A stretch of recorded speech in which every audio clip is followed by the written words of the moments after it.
saying I'm going live in my server. What? Okay, I go in my server and tell them that we are live. Well, Lauren doesn't even what are you have going a to server. do about... Lauren, you need to go with the program. Why do you not have a server? Lauren's server, I don't know who I'm sorry. I'm sorry. I just lost my entire respect for you. Just like that. Poof. Respect gone. He's going to find a new person to design a persona for him. I'm sorry. Retroactively. You have to go back and change what happened in the past already, and be like,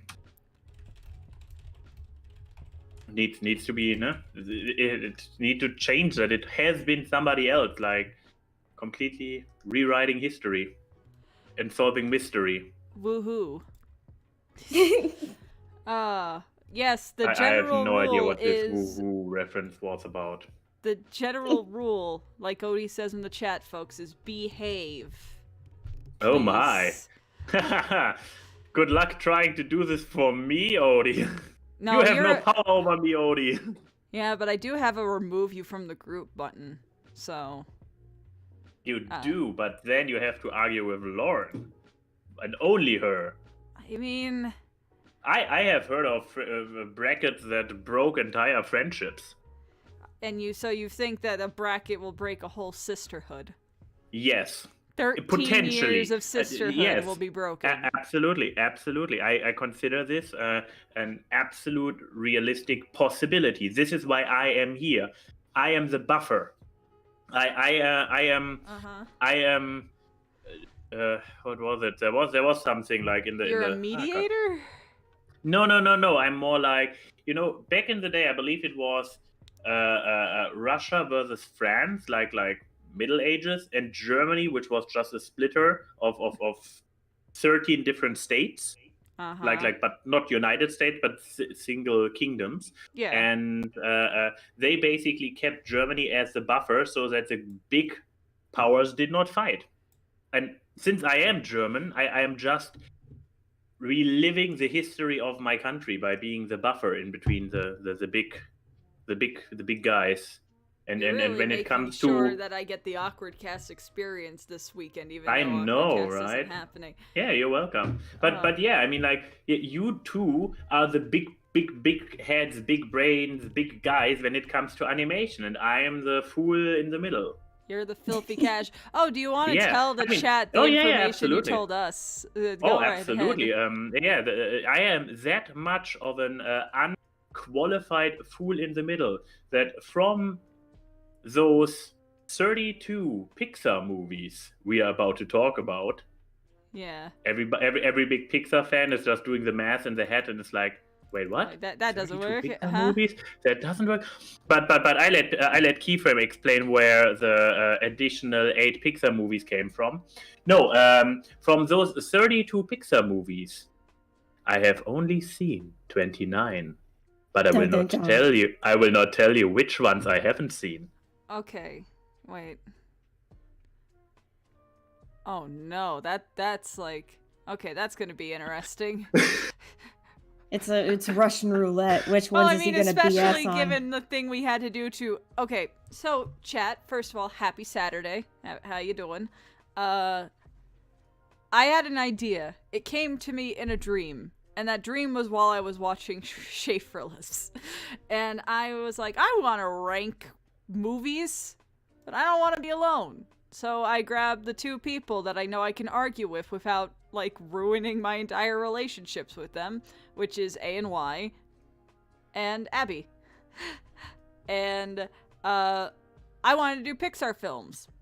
Thing is, Pixar only has released 23 films, until Luca comes out later this year. So I was like, oh, I'll just add a Disney film or something to make it 24. And Max came in and was like, no, I like symmetry. We're doing 32. Exactly. So, welcome to Ranks Pixar for featuring Disney CG animation, to which Max already made the point that the line has become very blurred on how that is. Because I think you asked me if Coco was Pixar or not last night. Yes, because at this point, I'm like, there was this rule of thumb that Pixar did the ones with non-humans. But Coco is all Incredibles human. is one of your favorites, and that's all humans. They are superhumans. They're still humans. I mean, I haven't really seen the Incredibles anyway, so I'm not qualified to talk on them. Oh no. Oh. But yes, so what we have is, by suggestion of also ANY, thank you, Maxie, is to do it as battle brackets. See who reigns supreme. So we've got all the Pixar movies. We also have... Because, I mean, yes. keep in mind, nowadays, those tier lists are all the reign. So fuck tier lists, we're doing a bracket. Yeah, we're going classic. We're going classic style. This is we're in the middle of / finishing up March Madness, so brackets are a thing. Exactly, So anyway. sports ball.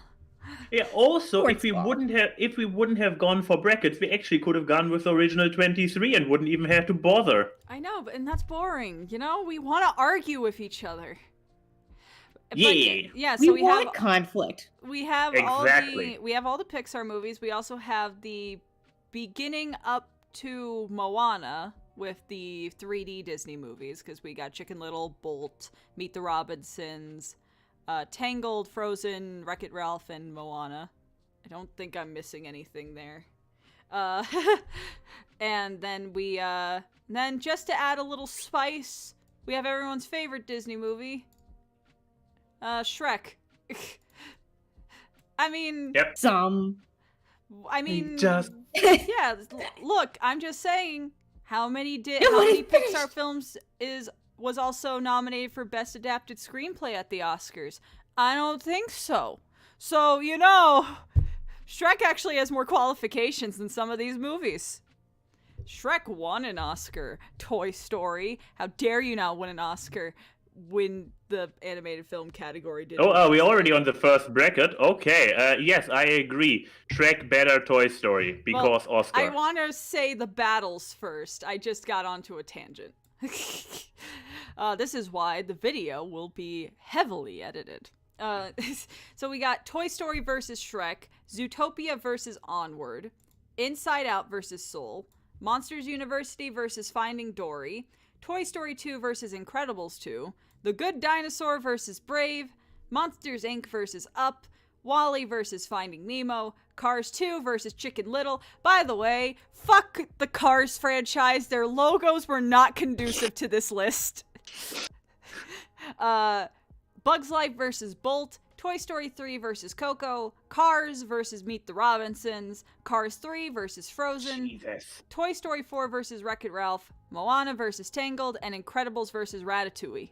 Why are you going Jesus? What did Jesus do? Oh, that's now that you pointed out the Cars logos, it's even, you can hardly make out the 3 and the 2. I know, it's so bad. I got like violently angry when I was making the brackets. Like, Lauren was in a call with me when I was making the brackets. And Yep. You could hear me just like mutter angrily, like, God fucking. Also, I hate the where's breaks the internet? I only went up to. I didn't have room for break the internet. I would have had to get rid of Shrek. And let's talk about it's a Disney one and not the Pixar You one. thought Wreck-It Ralph was Pixar? I can't tell them apart anymore. I mean, look, I get. Before we start. And Saber has rolled into the chat. Oh, Yeah. Saber! Hey, Nice for you to Steven. show up. I didn't invite you. Maybe next time, buddy. We'll do DreamWorks. How about that? And then we won't have Shrek on there. I mean, Shrek will already win today, so... I don't know why Saber's my friend. Saber, why are you my friend? Is this a diss against him or against you? It's against me. But, ew. Oh.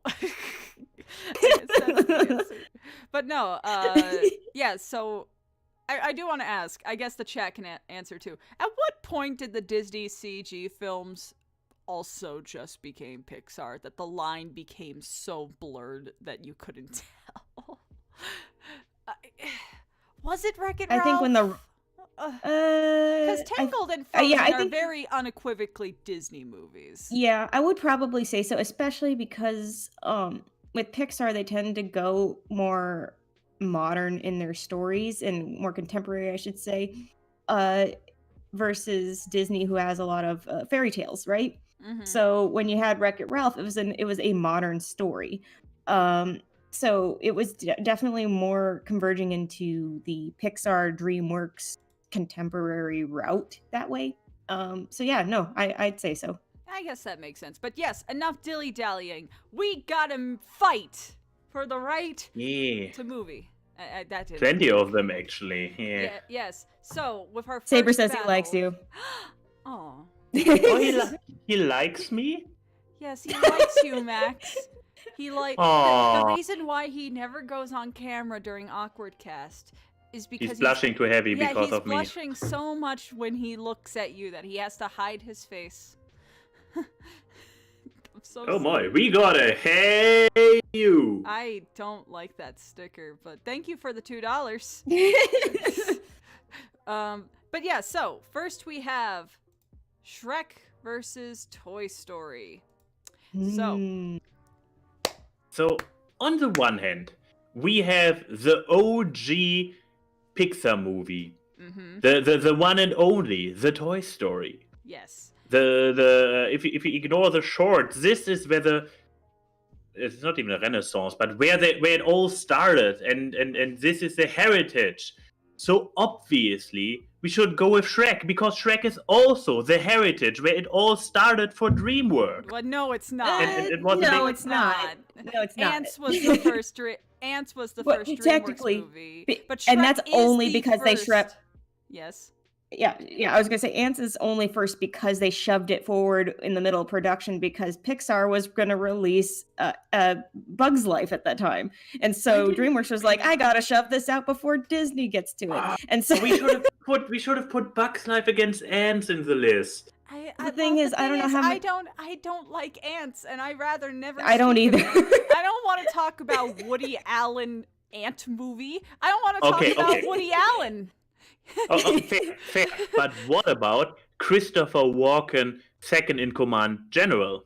Okay. Yes. I mean, yeah, but fucking. out of the what am I entirety of the doing? rest of that movie, and that's all you have to talk about. What I do is for the benefit of the I colony. mean, Sylvester Stallone's also in the movie, which is very Also, nice. yeah, in a beautiful Wait, we're role. talking about Shrek. The reason why I put Shrek versus Toy Story is because Toy Story is the OG and Shrek is the first ever animated feature film winner. It beat Yes. Monsters Inc. But before we continue on this one-on-one battle, I just want to point out a fantastic business model. Okay. When somebody gives you a super chat, Yeah. always diss it, because then they do a second super chat in which they pay more than double to apologize for the first one that offended you so much. You want to know the worst part? Honestly, that makes up for the first one because YouTube takes 30% out of every super chat. Oof. I know Big oof. it's so bad. It's so bad, and they Why do don't we have tell E you in when you chat? do it. But anyways, Toy Story versus Shrek. And chat, you guys can obviously say your reasons in the chat too. I don't know if it would sway us, but we'll listen. Okay. But yeah. Okay, So my final what is your final answer, Max? my final answer, and it's not even bringing up the Oscar, which I just did anyways. But okay, I have two final arguments. One is the sequels of Toy Story were all better than the first one, so therefore, fuck the first one. But Wow. what was? Damn it! I forgot the point I actually wanted to make. You're denying the Oh, funniest Toy Story movie? But they made a Star Wars joke in the second one. Anyways, okay. why I say Shrek should beat Toy Story? Yeah. Do it for the meme. Okay, so Max's platform in this debate is do it for meme. What is? I mean, when it comes to Shrek. Lauren, what is your counterpoint? What do you think? Counterpoint. It's tough when considering I quote both of these movies extensively. Because I will that's say, how my I brain do like is. Cowboy Engineer's comment in the chat being like, Toy Story ages like a fine wine. Shrek is like a grape juice box that has been in the swamp for 20 years. That's a good one. That's a good So one. my counter argument is I come also from the perspective that I believe, yes, both franchises got better as the movies went on, but I can still stand by that I enjoy the first Toy Story more than I do the first Shrek. And that's saying something because I love them both. And I hate that I have to pick between the two of them. But both are very tonally different as well. One is parody and obviously satire and poking fun at Disney, and the other one is a trailblazing form to film. It was the first fully 3D animated feature, and at the same time, it was thank God they took the story back from where they originally had it for Toy Story, where Woody was a huge raging asshole that nobody liked. The crew was even like, I hate him. So no one wanted super asshole Woody. Yeah, so they toned down the assholeness to the point where it's like, yeah, you get why he's being jealous and protective, and it's but it's not to the degree where you hate him. So fair. So are you going but to I say think Toy Story? I'm going to say Toy Story because No, I'm the and again, Yeah. it's because I still think like I see Shrek 2 is better than the first Shrek, but I will see Toy Story is better than the first Shrek as well. Only if not only because the story for me is more gripping, and again, yeah, like to some people's points, there the humor in Shrek is old dated, pop culture-y stuff, but it was the first to do it. But at the same time, I still enjoy Toy Story and watch it a lot more than the first Shrek. Okay. Reputation in the soundtrack. Oh no, I'm the tiebreaker. Yeah. Oh no. And if you keep moderating those battles, you will be the tiebreaker for every single one if this continues. Because think about it. If Lauren and I already agree, your opinion doesn't even count anymore if you go third. The next one, Lauren's going last because I feel like me and you are going to have an argument about the next one. I have no idea what you're referring to. We both know which one is the better one. Yeah, but I have to go with Max with Shrek. I'm sorry. But why? I want to hear which of my many arguments won. Okay. I'm not mad. I like them both, so I'm like, I'm not going to be mad about this one. Here's the thing. I view Toy Story as the Disneyland of these movies. You know, it's the classic. It's the original. It's very immersive. You feel warm fuzzies, all that. And Shrek is like the California Adventure. Does it have the same amount of cultural significance? No.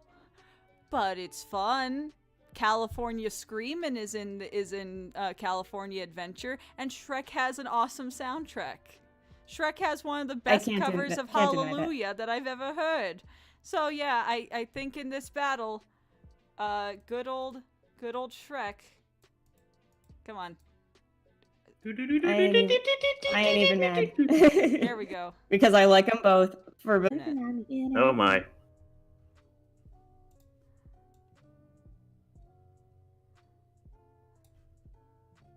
Oh god, chat, people come back. The internet is back. Come back. Don't worry. They just need to refresh. Don't worry. Oh my. Oh wait, I need to refresh too because I still see the Donut of Doom. Okay.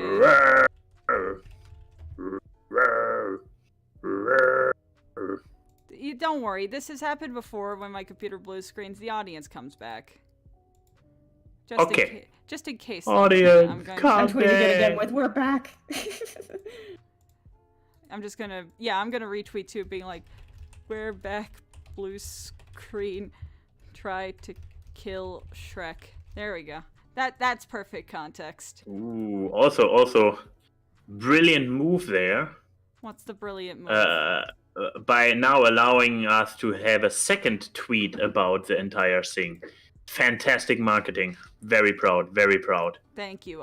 My only goal in life is to make you, Max, proud. What? Yeah, but also marketing, like making making the big bracket lists and Here they stuff, are. you They're all know? back now. Thank Yeah. you guys for coming back. Sorry about that. Shrek killed my computer, apparently.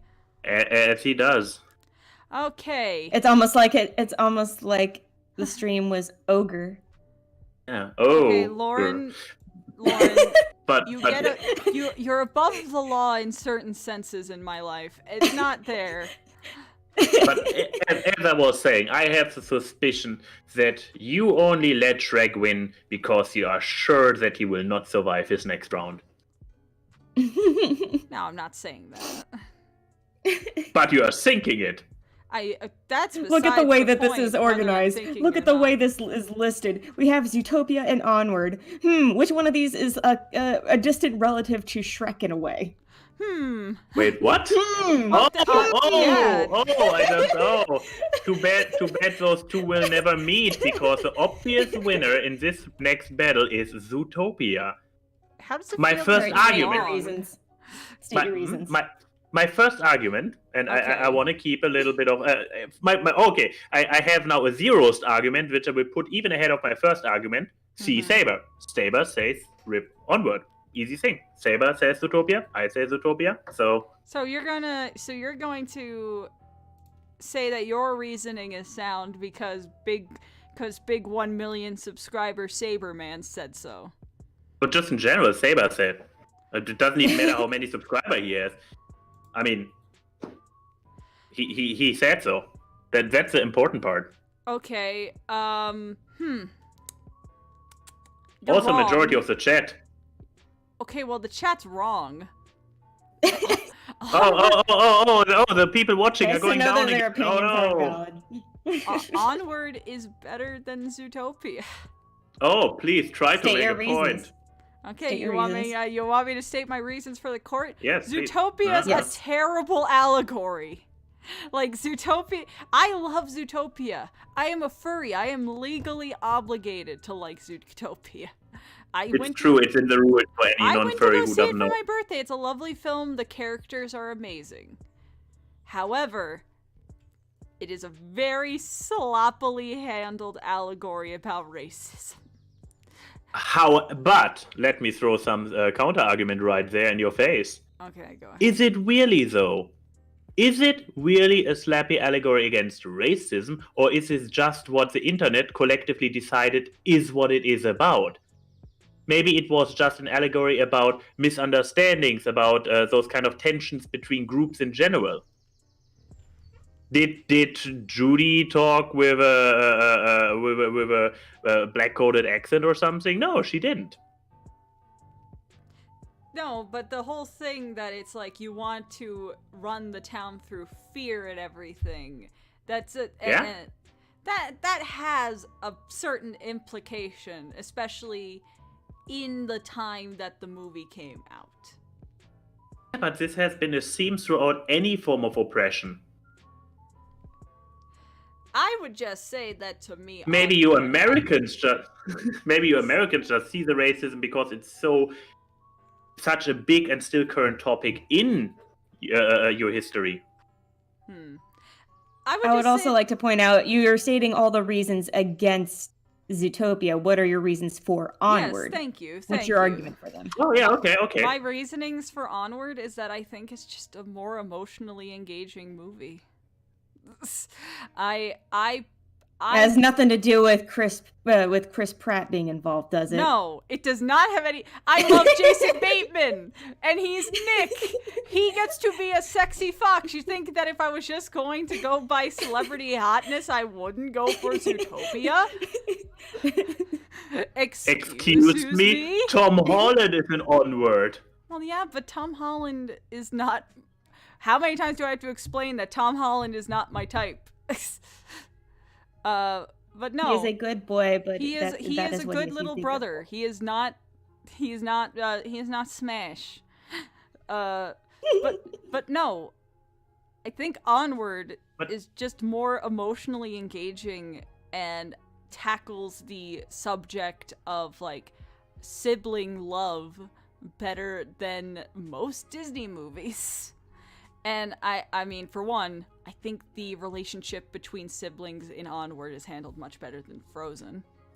And but I also think like it has a really well done message of, you know, having an unorthodox parental figure and learning to appreciate what you have and not what you don't. And I think like the whole journey of two brothers trying to reclaim something from the past, when at the end of the day that's just a short-term gain, but in long term they connect with each other, to me just feels it's a more timeless, resonating story than a buddy cop movie. So, but I will not argue against this point of the stronger emotional journey.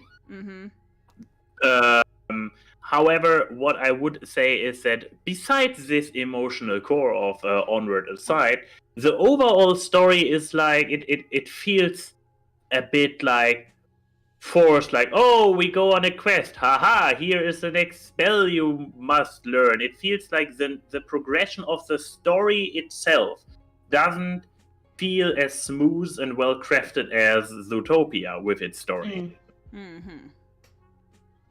Okay. Plus, since it's yeah. Okay, I can concede on that point. Then again, it kind of just feels like any D&D campaign. So, but I would also say that I would also say I respect Onward for not having a real villain outside of maybe like a dragon that's caused by a curse that wasn't even meant for the main characters. Zootopia's twist villain is kind of shit.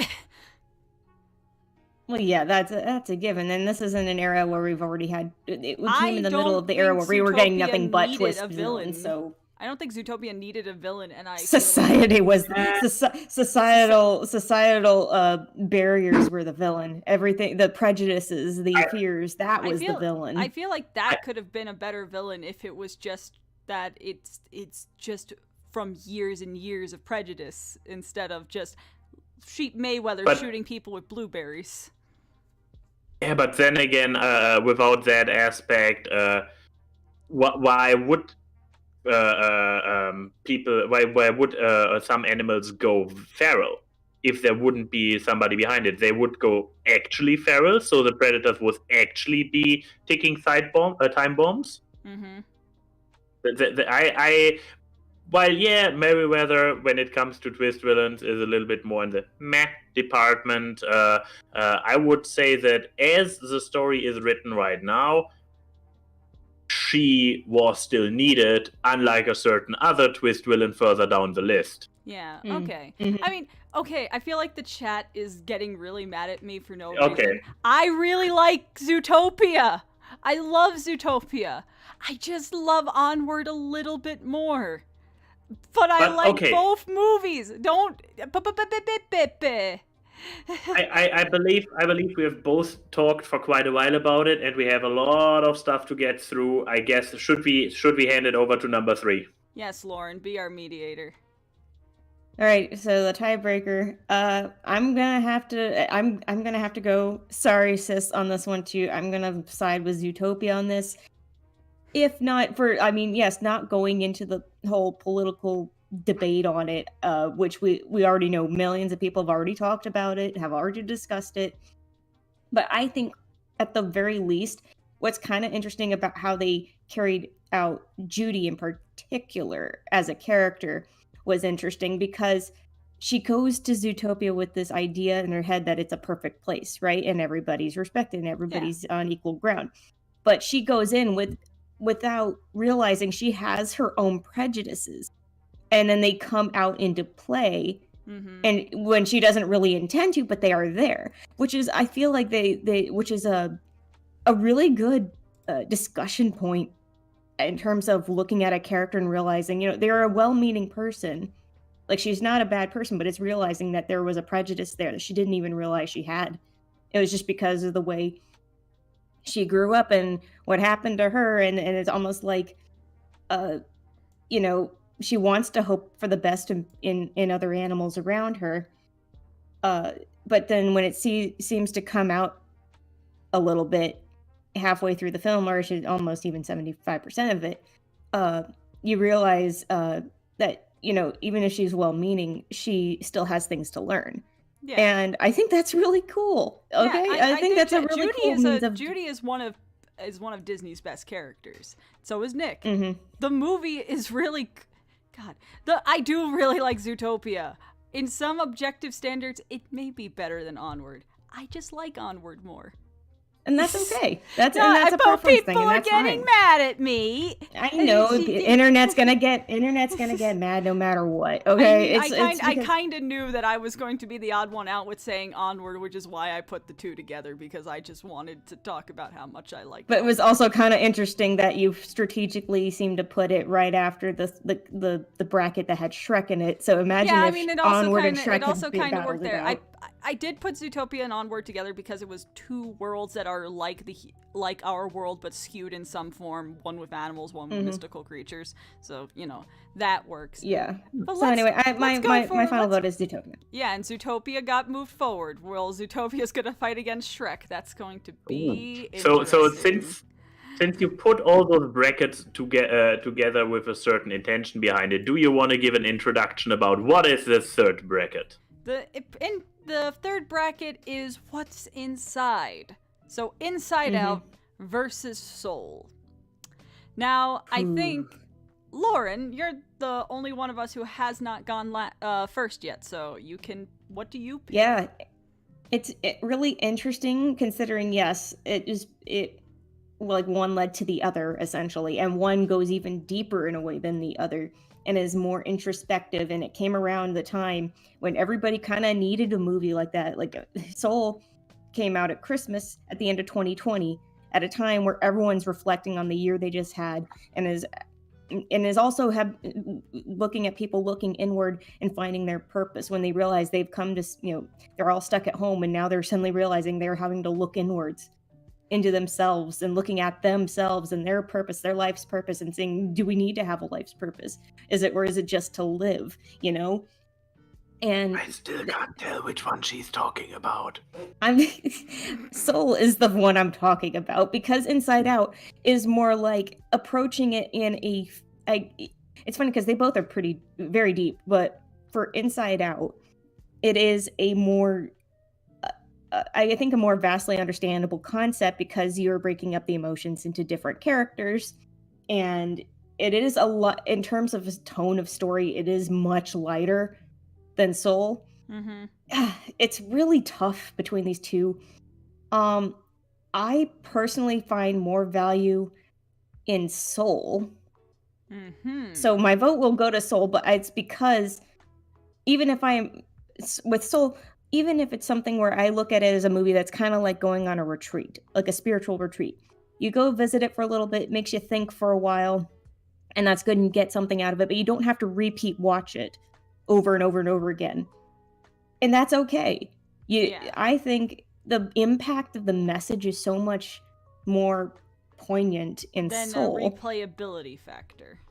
Yes. And so again, it's a very, very deep movie, and it presents a lot of really interesting ideas. And again, it's all just basically from, I can assume, is roundtable discussions about what does it mean to have a life's purpose. If there is a purpose, what's it mean? What does life mean? What is life? So, and what are you gonna do with it? So you only got one. So what are you gonna do with it? I think it was a movie that came out at the time that everybody really needed it. So I'm going to go with Soul. I also really enjoy Inside Out. Cried my eyes out in the theater. We went with a group. I know it. We both went to see Soul. We all cried at Bing Bong. No. We cried at Inside Out. You just said Soul. Don't mix them up. Well, I cried at Soul too. So, but then again, I didn't cry at Soul. I was very thoughtful about it.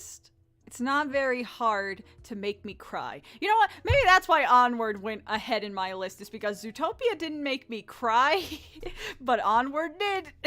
Onward is it very touches on the heartstrings, especially for family bonds like that, and especially in a there's a family where that is the if you know me, they'll be like, Yeah, that'll make Chrissy cry. Also, just to say, apparently, as we found out when me and Max went to go see Onward, I share part of a backstory with Star-Lord. That's great. Yeah. But yes. And so yeah, you're gonna go with Soul. You're gonna go with Soul. Yes. I'm gonna go with I love Soul. both, but I'm gonna go with Soul. You're gonna go with Soul? Yeah, man. I think Soul is one of the best movies that Pixar has ever made. It overtook Ratatouille as my favorite Pixar movie. And just to say, favorite is not indicative of what I think is objectively their best movie, as objective as a human can be. But which is already a fallacy. But I think Soul is one of the most important movies that they've ever made. And yeah, I agree. Especially the whole message of you don't need there is no such thing as destiny. There's no such thing as purpose. It's just you live for the sake of living, and you can live through the good, and you live through the good moments and the bad moments, and that's part of living. And I really like that. And I know people don't like the ending because of that, because it's so ambiguous, but you know what? That's life. What is the line from BoJack? Life is a bitch and you keep on living. And that, to me, that's a beautiful thing. And they visualize it very well. And also, I love Terry. Terry is awesome. But you know, I'm going to go with Soul. I think it's just a beautiful movie, and I think everyone should experience it. I agree with you that it's not really I guess I should be thankful then. Yeah, a replayability movie. Like, I don't think it's a movie that people are going to put on a million times, like Incredibles or something. But I think it's a necessary movie. No, but I guess I should be thankful by you giving a second vote to Soul already. This was an easy tiebreaker round for me. Oh, what were you going to pick, though? I don't know. I don't need to decide at this point. No, we want to hear your opinion. We want to hear your thoughts. What if you were the odd one out here? Curious then. I actually might have been. Not because I dislike Soul, but usually the one that you have seen more recent already has a stronger stand because it's more recent in memory. The impressions are still fresher, but for some reason, looking back, I have more of a fascination with Inside Out, like with this personification of aspects of your personality, and also when you hear those little bit of information that how to the point many of their presentations are, like for example, what is it when at the end everything or spoilers? I guess who is watching this list? I guess spoilers are implied with this list, right? So yeah. when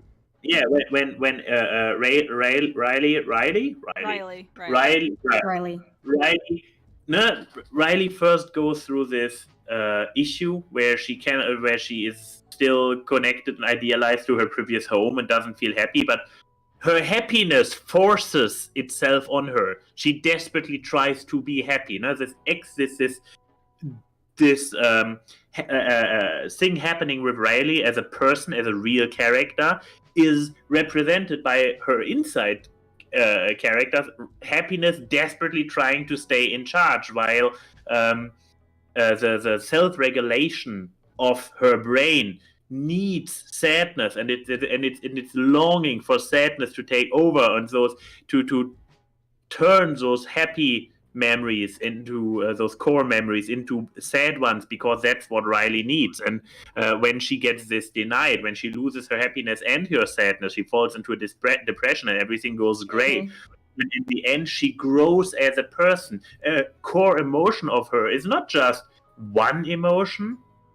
It's a combination of multiple emotions, and this visualization of what's going on inside on a less abstract level, because that's the thing with Soul. It's like a more high concept, while Inside Out is like, okay, here are those concrete things that are happening, and we present them in little funny cartoon creatures. And I guess that's also so indicative of the narrative of both of them, because one of them is the emotions of a child. And the whole arc is to make the child more nuanced as a person, because the characters become more nuanced. Meanwhile, the main character of Soul is already a grown-ass man. So, and again, it's also the storyline of Soul. A lot of people, when they were recommending Soul, they're saying, is your little kid gonna sit here and enjoy it and be entertained by it? Probably not. I mean, they may like watch it for a bit, but they may not get the deeper message like an adult would. And that's okay, because Inside Out is there to kind of help with kids who don't have a greater understanding of the heavier concepts of Soul. That you can look at Inside Out, and it's appropriate for them, because it's also at a point for where Riley is going. She's basically going to enter her preteens, or is in her preteens, and that's a time of major change, and that's a time of where you're kind of starting to look more. I guess you're starting to think a lot more in terms of bigger concepts, and trying to process a lot of major life changes. Like, she moves away from her hometown into a new place with no friends. She misses her friends. She misses her home. She misses her childhood. And so it's a lot of and struggling to hold on to that innocence and that youth.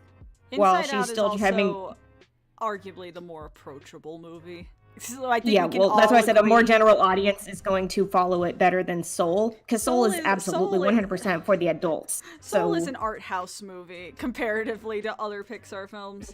But you know what? Maybe that's why the two snobs of me and Lauren like it so much. Again, we say I love both, and I'm saying that with Soul, it's, like you said, a necessary film. It's something that we needed, especially when its release was timed just right, in a year where everybody has been kind of in that mode, and this was a movie that was kind of like an outlet that everybody kind of needed to help process. Is also, if it weren't for, I guess we can also agree, if it wasn't for Inside Out, we wouldn't have Soul, because Inside Out was that first real big they walked so Soul could run. Yes, exactly. So respect to Inside Out. Inside Out gets claps. We love Inside Out in this house. Bing Bong will make me cry. But Soul is going to move onward to the next round. Weep. There we go. Jamie Foxx lives another day. Okay. I mean, ironic given the plot of Soul. Here we go. Here's an interesting one here. Okay, I have a theory that one, if not both of these movies, is one that Max has not seen. Is that so? I don't know, but Monsters University versus Finding Dory. I mean, those are the two sequels to one of the more classic Pixar movies. Yes, which is why I put them together, because for one thing, Monsters, Inc. and Finding Nemo came out, not the same year, but, back to back of each other. So I thought this would work. I'm going to just state my opinion. I'm going first. I had to keep reminding myself when looking on Wikipedia that Finding Dory existed. And this is coming from someone who saw Finding Dory in a movie theater. It's a cute movie, and the seashell scene with Dory is wonderful. That makes me cry. But God, it's not a memorable movie. I'm sorry. It's not, to me, it especially compared to Finding Nemo, which is such a monolith of Pixar's brand. I can't remember it for the life of me. I remember there's a beluga whale that keeps going, ew, and that's the extent. But you do. We do not disrespect Ty Burrell in this house. I'm not disrespecting Ty Burrell. I love him in Muppets Most Wanted, but I'm saying, and you know what? That's a compliment to him. That's one of the few things I remember very vividly about the movie is his character. But well, yeah, I'm like, but not Modern Family. I see how it is. as much as you are emulating the protagonist of Finding Dory by not remembering the movie, do you actually remember Monsters, Inc.? If so, please remind me what the plot was. Are you asking me the plot of Monsters, Inc. or Monsters University? University. Monsters University is about Mikey going to Monsters University because he wants to be a monster because of him going to Because of wanting to be a Monsters scarer. Incorporated. He's already a Wanting to be monster. He scor- wants to be a scarer. And then, you know, he meets Sully, Animal House shenanigans, and it's a huge arc about, you know, sometimes you have to reformat your dream and you don't have to start from, you know, college onwards. You can work from the ground up. It's a beautiful movie. Monsters University is severely underrated. I fucking love this movie. Monsters University So obviously your vote forever. goes there. But Max, what about you? I need to hear this. Oh, absolutely. So between those two sequels, I will go for Finding Dory because of the octopus. Of course, Yes, because of the that is my He's a argument. break. Yes, I mean Hank, actually, I do remember that. I do remember behind the scenes stuff about Hank and how apparently he's like a fucking nightmare to animate. And it's Yeah, like, you and know plus what? he's a 7-legged octopus. So also Yeah. imagine the modeler having to go, oh wait, it's not 8 legs, we're not missing one here? Okay. Key, it's a prequel. Okay, second installment in the franchise. God damn it, you people with your fucking semantics. Okay. Wait, Monster University is a prequel? Yes, because it's Yes, them it in is. college. Yeah, I knew that. You know, you're not hiding which film you haven't seen very well. You are as opaque as a window pane. Oh, am I now? But how comes that I remember that they have this fight in the library? Because that was in all the trailers? Was it really? Yeah. Yeah. Okay, but... I do remember the big showstopper on the graduation ceremony or whatever that is, where they do the thing on the Because you probably on the saw stage. Shrek Frilla's ranking Pixar movies.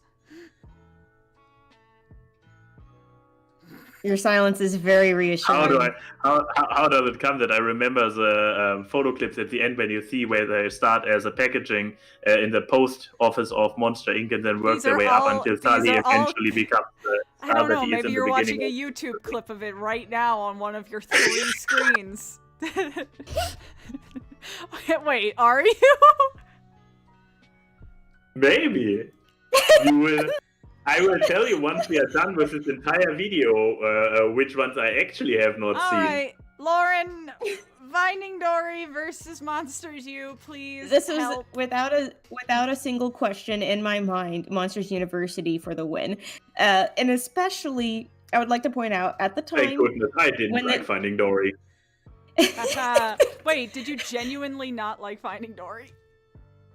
Very underwhelming. I didn't Thank like this you. entire arc with the parents who then laid out those stones, and then they tried to go bigger and bigger with the truck at the end. Can we also say I that don't they Lightning McQueened Marlin and Nemo in this movie? Like, just pushed Yeah. him off to the side? Like, Yeah. it's so, like, honestly, the best characters in Finding Dory are the new ones. Like, Yes. because Yeah. Hank is good. I do like Hank, and I like Ty Burrell Beluga, and I mean, this is really showing how I have to scrape to pick out things I really liked about Finding Dory. I like the Yeah, I the like side characters I like the cute are really otters good. at the end. the freaking otter hugs are so freaking cute. Yes, Cuddle because time. they're Was it cuddle time? Is that what otter yeah, cuddles? something Or- like that. And you know, they get what's her name? Oh, I even suppressed Marley's damn side arc. What would Dory do? Oh, I do this completely reckless suicidal thing. Haha, it worked because I emulated Dory. It just But I would like to point out in favor of Monsters University, because we can say all the negative things we want yes, about but the opposition. let's have but positive vibes. Go yes. What about Exactly. Monsters U? that's what I was saying. What I want to say in favor of Monsters University is, yes, we already kind of discussed all the points about saying, the message that it has, which is freaking yes, I love it, because oh my god, there's all this pressure to be one thing or another. And what I like is that saying, if a one path doesn't work, there's multiple paths to success. And I think that's really freaking like galaxy brain for especially for Pixar to do with a college movie. And on top of that, at the time the movie came out, they very, very well timed all of these movies to be released with these certain age groups that grew up with the movies, by the way. Yeah. Because at the time Monsters University came out, I was in college in a sorority, no less. And so the very Greek existence was the very Greek existence in the movie. I mean, of course they do it Animal House style, like very caricatured, but it was just funny seeing that the whole Greek system being represented in that way anyway. I know, say it is caricatured and all that stuff, but I mean, my sorority was really cool. We were the sorority that would sit and watch anime all day. So I mean, we were like fine. Other girls. But I'm saying it because there's so many people that think sorority and they immediately think, you know, party girls. And that's I can tell you most of the time that's not the case. There may be some, but I mean, with my group, we were the largest sorority, and we were all the type that would have Doctor Who watch parties and stuff. So I mean, we were definitely just like, we were the type that just wanted to chill and watch cartoons. But anyway, so Monsters University, so this came out at the exact right time. Yeah. Now here's the stuff. The twos. This one's actually no debate for me. Toy Story 2 versus Incredibles 2. Max, why don't you go? Because I really Toy want Story Lauren. 2. I want Lauren to be the first one for the next one. I see. I want to hear the woman. I want to hear the scary woman that I know that no one else does. But yeah, okay. I say Toy Story 2. Okay. I think that it is a beautiful, that as good as Toy Story 1 was. I dare to say, I dare to say that they actually, in my opinion, I kind of give away where I'm going forward with this, but I dare to say that the Toy Stories actually became better with each version. I agree. Mm-hmm. And therefore, Toy Story 2 already better than Toy Story 1. While, as much as I love The Incredibles, absolute fan, Incredibles 2 was lacking the tightness, the memorability of the first one. Where Toy Story 2 went in and built on the concept and made it bigger, better, and larger. Incredibles 2 felt a little bit of a step back. It was like, it was more of the same. I liked the new family dynamics. Everybody got so like, whoa, best scene in the movie when Jack goes apeshit on the poor raccoon. I was like, it was okay. The best scene is the train chase. Like, that's a pretty cool one. That is a great sequence. Because the Elastigirl cycle is fucking cool. Also, let me tell you guys a little story about Incredibles 2. I've seen that movie. I saw that movie like 3 times in theaters, each time with a group of boys. You can imagine how many times I had to hear people mutter under their breath, damn, every time that Mrs. Incredible's ass was towards the screen. This includes when I went with Emerald, Max, and British Ninja. I mean, as far as MILFs go, Mrs. Incredible is up there. Yes, especially when she's wearing spandex for 90% of the movie. But yes, I think this is going to be an easy one for all 3 of us. Toy Story 2 is obviously better. Yeah, I think it was going to be no debate. That's why I said this one's a very easy one for me. Toy Story 2 is my number 1 absolute favorite Toy Story in the franchise, and I think that's the same for a lot of people. It not only takes what was established in the first one, but it runs with the formula that it has and the world that they've already established. Also, it introduces Jessie, which is like the best Toy Story character. I love Jessie. Jessie and Bullseye. Hello, we got best good boy. And Stinky Pete is arguably one of the best twist villains in a Pixar movie. And that was that was the first Pixar twist villain. I just wanted to say, because he was one of the first ones, he probably had an easier game to be that great of a twist villain as he was. Because he was not yet another twist villain. But also Kelsey Grammer's voice. Look, that's the tweet. that's the tweet. Awesome. Yes. Now I'm actually feeling tempted to go with Incredibles 2 after all. Why? Because Toy Story 2 brought us all the goddamn twist villains. It is at fault. Blame Toy Story 2. But no, we can say that they did the twist first, but they didn't do. Now, let me think. No, they didn't do twist villains as often after.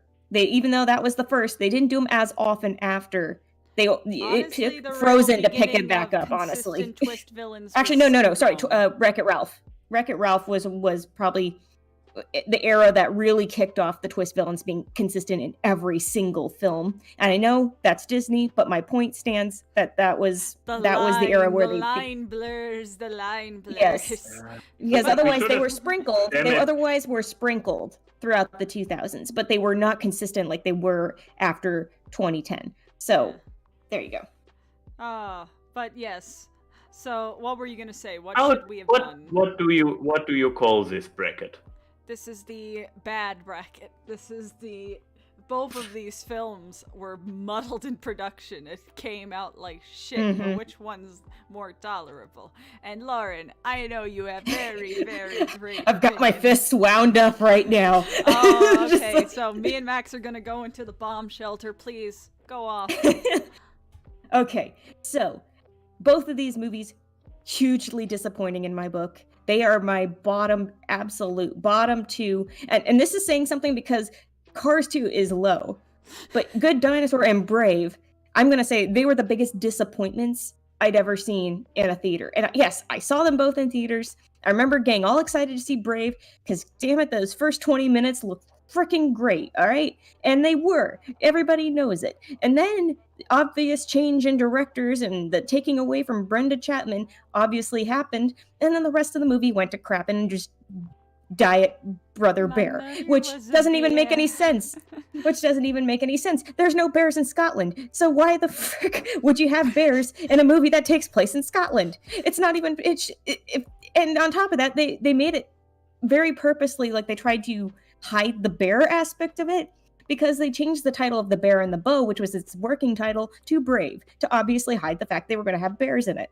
And sure, they had a trailer that looked like she was going to fight a demon bear. Sure, why not? That's Mordu. But then it made it seem like that was the only reason that there was a bear in there, right? It just seemed like another monster to fight or whatever. But then the movie happens, and so anyway, and on top of that, Merida. God, what a disappointing character. She was so good in the first 20 minutes and then... So, anyway, anybody that vouches for her being a good princess, look, I know she's supposed to have an arc in the movie, and technically, she kind of sort of half-ass learns from her mistakes or whatever, but she still doesn't apologize for the fact that it's like, she almost freaking poisoned her mother over the fact that she didn't want to get married. Which is... She almost poisoned her mother. Could have potentially killed her mother, all because she was just like, I don't want to get married. So I'm like, I take it. Thrones ending. But I'm going to say this. I'm also going to say this though. The Good Dinosaur was boring as hell. Boring as hell. Oh my god. It took from Land Before Time and dieted that. They took from Lion King, dieted that. It took from all this and it made it so freaking boring. Lauren, the only good thing about it. The movie can't hurt you. Okay. It's okay. To summarize, Lauren, The Good Dinosaur was boring. So that's why you talked for 5 minutes about Brave, because you are in favor of Brave moving forward. I get you. Yeah, totally. I'm like, I can't believe I'm gonna have to say it, but yes, between the two movies, I'm going to have to say Brave moves forward, if not purely for the first 20 minutes. If not purely for the first 20 minutes of the movie. Because I can at least say The Good Dinosaur was not good at all. At all. I slept through it. It was, well, not even slept through it, but it just felt like I slept through it. I was ready to defend Brave against you, and now you move Brave forward. I'm not... Twist. Haha. But I'm disappointed trust me, and this is... in you. You realize I hate both of these movies with a fervent passion. But I thought so you I'm hated kind Brave more. You made a whole speech in college about how bad Brave was. Yeah, and then The Good Dinosaur happened. Keyframe, how do you feel about? Get worse. How do you feel about making a point for The Good Dinosaur? And I can do tiebreaker. Okay, Okay. Jesus, I can't look at you right now, Lauren. Fine, I'm saying my piece because, mind you, I made that speech before Good Dinosaur ever existed. I'm right. That's the energy you're giving off right now. I just. Thank you, Odie. Okay, look. Here's the thing. I can't stand Merida. She's one of my least favorite characters that Pixar's ever made. She literally says in the first 20 minutes of the movie, I don't want to get married. We await your declarations of war. She's willing for her entire kingdom to go to war. So, it implied that many people will die because she doesn't want to get hitched. Like, no, trust me, I hate her too. I hate her with a passion. You know what? I will rather take Arlo, the milk toast of characters, over Merida any day, because you know what? At least Arlo's not killing a million people. Also, Arlo didn't poison his dad. His dad just died because his dad was stupid. And there is a Wait, couple the dad died? Yes. Okay. Which one didn't you see? I played the fifth. But see, here's the thing. There is a couple really nice scenes in Good Dinosaur. I think A Good Dinosaur is actually not bad until the dad dies. So these 10 are both, minutes. Yeah, these are both. But also, Yeah, and Brave is 20 good minutes. I'd rather a Land Before Time knockoff than a Disney Princess Brother Bear knockoff. Like, I'm really pulling straws here. If you gave me Brave and Good Dinosaur, Brave invoked more anger in me that I just don't want to watch a movie and get angry. Because I know all the shit there's a lot of behind the scenes shit about Brave that, like, shows a lot of internalized misogyny in the workplace, where I'm just like, I can't watch this without getting mad at what could have been. Good Dinosaur, I can get mad at what could have been, but that I could place on Frozen 2, and not that the workplace was not healthy for the workers. The only good thing out of The Good Dinosaur was the T-Rex cowboys, and that is the hill I will die on. You know what? I'm also going to give The Good Dinosaur this. There were T-Rex cowboys in there? Yes, there was a Sam Elliott T-Rex. They gallop like horses. It's freaking hilarious. But you know what? And that's What, Lauren? You know what, Lauren? I have my point for why Good Dinosaur should go above Brave. If it wasn't for Good Dinosaur, you wouldn't have won that DeviantArt contest that had your art plastered all over. That was built on false hope. Yeah, but it did, from the trailer, mind you, but the Good Dinosaur film did inspire a wonderful piece of artwork. So, that is why I'm voting for the Good Dinosaur. Only the T-Rexes were in it. Yes, but the T-Rexes helped it. I didn't see you drawing any Brave art that got shared everywhere. Actually, I did draw Brave stuff before I saw the movie, and then I realized what a mistake that was. It didn't win a contest, now did it? Because there was no contest. Well, yeah, but whose fault is that? Brave wasn't worth a contest. Max, which one are you going to support here? Well, going by the fact that, first of all, for some reason, I was not as... I probably went into Brave with less expectations than all the people who were hooked on the story that the trailer promised. So when the bear thing happened, I was like, oh, a bear thing happened. And I haven't seen Brothers Bear, so that probably also helped to not have this kind of painful deja vu effect. So, and as I kind of hinted before, I was ready to defend Brave against Abbey before she then just pulled a twist villain on us and promoted Brave. Despite me having very, very detailed and explicit knowledge of The Good Dinosaur from the many times I saw it, I will say Brave move forward. I'm fine. Brave will move forward only because I know it's going to lose very quickly to Toy Story 2. Yeah. So I'm like, I think no matter who was going to win in that bracket, we already know who's going to win in the next one. Merida is going to fucking take her bow and arrow and shoot Arlo in the skull and move forward to get killed by toys. So Matt Munchkin will be so proud of all three of us. Also, okay, here's another reason why Good Dinosaur should have. At least Good Dinosaur had the knowledge to not win an Oscar above films that deserved it more. Brave beat Wreck-It Ralph and Paranorman and Pirates of Band of Misfits at the Oscars. Again, I will still never forgive it for all that. But then Good Dinosaur happened and made me think it couldn't possibly get any worse. Oh, never mind, it did. Oh no, this is much worse. But okay, here is 2 good movies put together. And this is one that I'm confident we've all seen. Yes. So, Monsters Inc. Many Up. times. So let's Ooh. discuss. So So the I think this prequel rolls to around to Max. Max, you go first. Okay, so the prequels to Monster University and this retirement home movie. I got it. I got changed it. my mind. Lauren, you go first. No, Max. What would you say Okay. trumps Monsters Inc. It Up? The 2 blue logo movies. This was how you put them together. I mean, No. agreed. They have a very similar Twitter blue. They both who have giant blue creatures in it. I believe the bird had a primary color blue besides all the the feather, Yes. the colorful. Yes. Yeah, the core was blue. Okay, I remember correctly.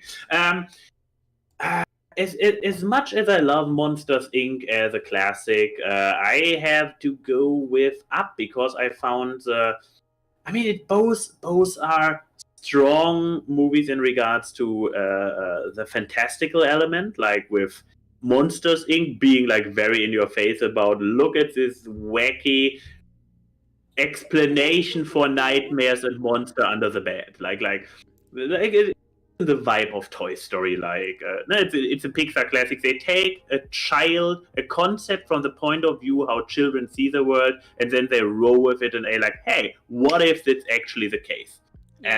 But for some reason, it never clicked too strongly with me. I never was like, oh boo. I liked the twist villain. As well as the twist hero. Mm-hmm. But for some reason, the originality of Up spoke stronger to me. As strong as Monster Inc. is, but you have like the old man who suddenly finds life back. You have this super annoying kid that suddenly becomes likable. You have the talking dogs. Doug! You can't hate Doug. And- He doesn't want to be in the cone of shame. You have a better love story than Twilight in 5 minutes without even speaking a single word in the beginning. You have Another good twist villain. you have another another good twist villain actually. Actually, Wait, was he really a twist villain? I feel like I saw him a mile away. I mean, I didn't see it, but then again, maybe I wasn't looking because I was more focused on this old man flying a giant house of balloons. Yeah, I believe I have never. I wonder if I ever foreseen a single twist villain in any Pixar movie. They always get me. Darren in the chat, I never said Randall was the twist villain. We all knew he was a villain. There's the other twist villain. I mean, I kind of called Coco's twist villain. I was like, something doesn't feel right about this guy. It was how it was going to happen. I wasn't sure how it was going to happen, and then you see how it happens. You're like, oh shit. But yeah, it was also the objectively most unnecessary twist villain. Yeah, Coco would have, unlike Coco's farther down, but we're talking about exactly. Actually the unlike reason why Merryweather. Anyways, okay, I will make this point later when you get there. The reason why I put Monsters Inc. and Up together is because they have the same director, Pete Docter. So Monsters Inc. was 2001, and Up was his next film in 2009. So these were his two. With an spotted him at Disneyland. Back to back. But do we have somebody who feels strongly in favor of Monsters Inc. to make a point in its case? Lauren, are you gonna go with Up or Monsters Inc.? You know what? I like both, but you know what? How can I deny the movie that everybody associated with me purely because I was the kid with pigtails and everyone called me Boo? So So you're doing an onward. You're basing your choice off of personal attachment. Well, I couldn't. Well, I couldn't make it. I couldn't make another vote for a movie purely off the first few minutes of it, because I mean, I already did that for Brave. That's what you did for Brave. That's fair. Because I have dirty a. But with Monsters Inc., to speak for it, again, I love how they address the whole monsters under the bed, monsters in the closet idea, and how they make a business out of it. That is freaking funny. And seeing the world that they live in, and everything runs on screen power, and that's completely normal in their world. And also just all the nods to all the great monster movies and creators. Harryhausen's Hello, that's one of the best visual gags ever. The revelation of how they incorporate the laughter having more power than screams is also really good. I rewatched Monsters Inc. recently, and I was like, man, they really established this early on. Huh. But I'm sorry, Lauren. I'm gonna have to go with Max with Up. I think. All right. This is like the Inside Out Soul thing. Monsters Inc. walked so Pete Docter could run with Up. Because that's fair. Besides the first 10 minutes, I also just think the story arc of the old man is Fredricksen, Carl. I had to go backwards there. Carl is just so good, and the looking back, I do like showing that his growth comes through using. Yeah, how the sequence of the films came out, like, from the filmography.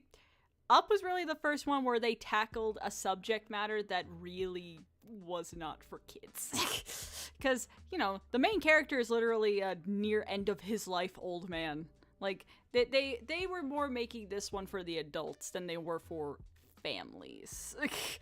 But Doug. Lauren, Doug. Dog. I know, but and also the I know, but pincer, that's again, these Doberman with this high squeaky voice. I know. Again, there's a lot of things I love about Up, of course. Again, this is making me choose between two children I love. That's what but in terms of the overall thing, I just like seeing how Sully's mind is changed and how his perspective is changed purely out of meeting a child in person and realizing it's not the things that they're scared of are not so scary. So I think that's really, and who's not gonna, and who, if you didn't cry at Kitty Has to Go, you're lying. I mean, but you know what? We give respect to Monsters Inc. But as you could tell by the fact that a random German and random New Yorker said it, Up is better, and you're wrong. So I concede.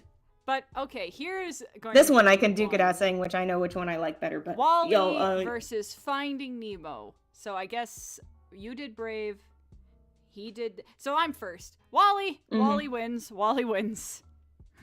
Okay, defend WALL-E. WALL-E is such a good movie. Okay. WALL-E to me has, out of all these Pixar films that have love stories in it, the best love story. Like, the story between WALL-E and Eve is one of the most touching love stories that I think has ever been made to film, and they don't even talk. Also, if you're going to talk about the first few minutes of a movie, the first, half of WALL-E is basically silent, and it's a beautifully told story, and all the space scenes are beautiful. I will admit, not a huge fan of the quote-unquote twist villain with the ship's automated system. Even really a twist. The moment you have a HAL 9000 bot in there, it's not going to be good. See from Max, were you able to see that villain from a mile away? I am not sure. Probably not. But big scary red eye. Big scary red eye. What to do? Maybe. But then again, also, I do think WALL-E is actually a film that has an environmental message that didn't feel like a Captain Planet episode, which is surprisingly hard for an animated film. I don't know why, but I just think WALL-E is such a beautiful movie. There is a reason there was an uproar when it wasn't nominated for Best Overall Picture at the Oscars that year, because it's beautiful, and I absolutely adore it. Also, WALL-E is adorable. Who doesn't want a little WALL-E bot? Look at that thing and tell me you don't want to hold it. It's But- funny when you actually put into context, like when people were making life-size ones, he's really not as little as you think he is when in real life. When they say He's if you had to actually have a trash kind of- compactor box, he's actually kind of huge. I mean, he goes up to those fat baby people's like knee or thigh. Yeah. You know, Mhm. you could tell what part of their body is a knee and a thigh at that point. But you know, go off. Yeah, as Odie pointed out, Space Odyssey for kids. I'm like, yeah, pretty much Space in a Odyssey way. for kids or Jaws for kids.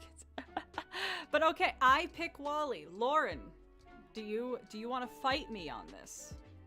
Do you want If to? not, Now- I will fight you on Oh it. wait. Oh yeah. No, never mind. Lauren, go to your corner. Max, do Okay. you want to fight me on this? Unless she wants to fight you on it. No, I No, fight no, with you Lauren guys enough go as ahead is and fight. already. Fight with me, Okay. Max.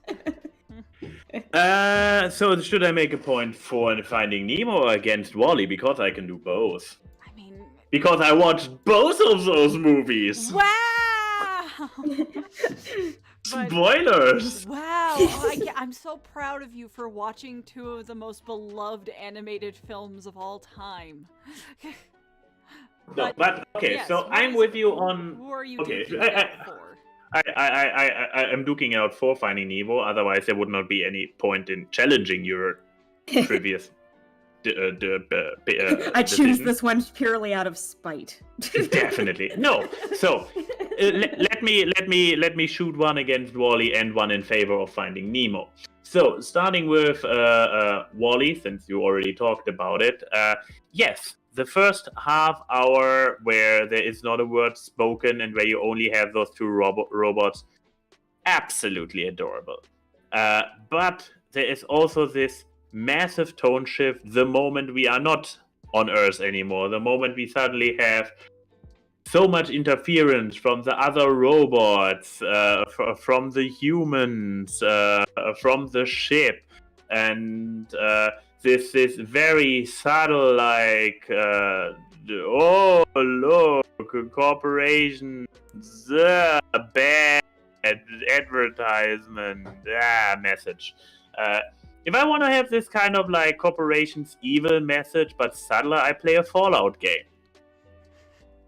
Now, in favor of Finding Nemo, it's.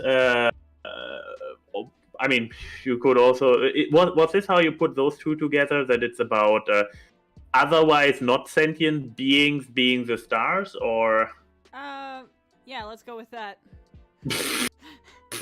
Well, They were the last leftover, weren't they? Yeah. But yeah, okay. Finding Nemo is, as you made this a big selling point of Onward Forward. It's more about the emotional story of individuals, about this single dad who, from having a loving wife and hundreds of children, then being stuck with this one child and having to learn to overcome the issues. And I didn't mean to bash on Onward so much, but in comparison, the quest that the dad Marlon and Dory go on, like this quest from one shenanigan to another, it actually has a proper goal, and what they go through, it builds up, it comes back, and the end, we don't have those over-the-top moments. Here's the thing. You have an over-the-top moment. If you compare how they pick up the manticore in Onwards with the sharks, you both have those scary beasts who play with your expectations by being super docile, and yet the encounter ends with them going feral. And yet, by the sharks, I find the payoff, the impact to the story a lot stronger. Like, they run with it, and he literally loses, the big shark literally loses control, and the other two are like, super sorry for our friend. And it has a consequence, because then they fall down into this chasm. Why are you using this as an argument against Onward? It already lost. Just trying to build a comparison. And I'm sorry. Yeah, but I'm also focusing on how good this single encounter within Nemo is. And on the other hand, you have this second plot in the aquarium, which also they obviously come together in the end. But you see this other side from Nemo's point of view, where there's also a second story going on where they are their own stakes with the child coming in. I find it as a story. What? I said Darla. Oh, that's the name of the child. Oh, the murder child. Yeah. Yes. Yeah, and yeah, that's why I find the story, the quest aspect, and how the adventure as an adventure builds, even compared to the adventure in WALL-E, because the adventure in WALL-E is like, hey, I have this plan thing which is barely capable, barely holding together at the end of it when they put it into the scanner. It's I have the quest itself, the adventure itself, I find a lot more engaging in Finding Nemo, and as absolutely in love as I am with the first half hour of WALL-E, the movie is longer than half an hour. Okay. Lauren, I will tiebreaker. say, I do like Odie's statement. Nemo is a whining bitch ass. WALL-E has more personality and he can only say 5 words. Nemo is a child. Nemo is a He's a literal bitch child. Ass. He's also a literal child who is disabled. Handicapped child. Yeah, just want to say, he's handicapped. Odie's picking on the handicapped again. Odie, no. What the hell, Odie? Odie, holy hell. He's going to get so mad at me. He's my only mod right now that's not in the stream itself. Oh no! And he's doing a great job. I saw a lot of messages being removed earlier. Yeah, thank you, Odie. We respect you, Odie, but we also will ravenously make fun of you. What do you mean? When was the first time he made fun of the handicapped? He didn't, but it sounds worse when I put it like that. Max! Oh no, but yes, Anyway. Lauren, what's the tiebreaker between me, your sister who you love, with WALL-E, and Max with Finding Nemo? Okay, so get mad at me all you want. I'm voting Finding Nemo, but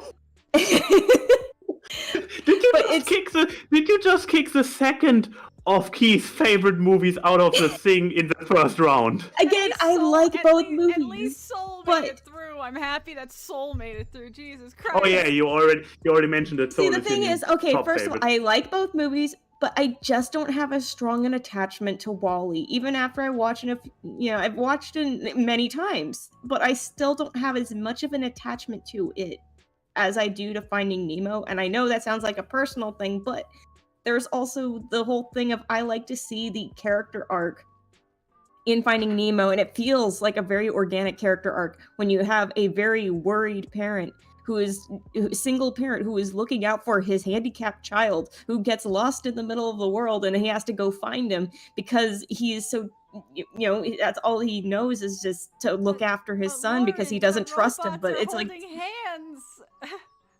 honey, I'm sorry, I'm still robots going with are holding hands and they're kissing their little sparks, and then they fly through space using a fucking fire extinguisher. It's delightful. but consider this. Does WALL-E actually go through a huge major character arc? Eva does. Ooh. Eva does. So your actual lead is the catalyst for change in other characters, but does he himself go through change? I mean, Lauren, have you ever watched How I Met Your Mother? Yes, I have. Fine. Finding Nemo is going to swim past WALL-E's rusted corpse because WALL-E's a robot and can't swim in the And I also agree with I literally do agree with a lot of what Max said about the points about how everything and again, like all the points which were very cutely foreshadowed in the very beginning of the movie was about the sharks and the turtles and all that stuff, where all the beats seemed to flow together really well. It didn't seem like they were jarringly thrown into one thing or the next. It seemed like they were carried along in a current like in the ocean. It made sense. So anyway, appreciate the color, like Shrek and Zootopia both green, Soul and Monsters University both blue, Up and Finding Nemo both blue, and then you got this right here with Toy Story 2 and the Toy Story 2 and the Dead Man Walking. Oh but god, yeah, this one. Keyframe, give me a nice background music. Okay, why? Look, quick, we don't have much time. Or Lauren, no, but sorry, better idea. Lauren, you have to give the background music because Key has to take over for me. So Lauren, go. What background music? What's going on here? Yeah, give us the background I'm music. lost. Quick, background music. Lauren, you can do it. Ladies and gentlemen, with that, we have reached the halfway point of the first round. And with that, Keyframe will now read out the super chat. I hope you can read out the super chat. I take over. Thank you to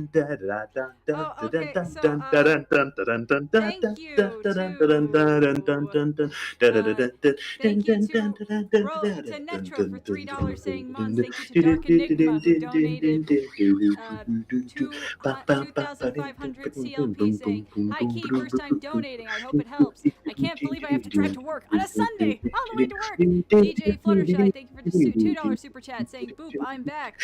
Thank you. Maytaz Kafka saying, "You can call me Matthew, by the way. This is my first message and it wasn't sent and you didn't get money. Well, I'll do it again." And thank you, Wolfgang, for the $5 super chat saying, "Sorry about the previous sticker, Miss Keyframe. Hello, Miss Abbey and ANY. Thank you for your patronage." For the second half of the first round. You can thank Max for that because I did not indicate at all that I was going to do that. Cool.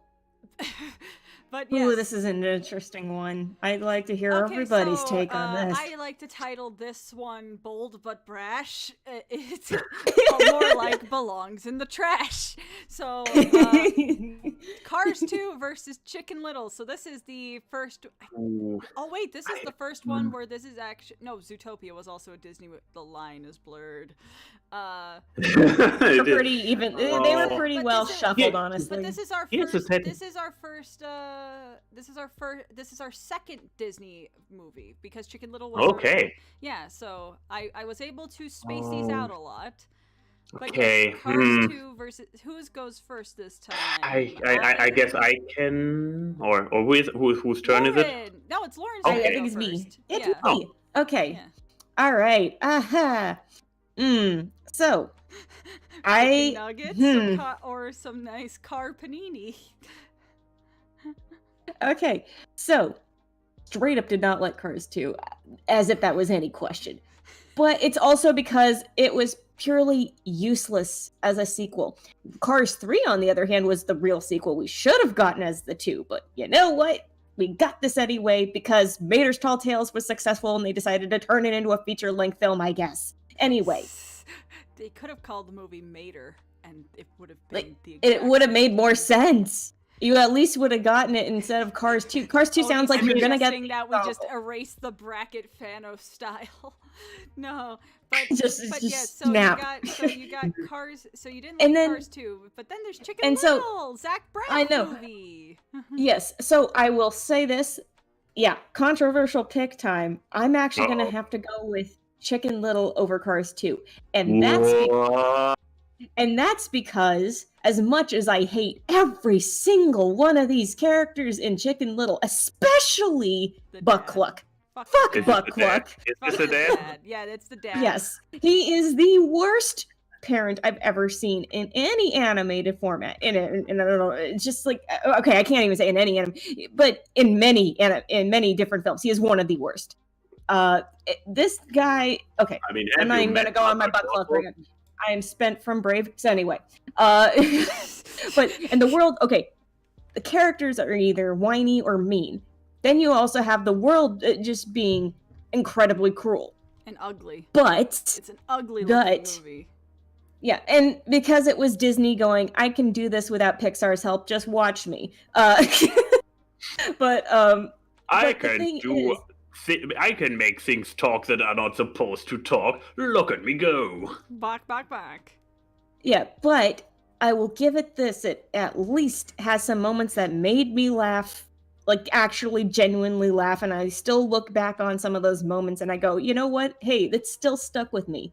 And and I can't even complain. They're good, funny moments. The alien design is really cute as well. I really like, actually, considering how off the wall the concept is of suddenly alien invasion after a baseball game. But I do like the idea of the sky is falling is being a misconception of an alien invasion happening. I think that's honestly a really funny concept, and I'm glad that they ran with me, even though it was absolutely ridiculous. They ran with the ridiculousness of it. So I can't even be. Also, the soundtrack's bopping. Anyway, Okay, so you're gonna go with Chicken Little. I'm gonna say Chicken Little. All right. Ephraim, how do you feel? I can't stand Chicken Little. I'm going with Cars 2, because you know what? Cars 2 is easier on the eyes than Chicken Little. Call it an aesthetic choice. Chicken Little is such an ugly movie. It's so ugly. Also, it sucks that Chicken Little, I think, was the last film that Don Knotts ever did before he died. So it's like, that movie is the end of an actor's legacy. At least Paul Newman died before Cars 2 happened. Like, but I just, I'm going with the Mater movie, because at least that's pretty. A lot of the sceneries in Cars 2 is actually really pretty because they travel the world. All looks, no substance then. Okay, I see.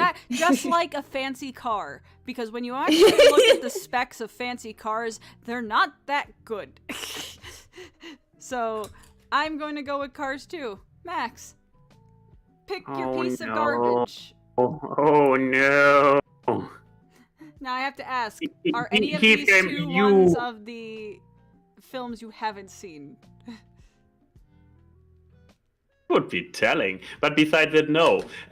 Here's the thing. So where I'm feeling really, really like not too bad, because you explicitly picked me and Lauren to do this thing with you, and you often enough even pick who goes first on a bracket, because I might go with Chicken Little as well.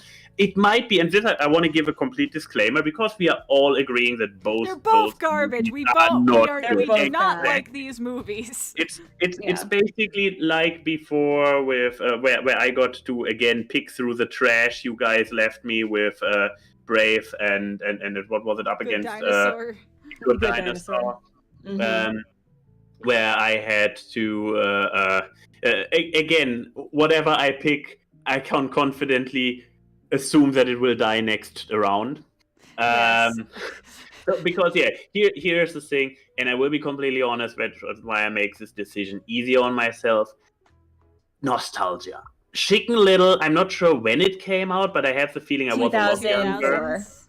2004. As I was saying, me just being in my early 20s, a young child as I was.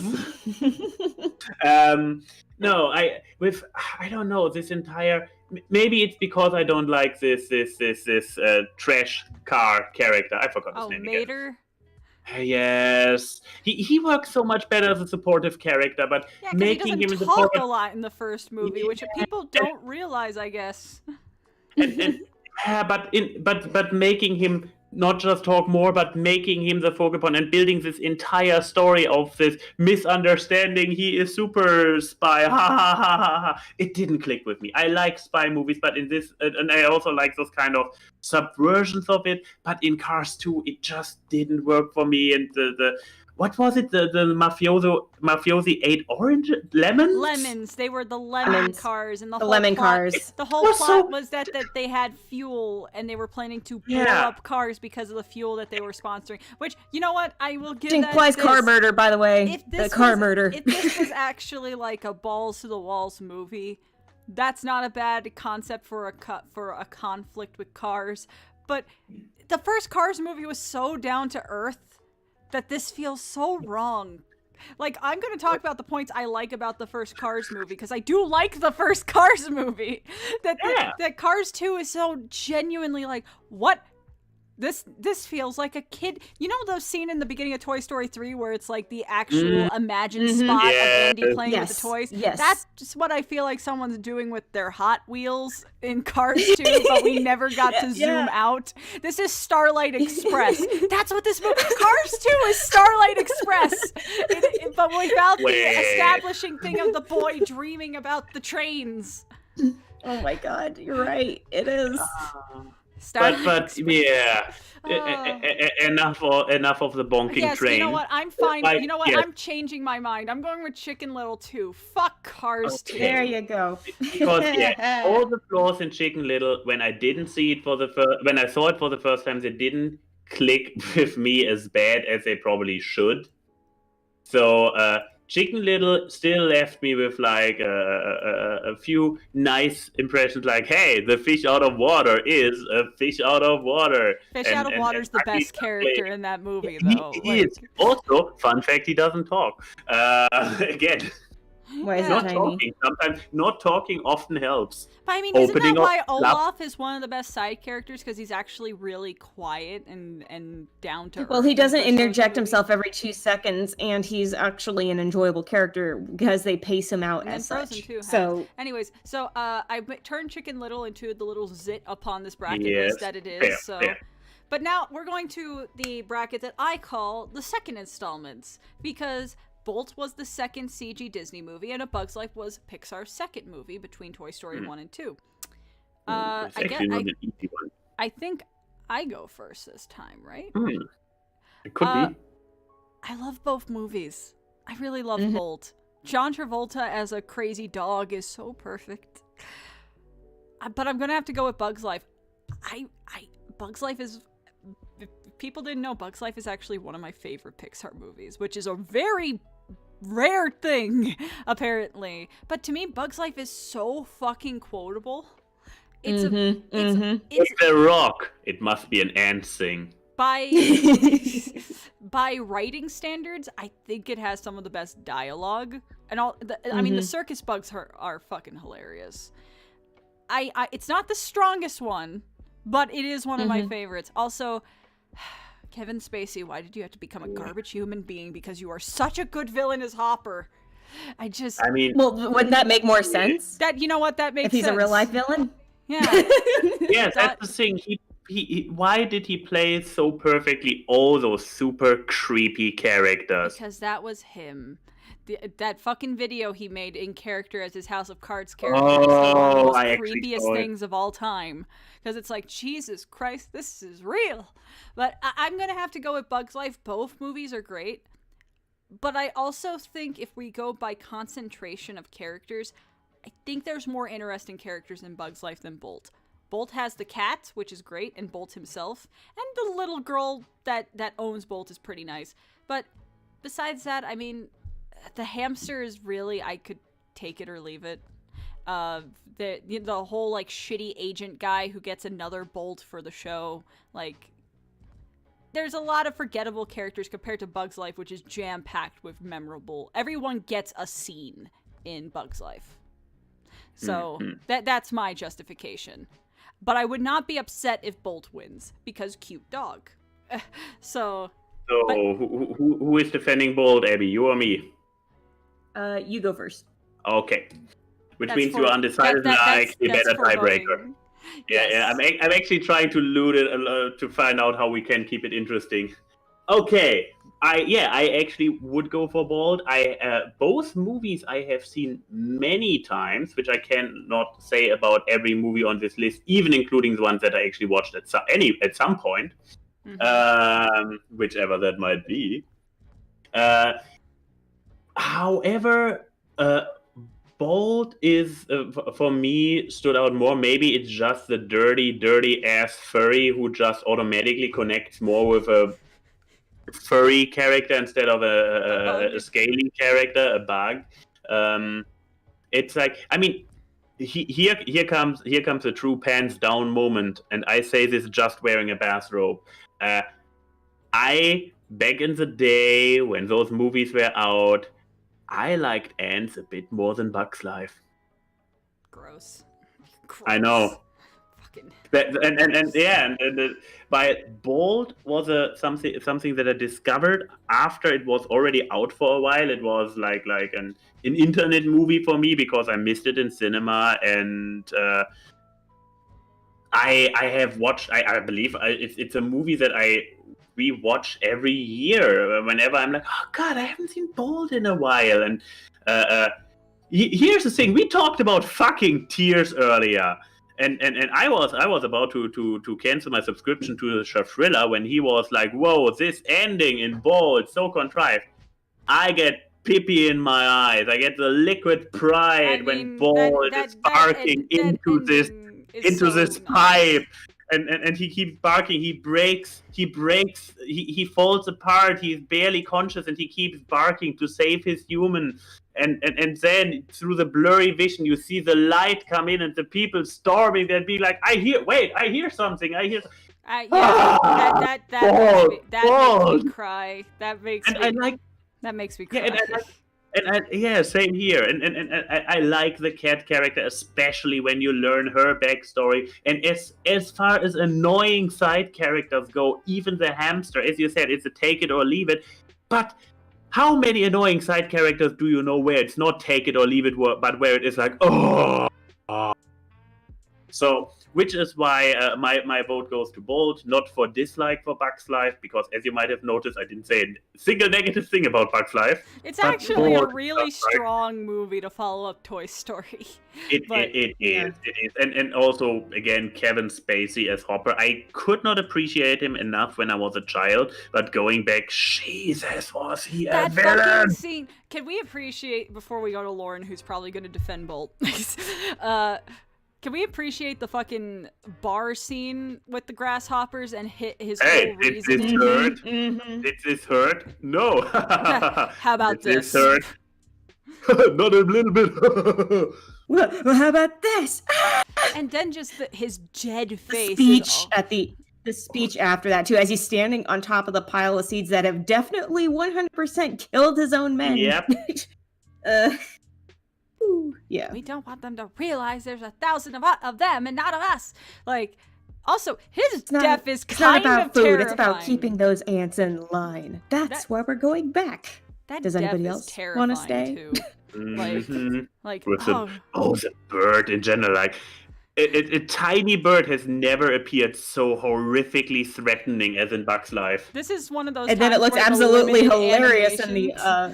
It looks absolutely hilarious in the outtakes though when it breaks down like a mechanical prop. Well, yeah, but like the fact that it is primitive CGI animation for Pixar standards, because it makes the bird so much creepier looking because it does look like a robot. Yeah. It's like, I'm getting retroactive FNAF flashbacks. But yes, Lauren, what do you have to say? How dare you forget that I had a Bugs Life birthday party when I was 6 years old? No. Yeah, I forgot that you were at Club Disney or whatever. Yes, Chrissy wins for once. So Bugs Life, I take for the win.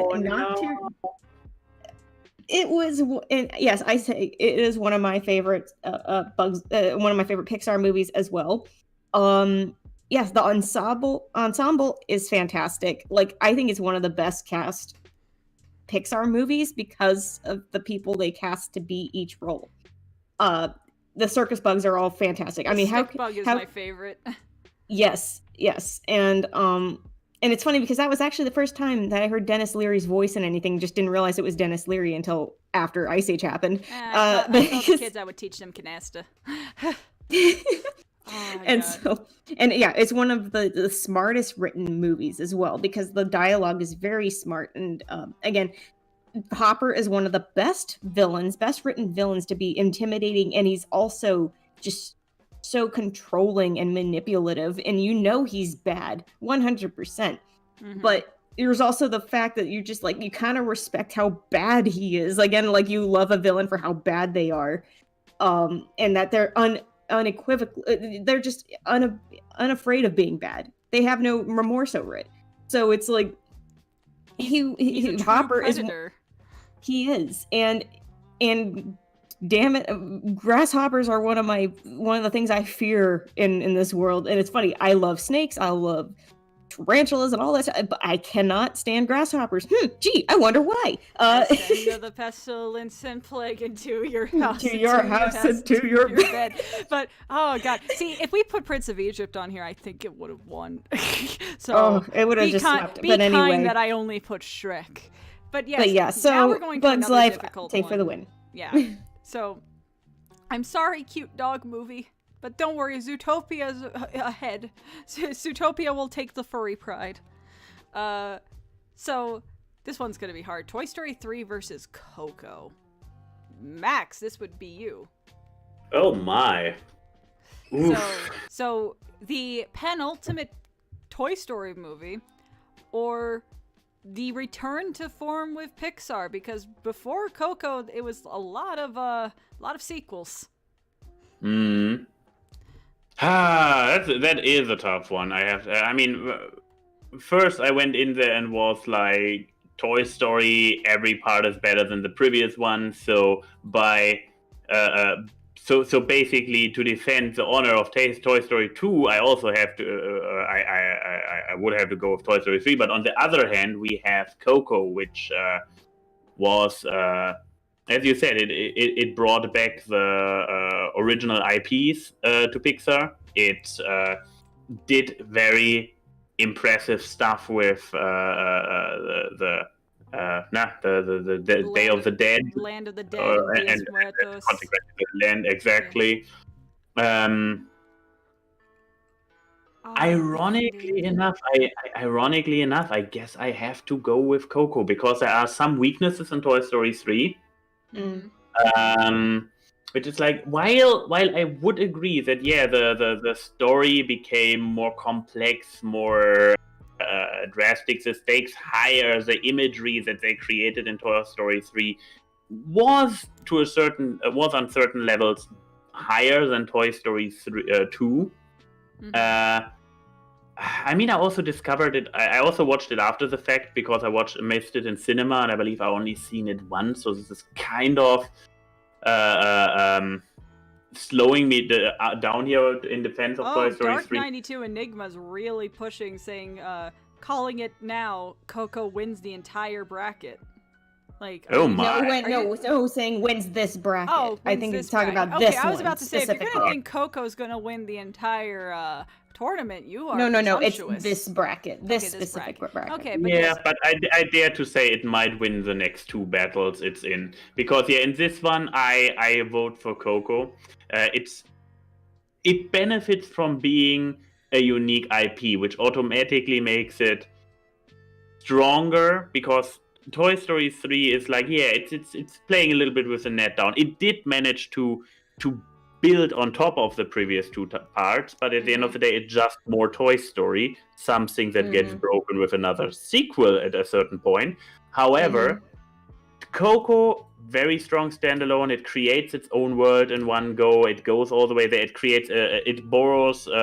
But I guess I'm not really there. I cannot really judge how respectful it handles the IP that it borrows, but it at least looks good. I mean, it's not really an IP, rather it's a concept, holiday, and culture. Fair. I don't think that's an intellectual property. No, I didn't mean it. Sorry, I didn't mean IP. Bad wording. And then we're going to enter the whole argument about how Disney tried to copyright Day of the Dead. People are having an argument about that in chat already. But also, okay, here's a question for you, because you were talking about this before we moved to me and Lauren.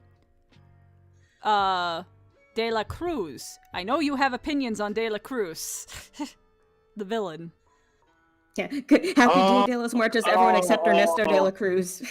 Okay, yeah, that's actually a good point. I already suppressed this memory because here's if this battle between those two movies would be only about the twist villain, Toy Story would take Coco and wipe the floor with it. What's his name? Lux. Yes, because he is among. Correct me if I'm mistaken, but on first grasp, I dare to say he is the strongest twist villain in all of Pixar when it comes to his motivation and backstory. I think the only. Is there another one that's stronger that I'm missing? I think the villain that has the same level, if not more motivation, is Syndrome himself. Okay.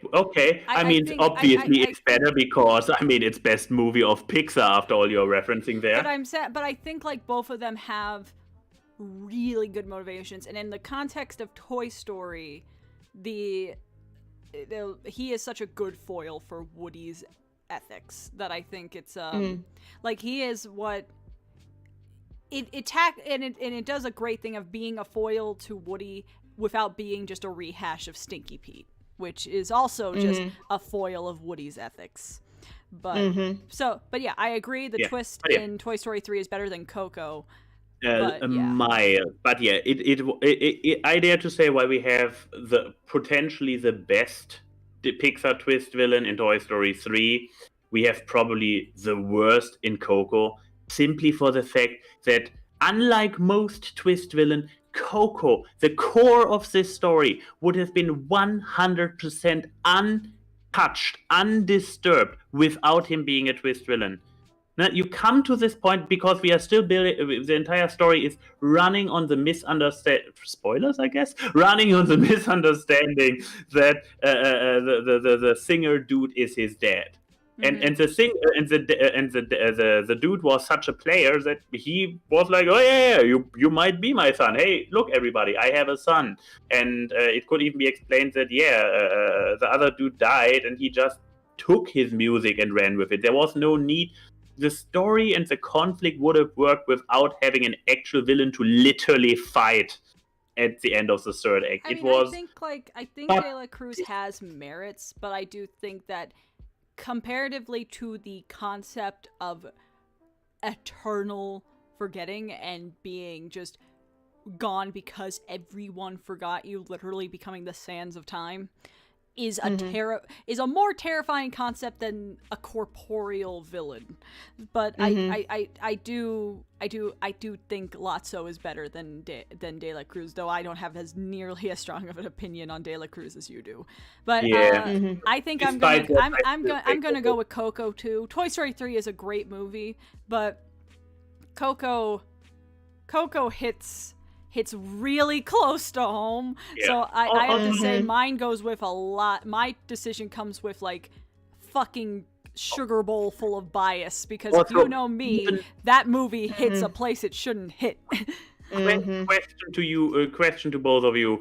Given, I assume the incinerator scene is still the most touchy scene in Toy Story 3. Besides the long partner, I guess. Versus the song at the end of Coco. I cannot recall shedding a tear in the incinerator, but damn, this Coco saw you tear up at Coco when we went to see it in theaters. I looked up at you and you had a tear rolling down your face, and I was like, So Coco also wins the tear bonus. Yes, yeah, and my vote was gonna go for Coco anyway, so that was kind of a landslide of, again, I didn't. It's funny because I didn't cry at Toy Story 3. I thought I would, but I didn't. But I sure as hell bawled over Coco. Gosh. Coco is such a beautiful movie. But yeah, it hits again. It's the family connection and legacy. Odie. And Odie says that his abuela looks like Mama Coco. No, you're not allowed. The thing is, Coco, I think of all these movies, is the only movie to make me cry at multiple separate scenes. Because and especially because it deals with mortality. Literally, it's about the Day of the Dead. So it's going to be about heavier subjects, about the afterlife, and again, the whole concept of being forgotten. That is terrifying. And the fact that all of fading away and drinking tequila, it's like that but I did feel like they tried to get a little bit of that laugh in before he goes, which was dragging her knuckles on the floor. That's not how it goes. Shh, there's children present. But but no, like the movie set up when I'm going to cry when Mama Coco and her child, the abuela and she's trying to calm Mama Coco down, being like, "It's okay, Mama. Who are you?" It's like, no, you're not allowed. You can't hurt me this early. We're 15 minutes in. Again, it was like when she remembers at the very end, and it's because of the song. Because the song was meant and again, it was because the song was meant for her. That was her connection to her dad. And then again, lighter fare. Yeah. So anyway, let's continue. We're gotta move through this bracket. We gotta move through. We're almost there though. okay, so Cars versus Meet the Robinsons. I think this is your turn, Lauren. Is it? Okay. I think so, yes. Shoot. Okay. I love the world that is built up in Cars. I do like the first Cars is the best one in the series, I feel like. Because, there's nothing preceding it. So it kind of exists in its own little thing, and it's its own little story, and it's cute, and it takes place over 66. It should have just been its nice little isolated story, but they decided to a little cute little, and it's more focused because it has that singular story, and it has that's very specific. Okay, there's a race. There's Route 66. Okay, there you go. Like, but with and then they also don't sideline frickin' Lightning McQueen. But then you have Meet the Robinsons. About Cars too. I know, exactly. With Meet the Robinsons, though, it's not a perfect film. I know it's not. There's no such thing. But dang it, if I didn't find myself being so entertained and yet also so touched by not only just like, also the villain is freaking funny. Oh, Bowler Hat Guy. I love Bowler Hat Guy. And really on top of that, his motivation to be a villain is so beautifully petty. And I can't be mad at that. Who can? That's like Doofenshmirtz level of petty to become a villain. Like, it's just cool binder. They all hated me. I fucking love Bowler Hat Guy. But then also just the fact that I think one of the few sins that I have with it is, again, there's a huge family and you don't get to have enough time to meet the Robinsons, ironically. But what they do establish as the future, and it's really cute because it's stylistically based off of, I can't remember the artist's name, but it is based off his art style and the way he renders things out. It was kind of the same artist, I think, that did like George Shrinks and those kinds of books. Same illustrator, I think.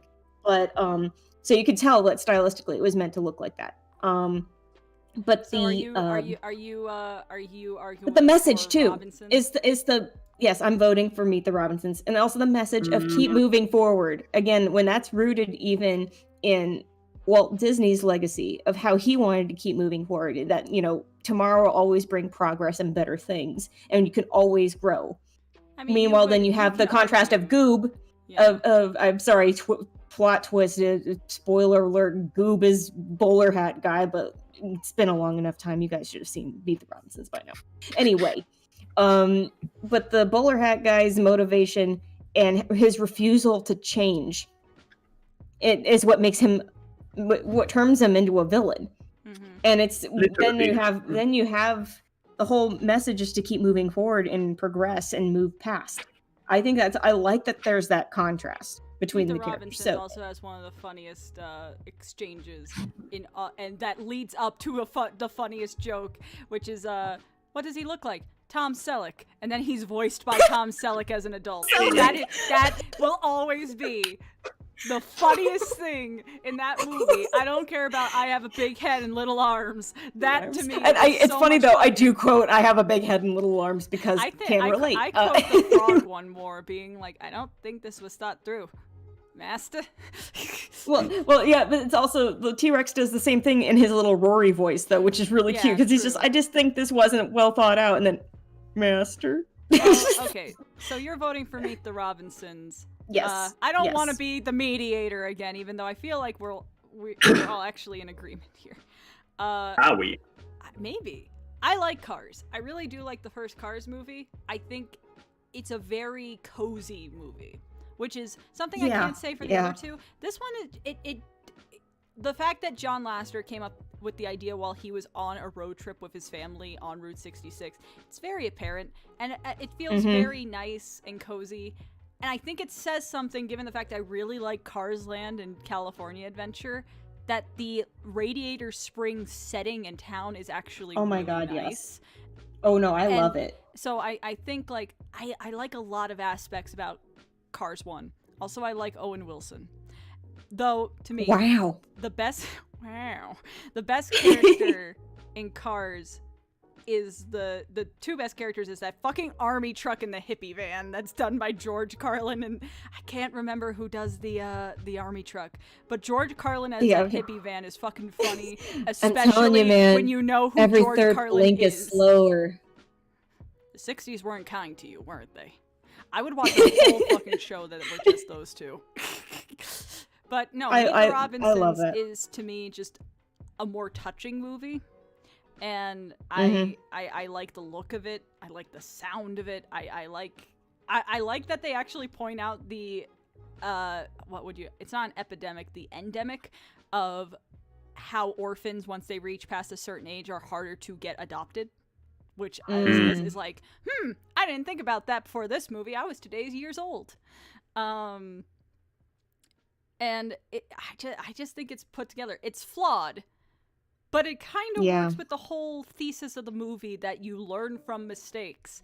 And you could say that each movie after Meet the Robinsons kept getting better. And that movie just made the best insurance plan for itself, with its whole thing being keep moving forward. And it's okay to make mistakes, so forgive ours. So yeah, I'm going to vote for Meet the Robinsons. Yeah. Oh boy. I guess I'm the counter holder, even maybe so I'm already outvoted. Maybe one of us. Please tell us. Maybe I can. I do really like Cars. This is actually a difficult choice for me. Yeah, here's the thing. First of all, with Meet the Robinsons, I was put off by the over-the-topness of the family. And like, oh, look how wacky they all are, and because he's a child, he is like, oh yeah, that's so great of wackiness. Like, yeah, but this is not how you actually want to live. And then it's like, oh no, that is how he's gonna live. He gets a cute wife, I guess. Like at the end, you know. Yeah, I like here's the thing. I like the conclusion. Franny is precious. I like the conclusion. I like the quote unquote villain. Even so, is Bowler Head guy really the villain? Is he? He's the chauffeur for the villain. Let's be real here, but. Exactly. But he is a lot of fun regardless.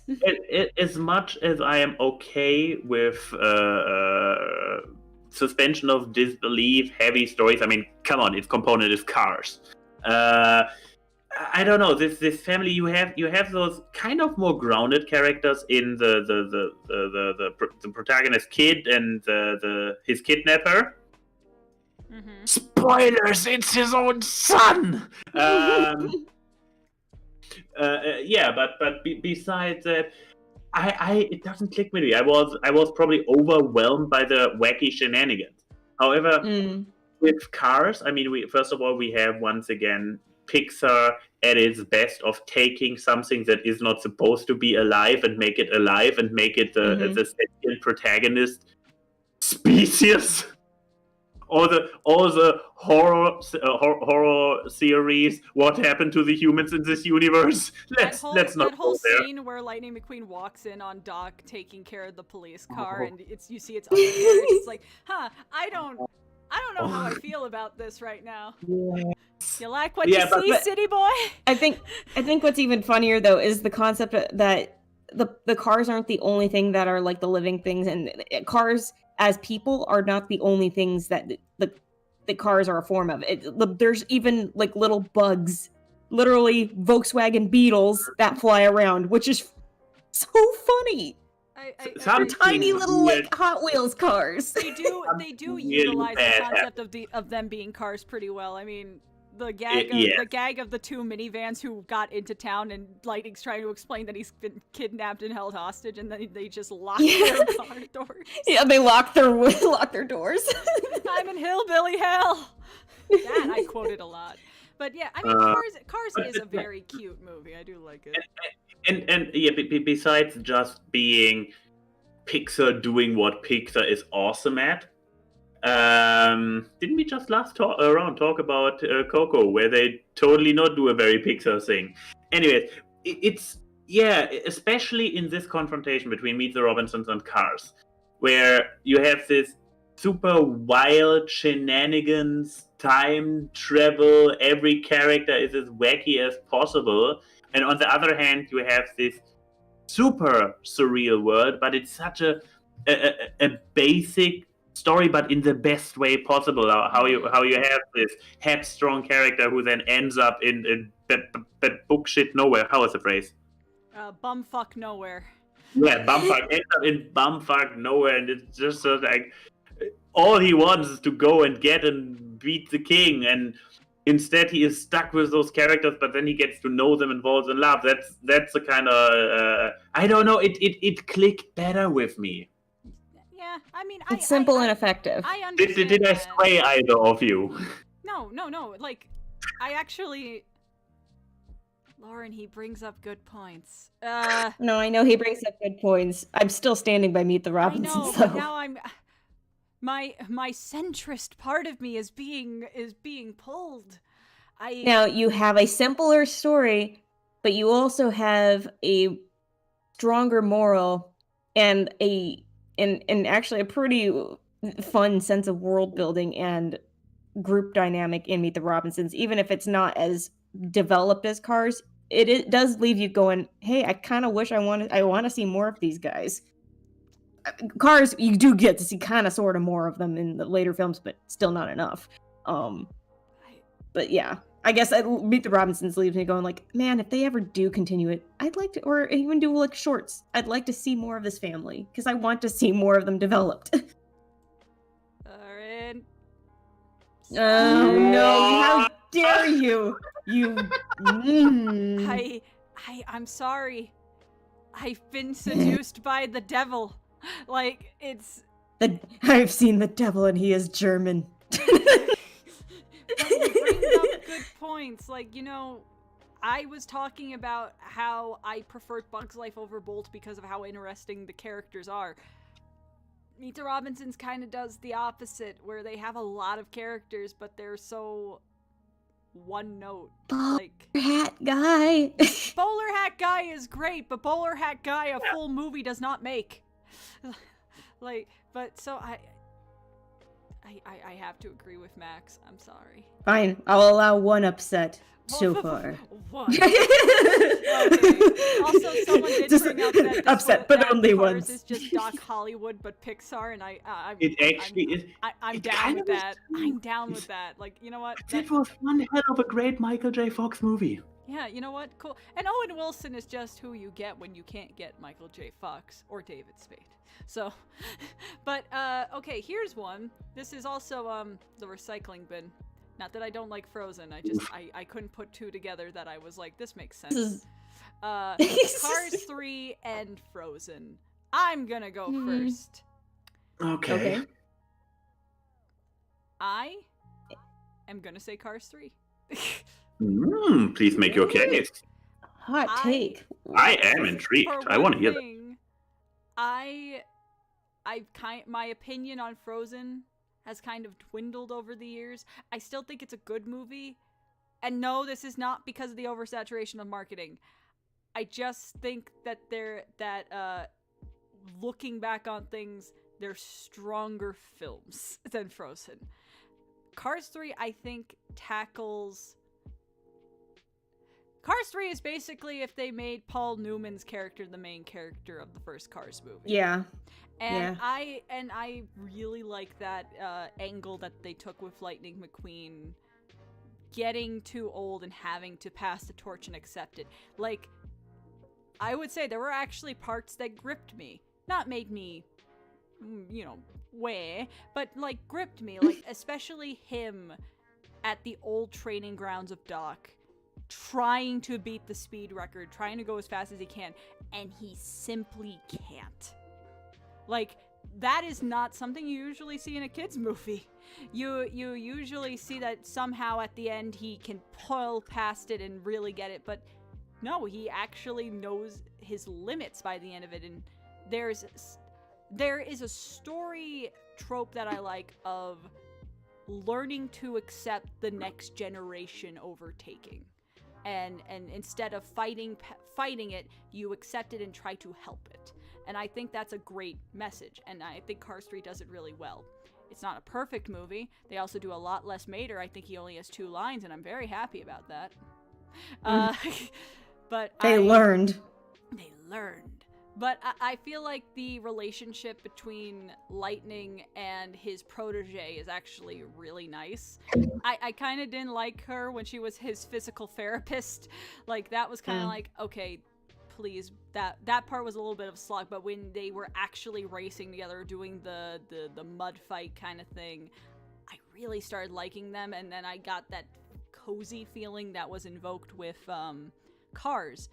Because that's the thing about the first Cars movie. You could say that the relationship dynamics between characters were actually, like, they felt real. They felt, like, very organic. And that those two connecting, I think, felt really good. And, yeah, I just think Cars 3 has just more of a resonance than Frozen to me. Like, especially since, like I've said, I think Onward handles a sibling relationship better than Frozen. And, you know, I also think that the last third of Frozen is kind of garbo, because they forget that it's a fucking musical. That's true. It's like they cram all the songs early on, and then, okay, we're spent. Yeah, then you leave us with Fixer Upper, which is like, thanks for that, buddy. But yeah, I think, like, these are both movies that have had time to sit, and I think Cars 3 is actually one that I would return to more often than Frozen. This is coming from someone who saw Cars 3 on Netflix. I saw Frozen multiple times in theaters when it came out. So, like, these are both films one film I actively seeked, and one that I didn't, because it was Cars 3, and Cars 3 actually surpassed my expectations.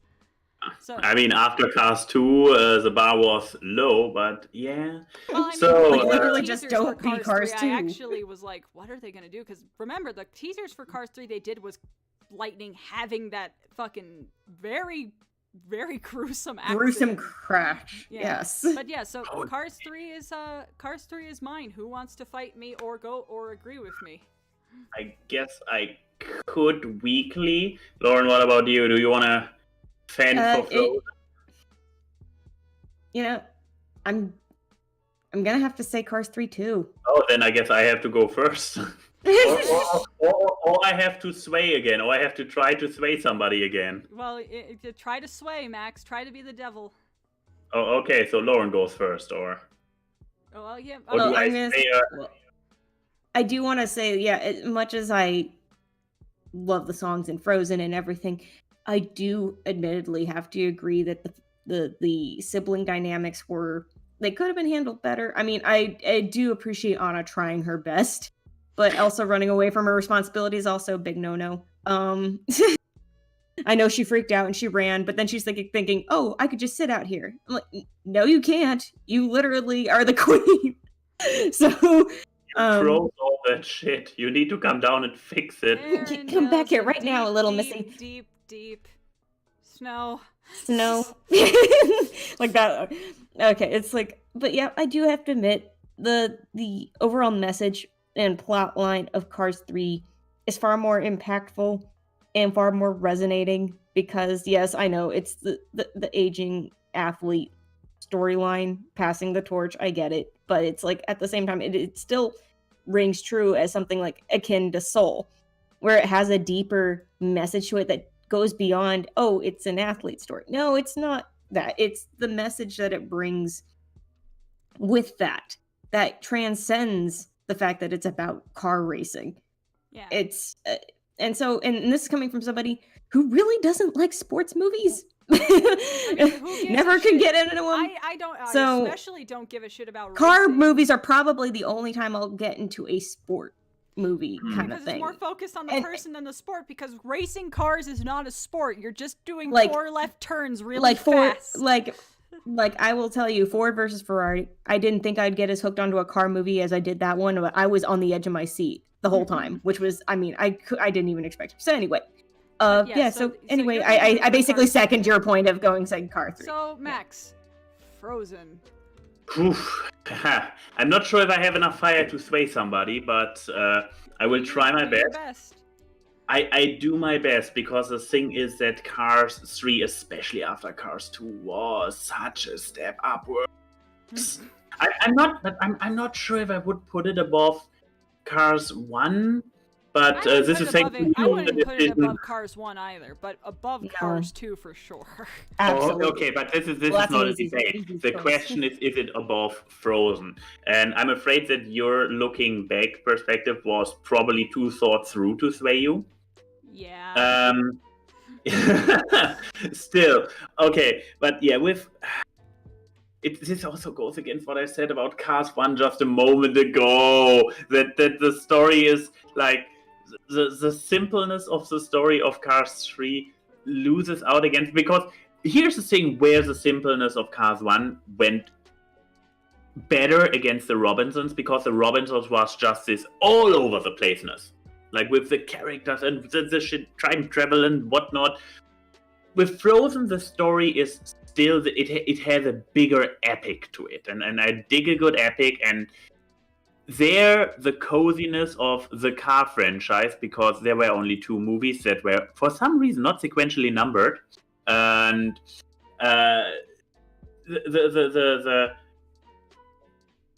the more focus on the characters loses out for me against the bigness, the visual bombastic, the theatricalness of Frozen. Well, I guess it also works because Frozen is a fairy tale compared to Meet the Robinsons, which is like a pseudo retro sci-fi. Yeah, and I mean, what Frozen also has going for it is, what I'm fascinated with it on a meta level, is that having grown up knowing the story of the Snow Queen, because I had an LP of it. I had so many fairy tales on LP that I actually listened to in my room.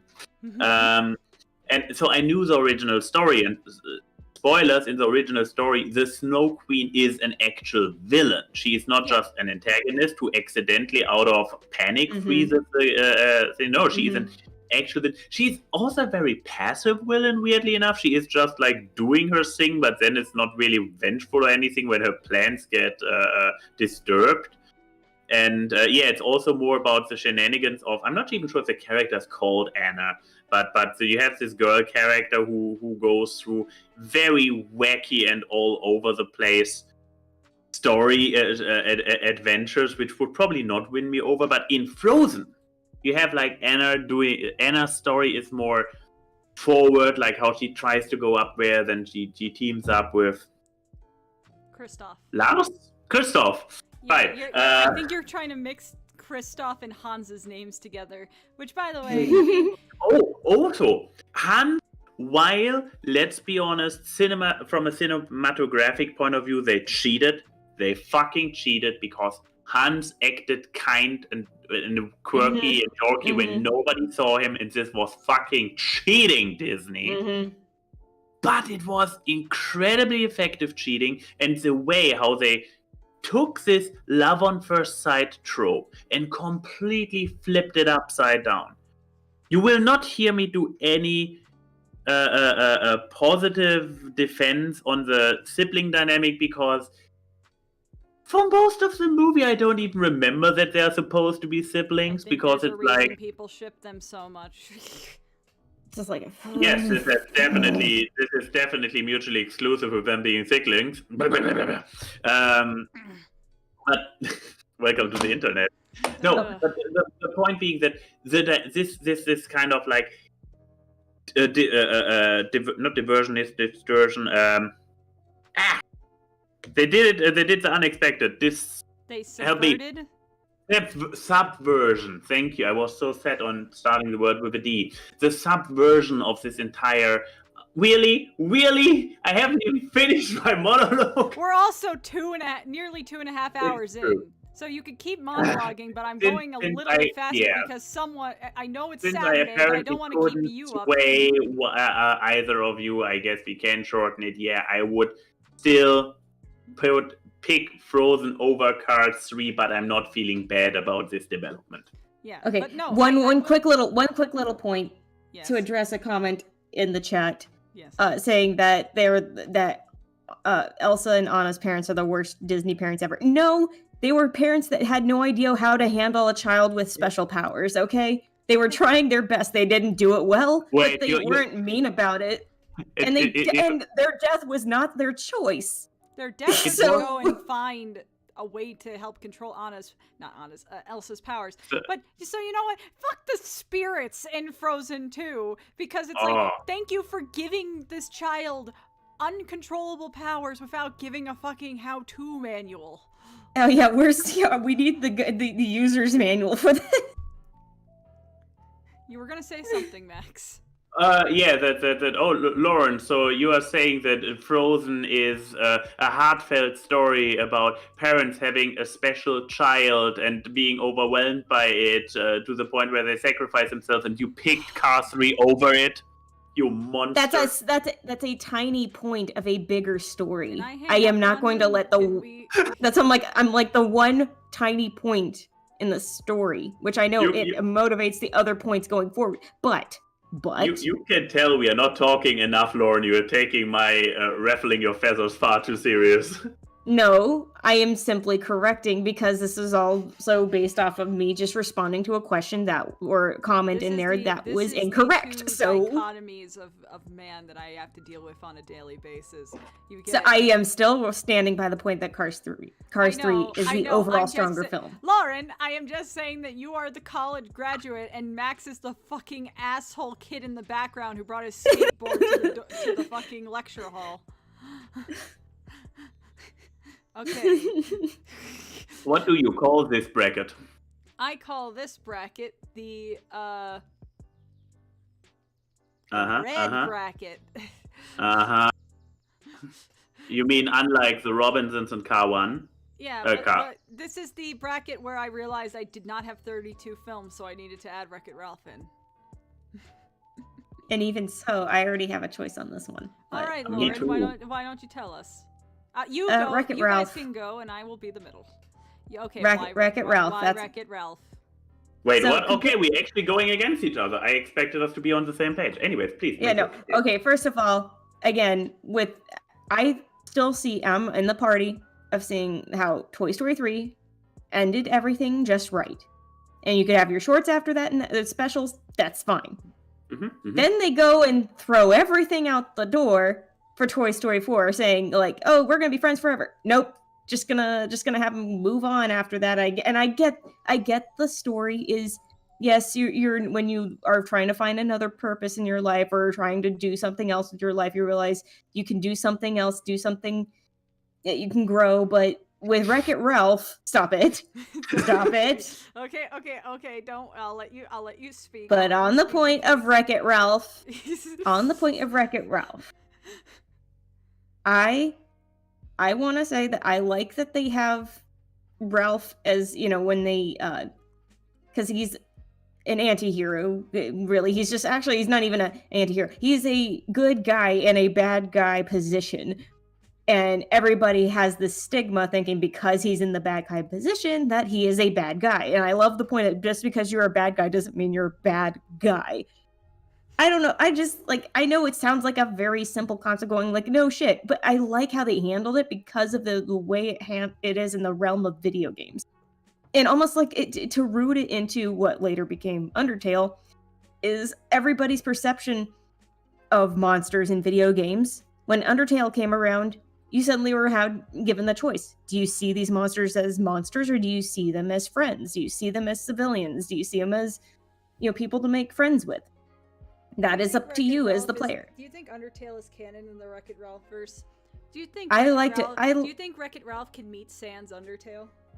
I think in the realm of as much as I prefer the first over the second, which is a no duh, given the second one takes place in the internet, I feel like they do. Somehow they exist in the same universe because internet. But anyway. Well, you heard it here. I think that the message is very heartfelt and more. I love Ralph and Vanellope's relationship and how they develop that bond. It's like a big brother, little sister relationship and that kind of thing. And she needs a mentor and somebody who stands by her. And I like that she's also how they address the glitch situation. And it's interesting. Oh, and also twist villain, best twist villain comes out of Wreck-It Ralph. I will concede. Let's talk about King Handy. Yeah, Turbo is a great twist villain. Oh god, I remember actually being caught off guard. I genuinely didn't expect, and usually I can see these things from a mile away because I saw him coming. Okay, listen here, you. Anyway. No, I didn't. I didn't. As I said before, I cannot recall a single twist villain in Pixar that I saw coming. They all got me. Yeah, but this one, I like that how they set him up. I didn't even see the bad chef in Ratatouille coming. Really? But I like the twist villain, how it was handled in this one, because it is bringing something back from earlier in the film to establish the rules of the world. And then it's not brought up again after that. They just say, oh, it's the term going turbo. But then you realize it all comes full circle as to the whole reason that he even goes out there and is doing what he does is with the precedent of this one character doing that, exactly what he did and quote, failing and dying or whatever. So, yeah. And so the whole thing was, and the whole setup for King Candy and how he takes over this game is so insidious. Like, he literally is a parasite. And so... Yeah, that is actually really creepy. But especially when you're talking about code and how he messes with the code. He messes with a whole realm's reality just because he wanted to win. Yeah. And he was tired, and because he didn't want to disappear. Set in the ground with Wreck-It Ralph, I take it. Yes. So Wreck-It Ralph for me.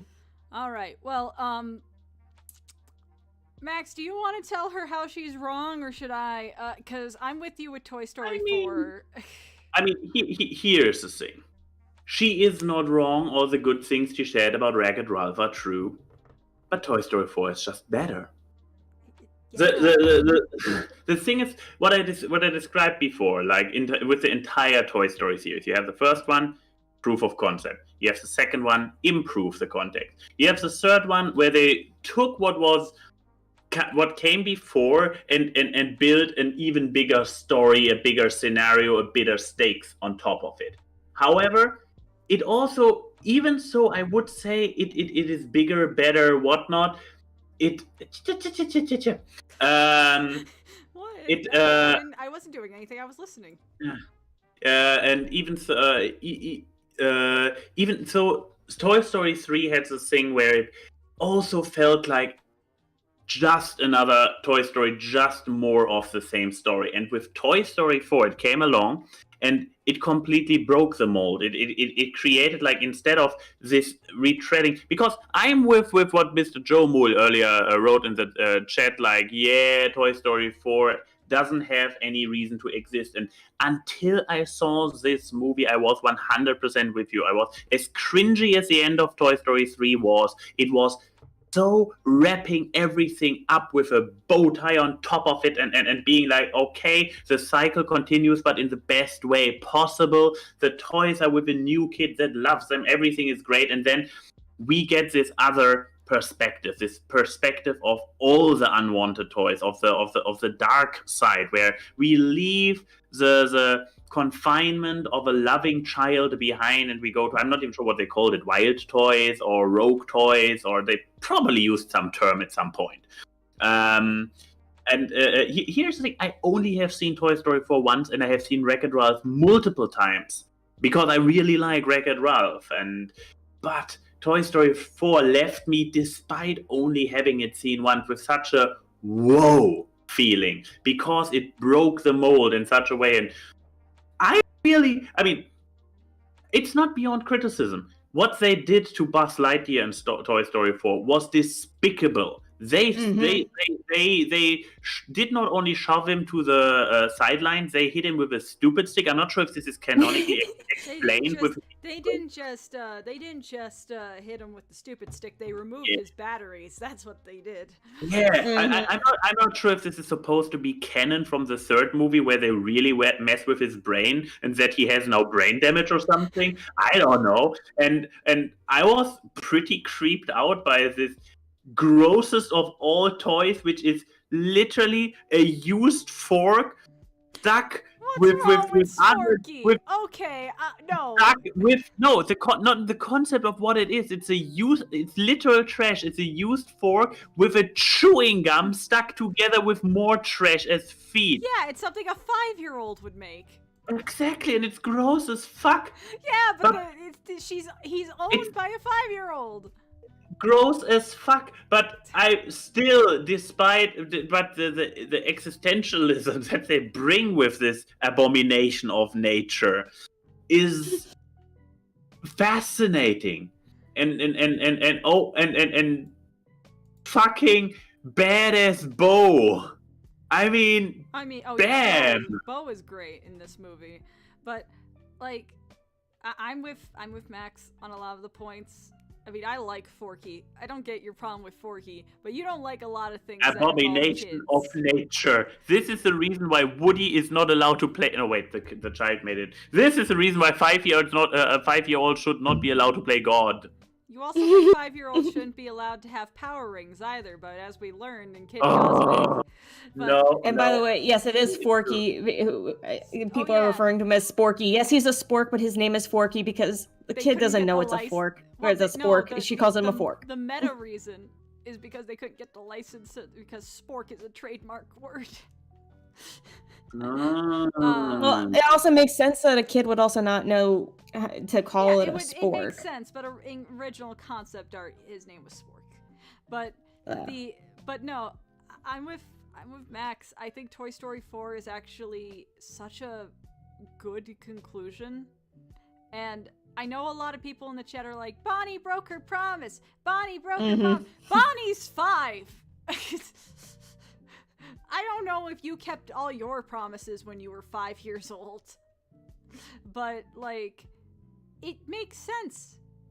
Andy's favorite toy is not gonna be Bonnie's favorite toy, and I like the idea because Woody has spent so much of his time in every movie helping other toys belong in places, and I think that Toy Story 4 was that great conclusion of that's what he's good at, and I think that's what he will always be Andy's toy, and now he's his own toy. He's helping kids find other Andys, which I think is really nice. I love Wreck-It Ralph too, but I think Toy Story 4 just, I don't know, it just hits different. And the ending with Woody and Buzz saying goodbye is a million times better than the ending of Toy Story 3. But I mean, like, I think the scene in Toy Story 4 that actually like pushes this past Wreck-It Ralph is the scene where the baby doll who's been trying to get Woody's voice box is rejected by the one kid she wanted to get. And I was like, Jesus Christ, that hurt. I would also like to point out that actually that is somewhat of a parallel to Bonnie and Woody in a way, because actually when you think about it, in Toy Story 3, her first bond with any of those toys is finding Woody. Woody is the one that introduces her to all the others. Yep. And then she's the one that he's the one that she's the most attached to. So when he's the last to be introduced by Andy, you see her getting and the most excited about it. So when the abandonment happens in the next movie, it hurts. Like, it really does. But that's your first one. Also, it's like, this is a movie where the villain of, if you would count that baby doll as a villain, she stops being a villain very, very early on. Like, she's technically, there really isn't a villain. No it's villain more just an act. There's no the true twist villain in this movie is that there's no twist villain. It's just it's the concept of moving on. Yeah, it's the concept of moving on, and I love that. And I think it's circumstances. The fact that we've had so many twist villains with Pixar movies, it's what it makes me respect Toy Story 4 a lot more. Shouldn't it? To have a villain. No. Oh yeah. To bring up somebody else's point, yes, the underutilization of the other characters in the film. Yes, I am absolutely pissed at that because the part of the charm of it is the ensemble, and when you can't use the ensemble properly, I mean that's just. They had around Woody the ensemble they did have around Woody, like the new stuff, I thought they were really good, especially Keanu Reeves, Evel Knievel. Hell yeah. Yeah. Well, no, I know Duke Kaboom. Everybody loves Duke Kaboom. I have no complaints about Duke Alright. Kaboom. I'm just talking about when you have so many characters and then you have people Okay. who have attachments to other ones. We're at And the Now- last two don't of get- these preliminaries. In the and then last we film. Can get to the finals. With the big battlegrounds, first Keyframe versus me, and then it was Lauren versus me. Mhm. Why do I have to fight 2 battles in a row? Jesus. I mean, like, okay, so do you want me to go first with this one? Sure. Yes. Moana. Oh, that was the one I wanted to pick. Really? No. Oh. Okay, here's the thing. I adore Tangled. Tangled is one of my favorite movies. Mhm. Rapunzel's actually tied with Tiana as my favorite princess. I love Tangled. I think Moana is just a better movie, though. Like, I think Moana is a very strong character. Maui is fantastic. I You're like welcome. I like the dynamic around it. Tamatoa, I mean, we can't. Tamatoa is the best twist villain because we didn't know he existed until the movie happened. The twist is he was there. Also, the twist of what Tafiti was is actually Yeah, really also. good. Mhm. And I Actually, think another reverse twist the villain. music is fantastic. I think that Of course. that they invoked. I mean, obviously, I am not a Pacific Islander, so you can fact check me.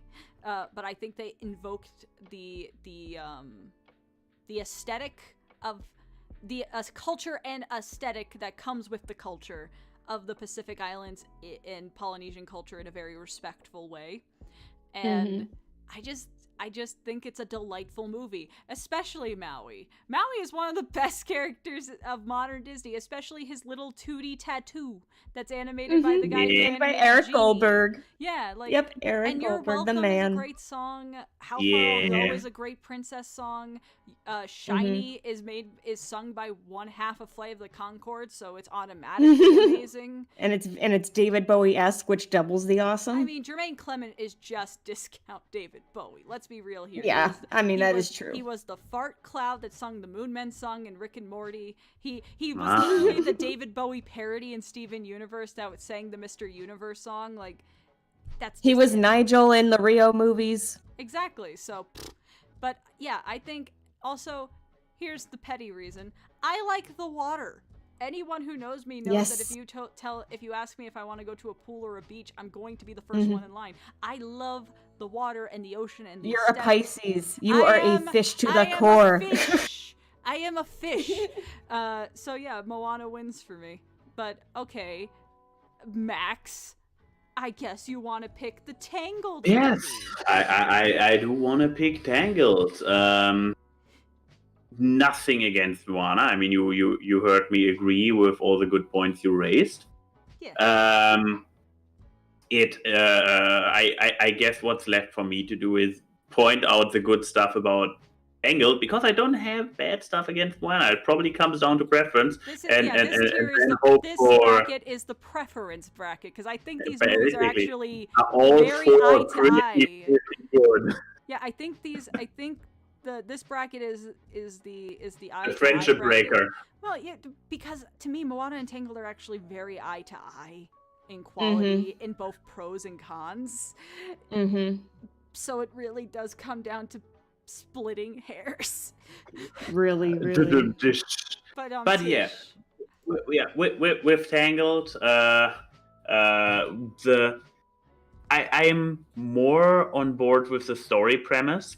Because the story premise with Moana is like, while it all comes neatly together, it's like, whoa, there was this thing about finding the eye of something, the heart of Tafiti. the heart. It was the heart of Tafiti, and so it's like as MacGuffin as it gets. While really everybody, including those little coconut gremlins, everybody's just, The whoa. Kakamora. Yeah, everybody is just like, whoa, heart of the Fiki, woo, behind it. I really love the dynamic between Moana and, I mean, The Rock. It's a fucking rock. I love this man. Who doesn't love this man? Yeah, exactly. I might be straight, but when he smolders, I smelled. It's like so. Nevertheless, Tangled on a primitive level clicked better with me. The story of this is she literally blue-eyed? She probably is literally No, blue-eyed. she's green-eyed, actually. She's green. Oh, yeah, she actually This, is. Now that you this point is out. why Yeah, short-haired Rapunzel is on my list of cosplays, because I love Rapunzel. Yeah, but yeah, she is this beautiful story of this. Yeah, like this child basically, but then she's an adult. What is it's her 18th birthday? She's 18. 18. Yeah. Yeah, her 18th birthday is what everything is all about. Yeah, you have this, but due to the fact that she was literally closed off from the world for her entire life, she has this childlike innocence, and but this is at the same time how she goes out into the world and is like able to connect with everybody, including a fucking bar full of robbers and killers and criminals and Men with pointy teeth. yes, and she gets all of them to fall in love with her and love her. On the other hand, you have this fantastic foil in Eugene, and he is such a great character. Yes, and Don't then tempt me and Lauren. We'll go first. We'll go thirst cast for Eugene in a minute. Oh, mama. Yeah. Yeah. and even when they got his nose wrong, even It's those still right. folks- I love Eugene so much. yeah, and so yeah, with the story being less about it's probably again the similar thing that I had with Onward. Sorry for going back there, but just the consistency. Just the consistency in my own evaluation. I just noticed myself that those random encounters leave me with a little bit of like, huh? Like with the coconut, the guacamaris, the guacamole. Nakamura. Yeah, the caca. Don't devolve a word from actual Polynesian language as caca. Like, anyways, yeah. point being, you have those random encounters, and while they are there as character moments for Moana and Maui to grow as a fantastic dynamic, I guess I see also something else that comes in. I'm a fucking shipper, and Moana and Maui are not shipping material.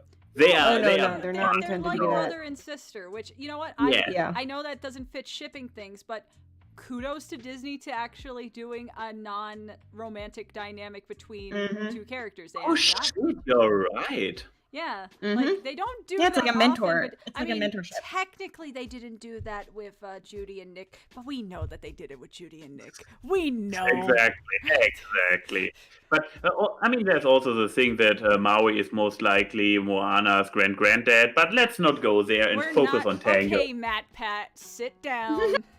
Oh, I was so close to writing an angry comment because he got it wrong. He built up all this theory based on actual mythology, and then he's like, Grand is his daughter. No, you fucking idiot. You just pointed out that she must be his granddaughter. Do your own homework. Anyways. But in Tangled, you can actually ship them. I mean, this is the thing, that it's a love story, and it's a nice love story, and I'm a sucker for it. And it's like by a pinch, but Tangled wins for me. Also, let's give Tangled. I'm still picking Moana, but I'm going to still praise Tangled up and down. Mother Gothel is uncomfortably good as a villain. Like, She knows pretty well. like She's a little too real. But yeah, real. that's it. That's the thing. I think maybe that's what pushes Moana forward, is because it's like, God, you are very real, emotionally abusive person. I don't want to be reminded of real life. I want to go in the ocean.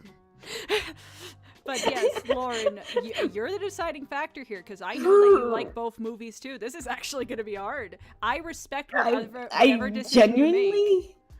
I genuinely feel like so utterly torn because forward, we need I to. love both of these I know. so Kinda- much. And Find an arbitrary reason to pick one over the other. An arbitrary reason. But, That okay, is so so- bullshit that everybody which can one accept has it. better music? I guess they're both musicals. This is actually one of our few choices. You where got they're Alan both Menken musicals. and Lin-Manuel Miranda. How dare you make me pick?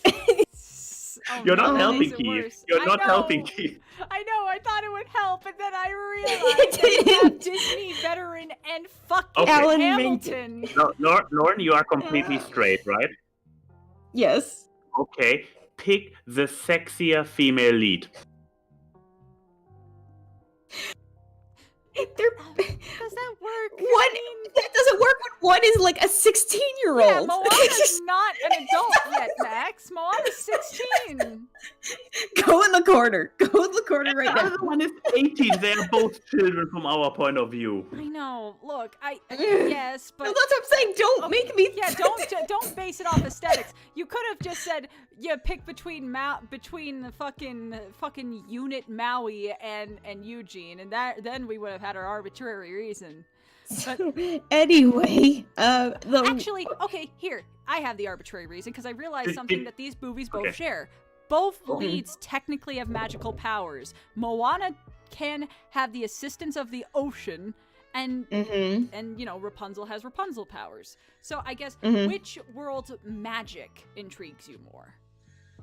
you know what? I guess if we're gonna go off of that singular point, I do like the emotionalness. I mean, yes, I know there is some profoundly powerful stuff about the bond with the ocean in Moana, Okay, but Frame, you screwed up. No, this is. I think this is actually a good point though, because if we went back to Frozen, one of the biggest flaws about Frozen in general is just how, even with Frozen 2, which is about the spirits that guide the magic. Yeah, that made it worse. The magic is so not explained well. Moana and Tangled actually succinctly explain why their preferred magics exist. So I think that's actually a good point to pick. And I think with Tangled, I like how she uses the powers. And again, it's like there is a deeply profound connection into that magic, especially when it gets to the end, when Eugene is laying there dying and she's trying to save him using whatever little magic she has left, and then he cuts that off. But so it's really, and then I know you say power, true love, resuscitate, blah blah blah, but it's because of that love that was bound in her, in the magic she had, that one little remnant left that she had, you know, until the TV series happened. That's what saves them. And then I don't know. I'm a sucker for their connection. You know what? I love Eugene I and respect that reasoning, and also this means that we could probably talk about Eugene more later, which I'm perfectly fine so with. let's have Tangled move forward. The big irony about this development is that specifically, if you would have asked me to pick one over the other by the magic system, I would have gone with Moana. Really? Yeah, instantly, because Entangled, and it doesn't even get, they're slightly better with the series, but Entangled, as we look at it as a standalone movie, you have this one singular element of magic in form of her hair in an otherwise completely unmagical world. While in Moana, the entire world is fantastic, and it makes sense, and everything is more, the world in and of itself is more cohesive. Yeah, I know, but even then, it's just, again, I love them both. That's why it was really, really painful to try it. So I know. I just point out that. And you know me, I loved everything tropical, and I love Polynesian culture. I love everything about it, and so it this was a hard very choice. painful. But also, Jordan Jones, I don't know why you kept talking about the size of the horse's ass in Tangled, but stop. You mean the gluteus maximus? Okay. Where are you? Where do I? So the big one. What is this? Is supposed to be the death match between me and Lauren? Yes. Oof. Here we go. So okay, I completely don't feel like any energy I put into it is already wasted, given how you already moved Ratatouille forward before. Well, I mean, I was doing that because I was doing that with Toy Story 4 to annoy Lauren, so I felt like I had to be egalitarian about it. But remember, Ratatouille is no longer my absolute favorite Pixar movie, so I could be swayed. You people have to sway me. But Lauren can't. But, I mean, okay. Max, you have the floor. Oh no, I have to go first. Damn it! This gives Lauren the advantage of swaying. Okay. You know what? Fine, Lauren. Because because Max is being a little piss baby. You get to go first. Please, go ahead. All right. So I feel like the message. I mean, sure, you have the family message in The Incredibles, and treasuring family, and I, of course, I love both because they're Brad Bird films. They're two of the strongest Pixar films in the lineup for that reason. They're the most mature because Brad Bird doesn't talk down to the audience in any way. He makes sure it's something that the adults and get along with just as much as the kids. So that being said, Ratatouille, yes, I have a personal connection to this, but it's also just resonant for a lot of people for a lot of reasons. And I think it's because it's a story, more or less, about not only being able to, yes, pursue your dream and whatnot and all that, but I mean, there's also the message of acceptance. This is a rat who wants to be a chef in the finest restaurant in Paris.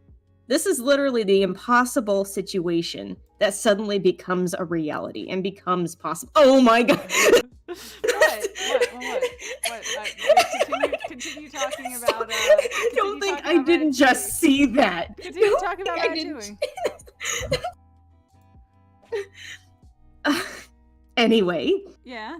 It is profoundly, absolutely a message about acceptance, and this also is a message about the creative journey, about not being afraid to try to basically show the world what you can do, no matter where you're. That's why the message is so great. Anyone can cook, right? As they're saying that no matter where you're from, no matter what you do, that as long as you try it and you can show the world that you can do it, it's like, just go ahead and do it. And I don't know, it's just, I like the whole dynamic as well of Remy not only trying to come to get the world to accept him, and actually it's funny, the human world comes to accept his talents, of course not really knowing who he is, but they accepted his talents for a genuine reason, versus his father, who accepts his talents at first only for the sake of making the colony's life a little easier, being, basically poison sniffer. But to be able to use his talents for for a true, genuine purpose, and it's realized in a world, in a situation that normally wouldn't happen, but to make it believable. It's just, I don't know, and I love it. I just love the whole thing, and I mean, it's also in one of the best renderings of Paris, with the best renderings of food. And you and I both love food. yes, and the music is I love the music in this movie. Remy, the Ratatouille, the rat of all our dreams. But okay, so and everybody, his name is Remy, not Ratatouille. God, everybody get it right. Okay, so that is your argument. Very good arguments. Very good. Max, Incredibles. So, I mean, first of all, I want to point out with Ratatouille, I have been in Paris. It's not all that great. Pretty crowded. But the rats are pretty neat over there. I give it that. And I've been in Paris. Went into their airport. They made us wait 2 extra hours to get on the plane because they had to ask us if we packed our own bags. I don't know. Yeah. But yeah, then and of course, when we talk Ratatouille, I'm probably not the right one to defend this movie because I identify with the brother. So let's move on to Incredibles. Yeah, I remember you talking about you going to that Wagyu beef place. Yeah, no, you oh yeah. I am the brother. But yeah, so I mean, the meat was tasty. Yes, pretty incredible movie, if I do say so. No, I mean, let's ignore the groundbreaking animation advantages that this movie did. I mean, nobody in this call would really be able to appreciate it anyways. Am I right? No, let's rather go for the fact that this is an absolute outlier in the entire Pixar lineup. If you look at all the Pixar movies, I mean, we talked about earlier how Pixar's stick is to take something non-sentient and make it the protagonist of a heartfelt story, which Ratatouille to a certain extent gets into. I mean, he's a very smart rat, but at the end of the day, he's supposed to be an actual rat who is controlling a human. Loving it.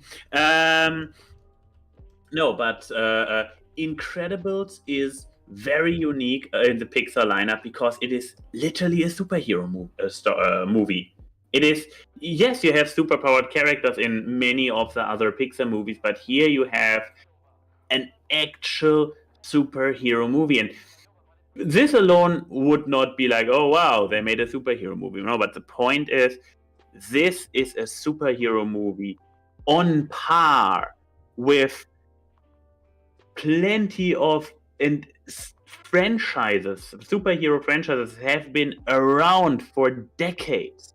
And here comes this, back in the day, one shot. I mean, the reason that part 2 took so long is probably because it was never really intended. You have this one shot where they just go in there, invent an entire world of superheroes, and it feels like a true superhero world where you have like a government department taking care of the heroes, of the hero business. You have you have this fashion designer who is specialized in superhero production stuff. You have a world, no caps. You have a world where you believe that this is a world in which superheroes live. Often enough, with especially DC, some properties of DC, you have this thing like, yeah, you have all those super powered individuals running around, but it feels like it's our world, and there is suddenly superpowers at each corner and magic and whatnot. And I mean, same goes for the MCU. Let's be completely honest here. It's like, oh, look at all those magical entities and whatnot that have been around all the time, but yeah, actually everything started with Iron Man. But then there was also stuff in the past, but it didn't have any influence. It's all Iron Man. It's like, but here you have this world, and this entire world in Incredibles feels like a world in which superheroes are a thing. And then on top of this entire world building, you go in there and have this family story, and it's this superpowered family, and yet the message at the end, like, I am not strong enough, or how he is almost ready to kill Violet over, like he breaks his own code. I mean, at the end of the day, he's still too much of a good guy to actually go through. You mean Mirage?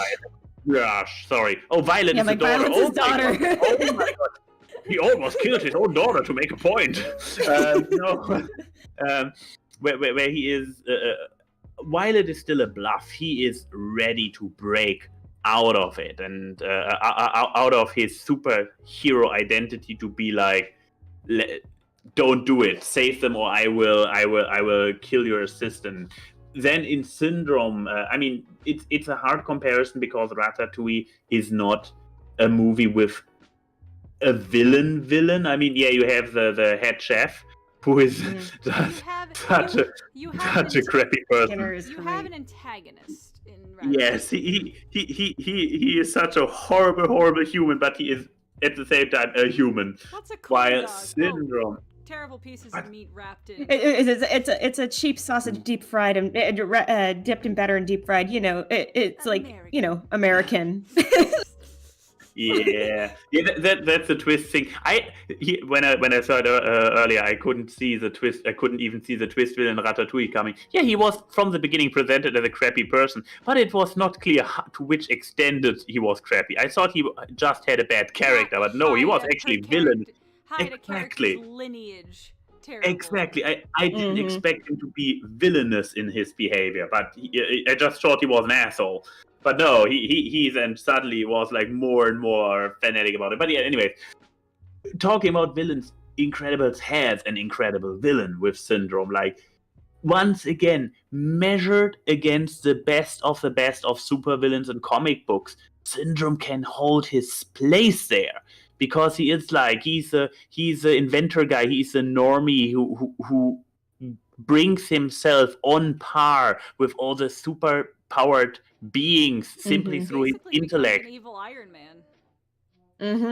Yeah, you could sell that, but he also comes from a very different mindset because he is this deflection line. I mean, how often do I quote in real life and in any context like the if everything is special, nobody is. I mean, yeah, in the beginning you have Flash saying this line the first time, but then it gets mirrored by the villain and he says this in such a beautifully menacing way. And he is such a goof and yet menacing. God, I love him as a villain, and yeah, well, then That's a great point. it's again for this one superhero movie in this lineup of family films, adventures, and whatnot. It stands its ground, and it even stands its ground as a superhero Jason Lee, movie. right? Yeah, Jason Lee was the voice of. Oh He's yeah, also fantastic. fantastic casting there. Not gonna lie. Billy, and I'm not Incrediboy. It's just Buddy, you got busy. Yeah, you Yeah. got busy. I mean, the best line that Syndrome says is not in The Incredibles. It's in that fucking Jack Attack short where he's trying to say that he's the babysitter for the babysitter. You know. Oh yeah, What originally, does yeah. stand for? Oh, it stands for sitter. Originally, it was going to be babysitter, but then I would have. But then I'd have to BS. BS. Like, And know you what? understand why I couldn't go is with that. So terrifying because he's just so he rolls with everything he says and he sounds so genuine. That guy is a legit sociopath. It's like, oh, this is how he came to power. Yeah. Like this is Like, he oh, was okay. persuasive. I have to say, you both brought up great points. Because Ratatouille is a creative's dream of a film. Like, putting aside a love of food, you can even put in and taste with food. The whole As message. Shafrilla would put it, we literally called it Pixar's magnum opus. Yeah. I mean, it has such a wonderful message and it resonates so well. And God, that movie becomes more and more impactful each day, especially when you work in the creative field. But Incredibles is like, it's almost like the Iron Giant, which also works for a Brad Bird movie. So Yeah, like it's funny you say that. for one thing, it's like a great period piece. They because it's not set in modern day. It's very much a pseudo 50s 60s world, but it's not in your face about it. It just makes it a lot more sleek and classy, and the characters are great. I mean, Bob is a fantastic character. Goes through an amazing arc. To me, the entire insurance scene is actually really great.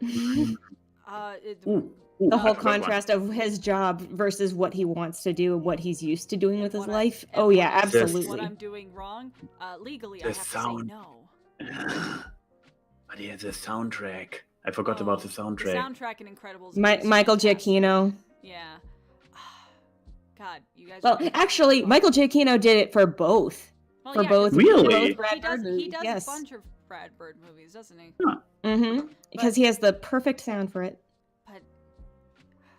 But Incredibles also looks so fucking sleek. Like, Brad Bird's designs translate to 3D so well. There was no one better to make the first fully human Pixar movie. You guys are making this really, really fucking hard. And you thought you thought you could do us. Could I also bad may I also Yeah. point out the ending monologue from Anton Ego is one of the greatest monologues in cinema history. It is.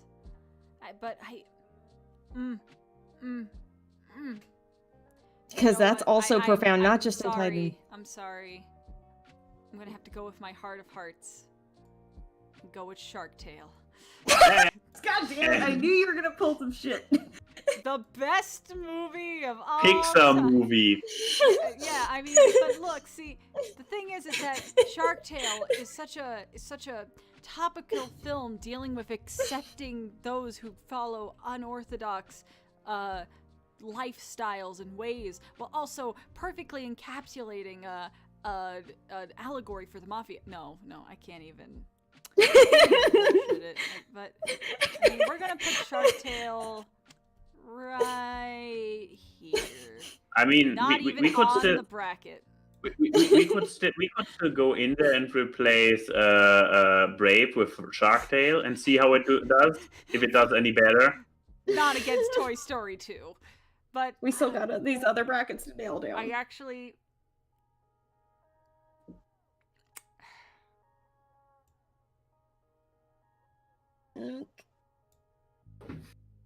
Well, okay. Oh, so much hurt and pain in that. Okay, I you put Joe, we all Ratatouille. do not celebrate the death of Rat. Do You not celebrate the Lined death. you Keyframe lined up Ratatouille with Incredibles in the first round. the thing was is that You I- brought this on yourself. The thing was is that like I thought I would automatically go with Ratatouille, but Syndrome is just such a good character. Like, Was your determining factor? the thing is, to me, Incredibles and Ratatouille are like Moana and Tangled. They are eye to eye in both pros and cons, because the problems with Incredibles is just problems that is in every Brad Bird movie. So it's like, I'm going to. Maybe on another day I would have picked. That's the thing. I think this is really so circumstantial, because some days I would pick Ratatouille over Incredibles.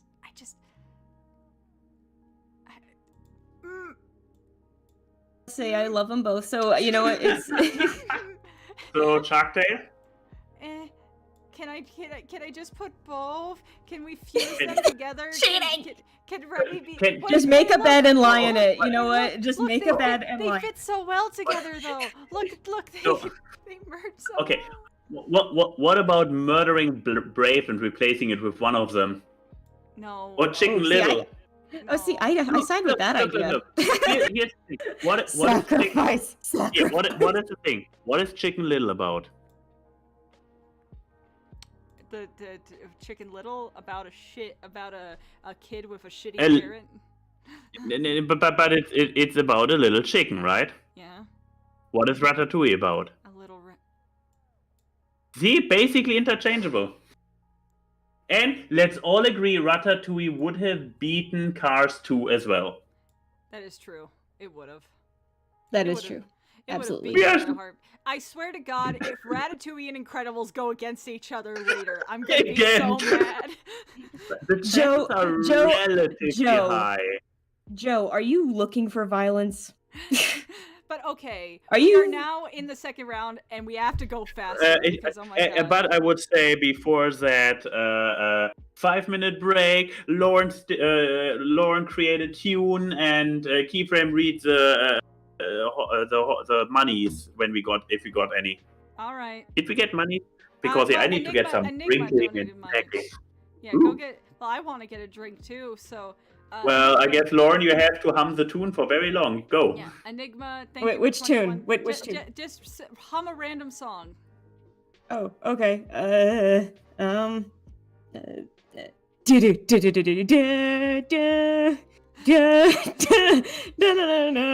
Nah. Da-da-da-da-da. Hey, Key and Abby and Anwar, I just want to let you three know that I'm here. I exist and I'm in the chat, and you three are so dazzling and amazing. Thank you, Enigma. I'm gonna go get myself Na a na drink. na na na na na na. This is payback. Na na na na na na na na na na. Na na na na na na na na na na na. Na na na na na na na na na na. Na na na na na na na. Na na na na na na na. Na na na na na na na na na na na na na na. How long do I keep going? Na na na na na. Na na na na na na na na na na na na na na. I got a butterbeer. Na na na na na na na na. That thing is Na na na sweet. na na na. Na na na na na na na na na na. Sing Wonderwall. Na na na. Today was gonna be the day, but they'll never throw it back to you. By Right now, you should somehow realize what you gotta do. I don't believe that anybody feels the way I do about you now. So, baby, I said maybe you're gonna be the one that saves me. me. And after all, you're my wonderwall. We have never gone to karaoke together, and that's a sin. Yeah, that's gotta change. Gotta I change know. soon. I've been to karaoke with Max a million times. I mean, I'm purposely singing awful right now, obviously, and I'm same. just. Obviously, that's what they always say. Oh, by the Well, way, I'm sitting at a very inopportune angle to sing properly as Yeah. is. So I'm just sitting here in a bathrobe drinking this knockoff butter beer because I went to Rocket Fizz and got a bunch of glass sodas, and they had a butterscotch soda, and I was like, oh, maybe this will taste like the butter beer in Universal. And now I'm wondering, was the butterbeer always this overwhelmingly sweet, or is this It is. overwhelmingly sweet? Well, it depends on what you get. It's called butterbeer. Oh, I mean, is it like the one that you get from like the candy store that is like the butterbeer wannabe butterbeer? Like it's like guess. butterscotch soda? Well, it says butterbeer on it, but it's not licensed by Universal. So I guess it's the knockoff, but still, I mean, because the stuff at Universal still is pretty sweet too. Yeah, but I'm not the best one to remember because every time I've gone to butterbeer, I've shared it with people, and I think I've only had 3 sips in total. Okay, how do you prefer it? Hot, cold, or frozen? I've only had it cold. Good. Look, the true way to have it. I don't really like overtly sweet sodas.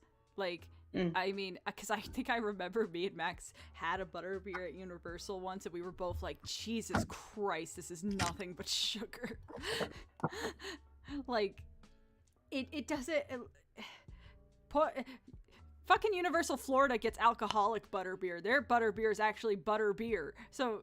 why can't us Californians have it? Do you not trust us? I mean, you have full reason to not to, but Jesus. Well. But yes. So anyway, let's get welcome back to the quarterfinals. We're going to go faster with this because we've explained our reasons. Now we just need to explain why one is better than the other. So, Shrek versus Zootopia. How long do we want the bit to go that Shrek makes it far, that we deny Zootopia the victory? Well, actually, between these two, I mean, if I may say, I mean, no preface, I'm picking Shrek over Zootopia. What? Okay, we're back. I have to say, we're back from the break with See, Chris knows what I'm talking about. Chris is also an asshole who doesn't like Zootopia in the first place.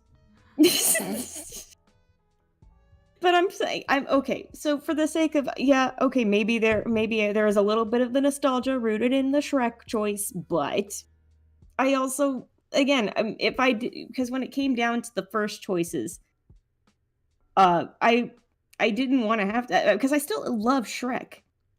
It was just a matter of picking it between those two things at the time, between Toy Story and Shrek. Now this feels like but an obvious decision for you.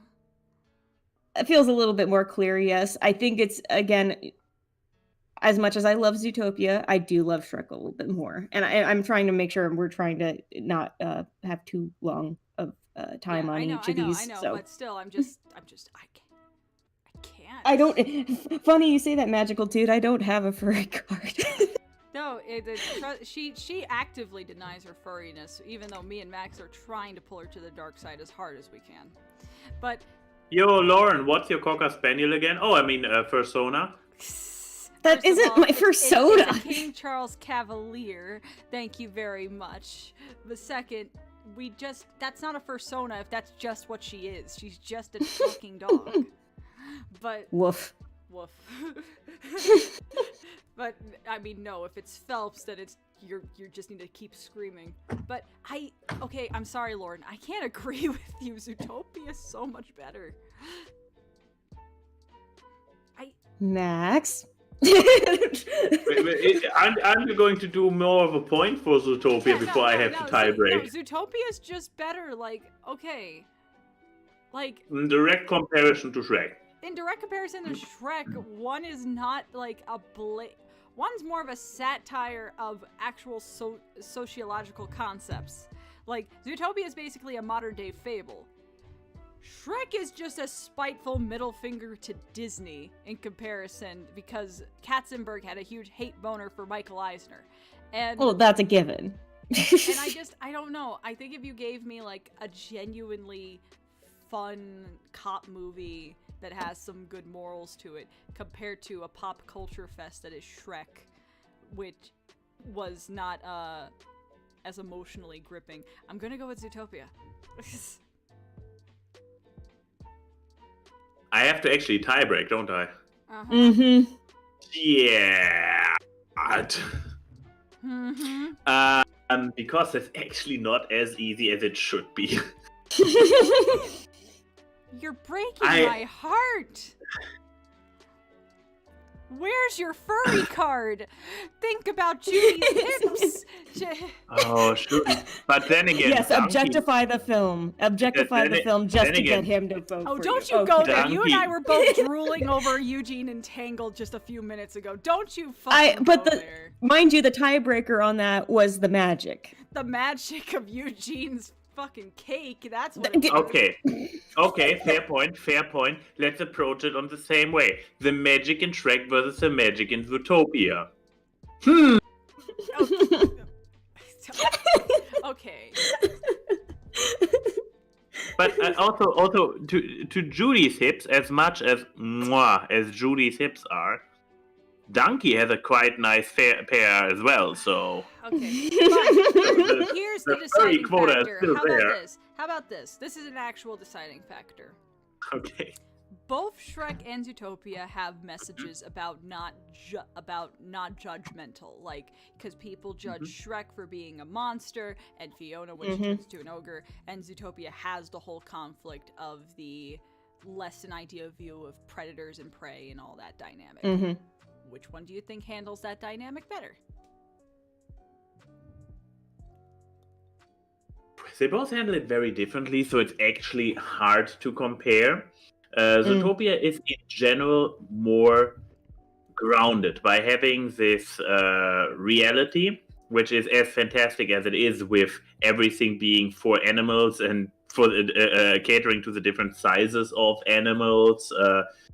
It still depicts at the end of the day our modern society. God damn while it, Max, you caused Shrek people starting to talk about Shrek's ass in chat. I still got it. fucking hate you sometimes, man. With Shrek, it's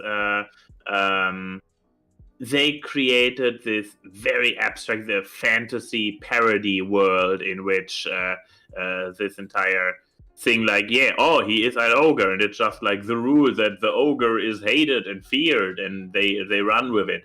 So it's not as easy because those movies are also so different. You have this funny action-packed cop movie versus this a deconstructing fairy tale parody. Ooh. But I guess at the end of the day, and that's what it ends up with, is Shrek Run is a lot older than Zootopia, and it shows. The subsequent Shrek films, with which I mean Shrek 2 and Shrek Forever After, exactly, the two only existing sequels to Shrek. They take it. I mean, if Shrek 2 would be here, it would probably be a longer and harder wrangling of the battle. But between those two, I dare to say that overall Zootopia is the better movie in an unfair way, because it's just like later. It's not not an early Also, product I would in a new argue- studio. I would also But argue it doesn't because so great. Zootopia banks less on pop culture at the time of its release, that it's a bit more timeless. Hmm. But yeah, okay, so there we go. Man, sorry Shrek, you got Shrek'd. Furries beat up Shrek. And then who's gonna beat up the furry? Oh, no. Well, okay, I think this one's easy. I have a poster of Zootopia in my room, so So do I. yeah. I have Yeah. three Wait, 1, 2, 3. I am Jesus. a man with 4 Zootopia posters. But can they live up to Lauren's 4 Shrek posters? I mean, we all know that Lauren, when you turn the camera of what you see in the awkward cast, she just has like this beautifully hand-painted mural of Shrek that she made in college. Like, that's what she spent her life's work on. It's like one of those fucking lofts where the painter is like shirtless throwing paint at a giant canvas. I agree, Chris. I agree with your point. That is a bias. Ah, damn. It was hard, okay? But I think this one's gonna be easier. That will be faster. Soul versus Yeah. University. I mean, I love the messages of both. And I mean, Soul. I mean, from all the things that I remember from my many watches of Monsters University, Oh my God, watches of Animal House. exactly, and I definitely want to advocate the yeah. So whatever. Yeah, I don't think there's any arguments from me, Lauren.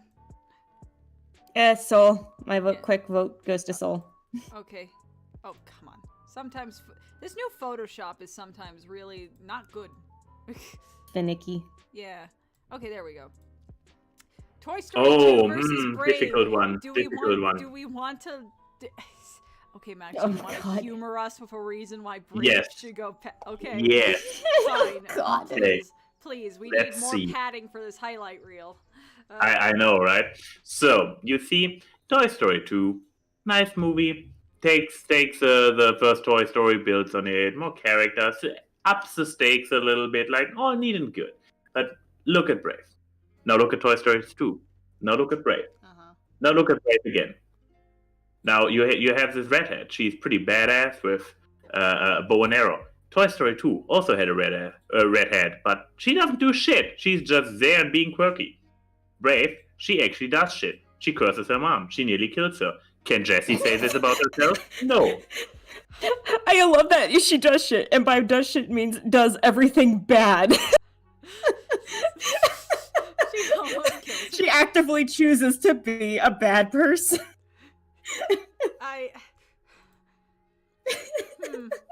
When some Also- Does everything is beautiful.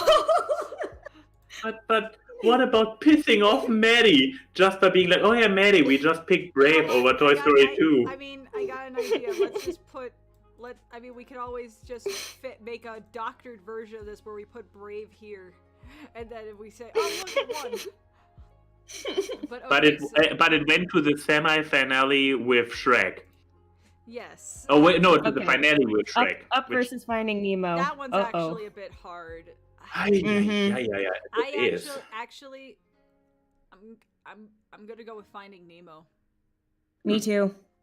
Oh, Are you the outlier? I'm trying to figure out if I am, because I'm torn You were between the them one- two. You were the one rooting for Finding Nemo. I know, but I was also the one rooting for Up. I have my babies fight against each other. Baby fights. How I see it is I personally find Nemo to be, I don't know if it's not so much more sentimental, but more memorable. I quoted a hell of a lot more than I do Up. Chris is not happy with me. Chris is not happy Whoops, with me. I'm sorry. Lauren. I'm sorry, Chris. Uh-oh. Chris is gonna record audio of Zenigata being very angry. Uh-oh. God. What did you guys do? Don't tempt the Chris fates. wants Up, but we're both saying the fish. Ah. Oh no. Oh.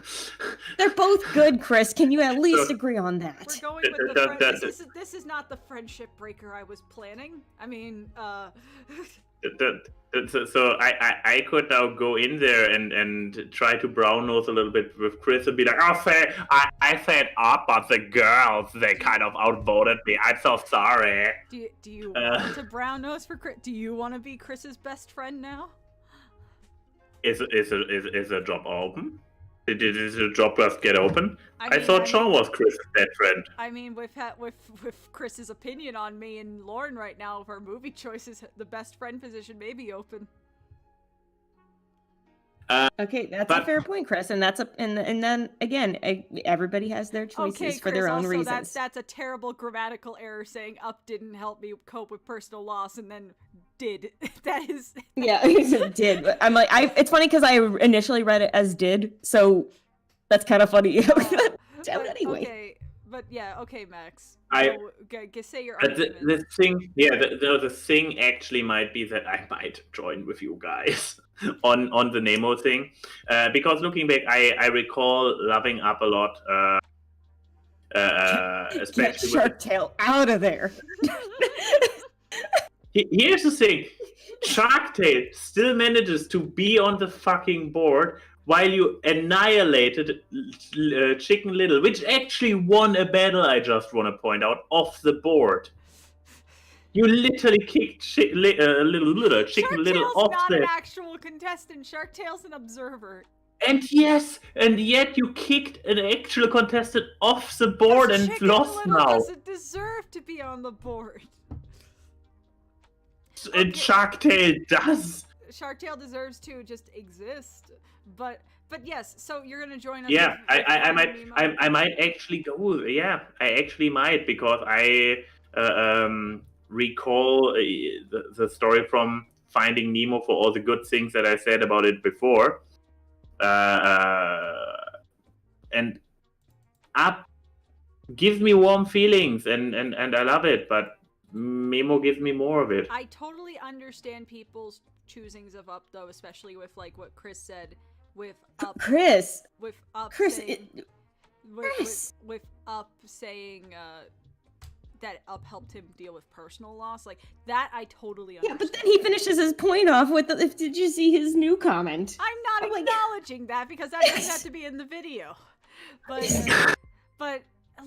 here's the thing. Finding Nemo, I think, resonates with me more because of the relationship between a dad and their kid. Like, I know it's father-son, but I think Marlin's protectiveness and Marlin as a character also just... Marlin hits me where it hurts. And so does Dory. Dory in that movie also is like, man, I hate seeing characters with memory problems. Just like Ice King. I like you, but I also want to cry whenever I look at you. But okay. Oh, this one's sad. This is like kicking a baby. Ratatouille versus Bug's Life. Ratatouille. Well, we all Ratatouille. love Bug's Life, but... We love you, Bug's Life, but you crawled, so Think of the more Ratatouille can profound skitter. film. There you go. Remy, I love you both, the but Remy moves forward. Ratatouille, the rat of all our dreams. Here you know what, Bug's Life? I'll let you beat up Shark Tale for a second. Oh no, Shark Tale is on a higher layer, so it actually looks the other way around. Oh no. But okay, this one's also going to be easy. Coco versus the first Cars movie. Yeah, Coco, come on. Yeah, Come on. I know. can't even make a joke about that. I mean, Coco beat Toy Story 3. So if we say that Cars is bigger than Coco, we also in the same time say that Cars is bigger than Toy Story 3. Yeah, it was an easy one. And I'm afraid the next one might also be easy. I would say, actually, no, this may not be a complete landslide because Lauren has her opinions about Toy Story 4. So, Lauren, Cars 3 versus Toy Story 4, pick your number. Okay. So I personally will have to go with Cars 3 because I feel like they could have handled some more of the character dynamics so much better in Toy Story 4. Like, yes, there is a lot I like about Toy Story 4 is yes, hitting Buzz with the dum-dum stick. I hated that. Absolutely hated that. Like, what character regression? And then on top of that, underutilizing the rest of the group when that was the last movie, supposedly supposed to be the last movie you're going to see any of them in, right? So it's like true. That's so disappointing. It's like going out on a whimper. So even with all the good stuff, that stuff, it just hangs over my head, like really. A and stale fart. But okay, actually, God, Lauren brings up good points. That's where it just disappointed me with Toy Story 4 because again, it's I love those characters. Cars 3 okay, but has the thing of it kind of does the same thing because we don't get a lot of Radiator Springs people, but it's such a step up from Cars 2 where we realize maybe it's a good thing that we're focusing on lightning. May I throw two perspectives in there? Please go ahead. Perspective one regarding Cars. Just don't compare Cars 3 to Cars 2. Yes, it is objectively better because one of those is a trash movie. You like should not genuinely bad film. Yes, you should not lift Cars 3 up for what it did better than Cars 2. Mm-hmm. And on the other hand, when it comes to Toy Story, I agree. I mean, I brought up what they did to Buzz myself, but what I advocate in Toy Story 4 is what they did different, what they innovated on. And now, of course, you can make a point of like the good stuff in Toy Story 3 is noteworthily tainted by the bad stuff that is legitimately there. So those just were the thought pieces. I didn't necessarily share an entire opinion. Let's just say Cars 3 for me ended on a much better note in terms of how it represented characters versus Toy Story 4, where it felt very imbalanced, especially if that's where we're going to end a series. Yeah, that's the thing. I'm kind of with Lauren I love Toy Story 4, but I feel like if Cars 3 is the more balanced movie, just as its own movie. I know, but the BAM of Toy Story 4, I don't know what to choose. Yes, I mean, Cars 3 is overall so much smoother story-wise. It's well crafted, well rounded. It has a lot less edges to rub yourself on the wrong way. While Toy Story 4 goes out there, it does a lot of, it risks a lot of things that, some of them did not go well, but it also it plays it less safe. Mm-hmm. That's true. And when it comes to endings, yes, I mean with Cars 3 literally bringing home a Lightning McQueen story arc, the like what started in the first one got ignored in the second one, and in the third one we round it all up like his life's journey, even though it's not over yet, thankfully, but still. While in Toy Story 4, it actually opens more on this open note, like not sequel baiting, but being like they leave us with this like the universe start is of a there. complete and they leave us with a start in a completely new life. While Cars 3 comes in and rounds up a protagonist's life story, Toy Story 4 comes in and it's like, hey, you remember how we rounded it up in part 3? Bam, a whole new world. You guys actually made this hard. This is actually a really hard. How did this become the hard one? I didn't. Well, they're both the final notes for a wildly popular series. I didn't think in any universe I would be like Cars versus Toy Stories. Wait, these are both good. Okay.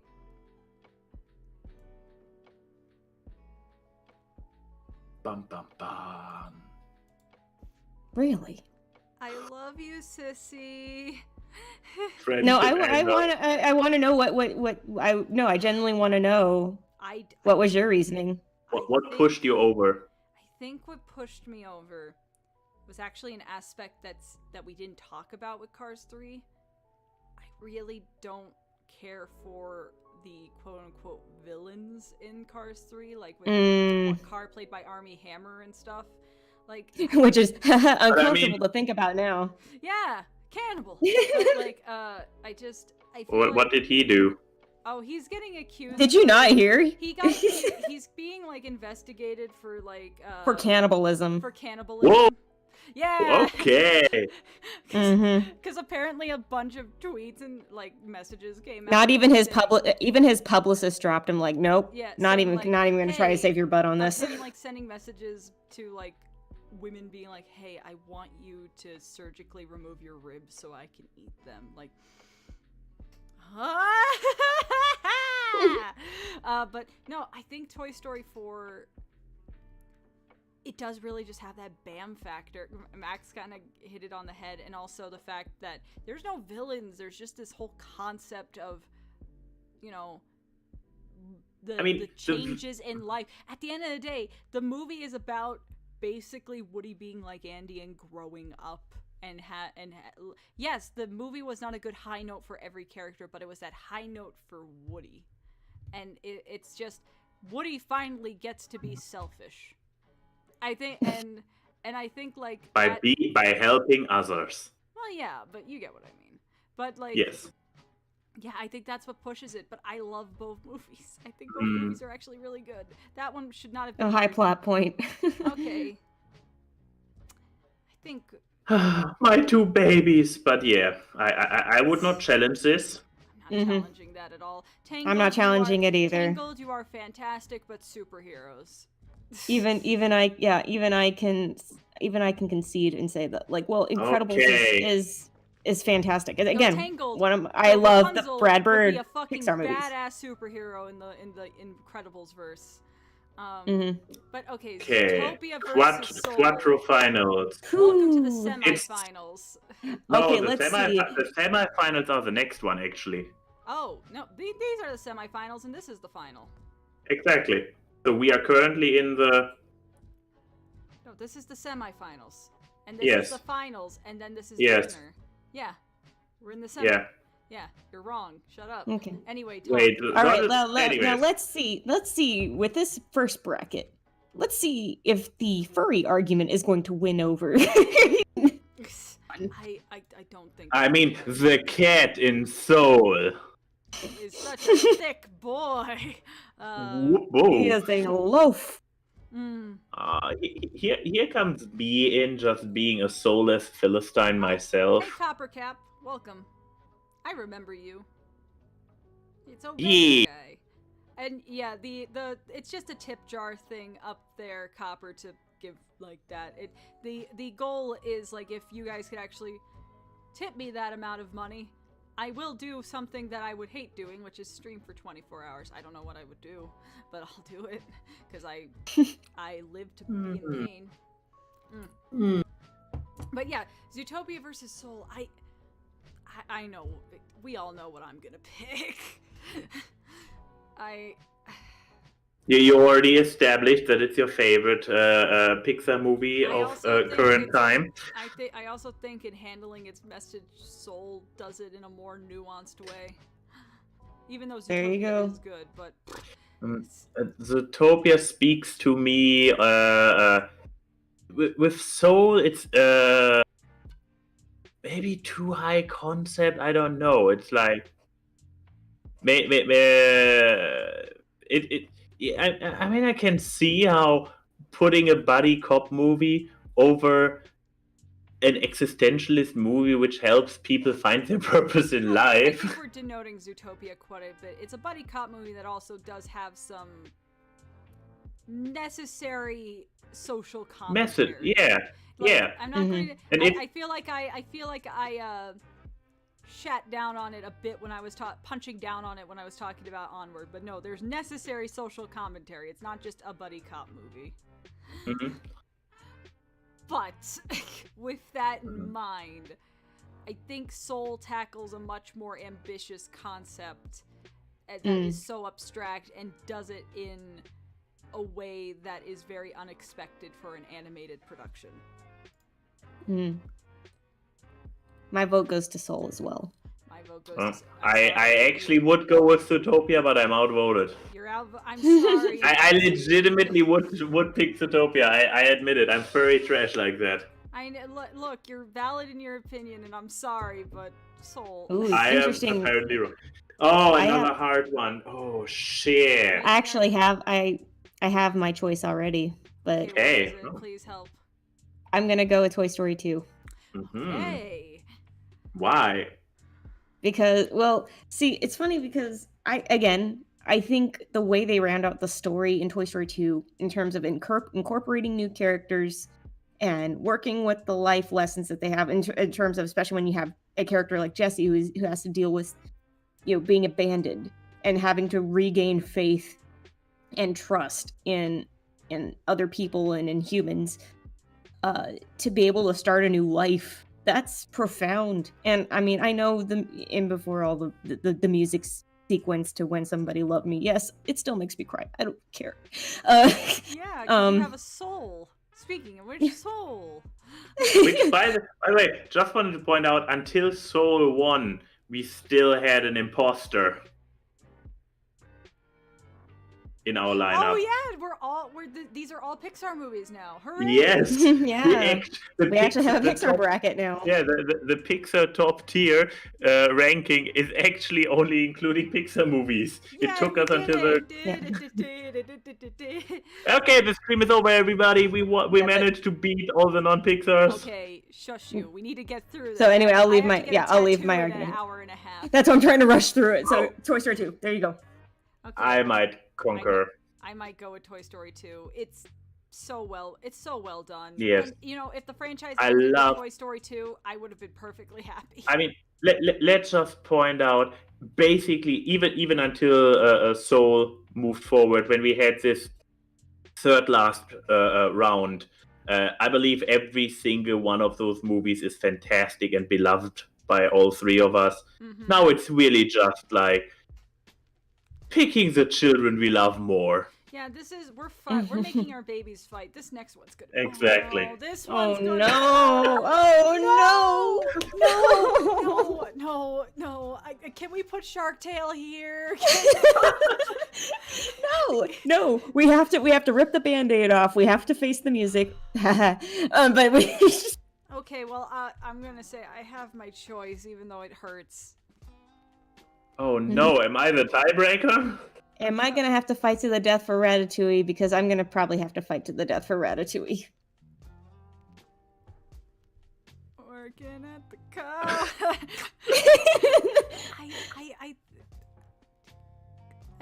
Coco. Mama Coco. Lauren Coco. I know. But at the same time, with Coco, as much as I love the movie, it is addressing a heavy topic. Which is that something you want to keep revisiting over and over on a consistent basis? Yes, because it has funny skeletons. When you have funny skeletons, everything's easier to confront. I don't like to cry all the time. I will cry, but I don't like to cry all the time. I will have you know. Crying funny I do skeletons. cry. Don't approach me. I will cry. In Ratatouille. No, in Ratatouille. Yeah, I vote for Coco. Coco's my vote. Okay, then. No. Max, what are you gonna do? What are you gonna do? No. I have to compare the idealistic red boy in Paris cooking with little boy traveling to the realm of the undead to find his papa. Jesus! Remy the Ratatouille, out of all our dreams.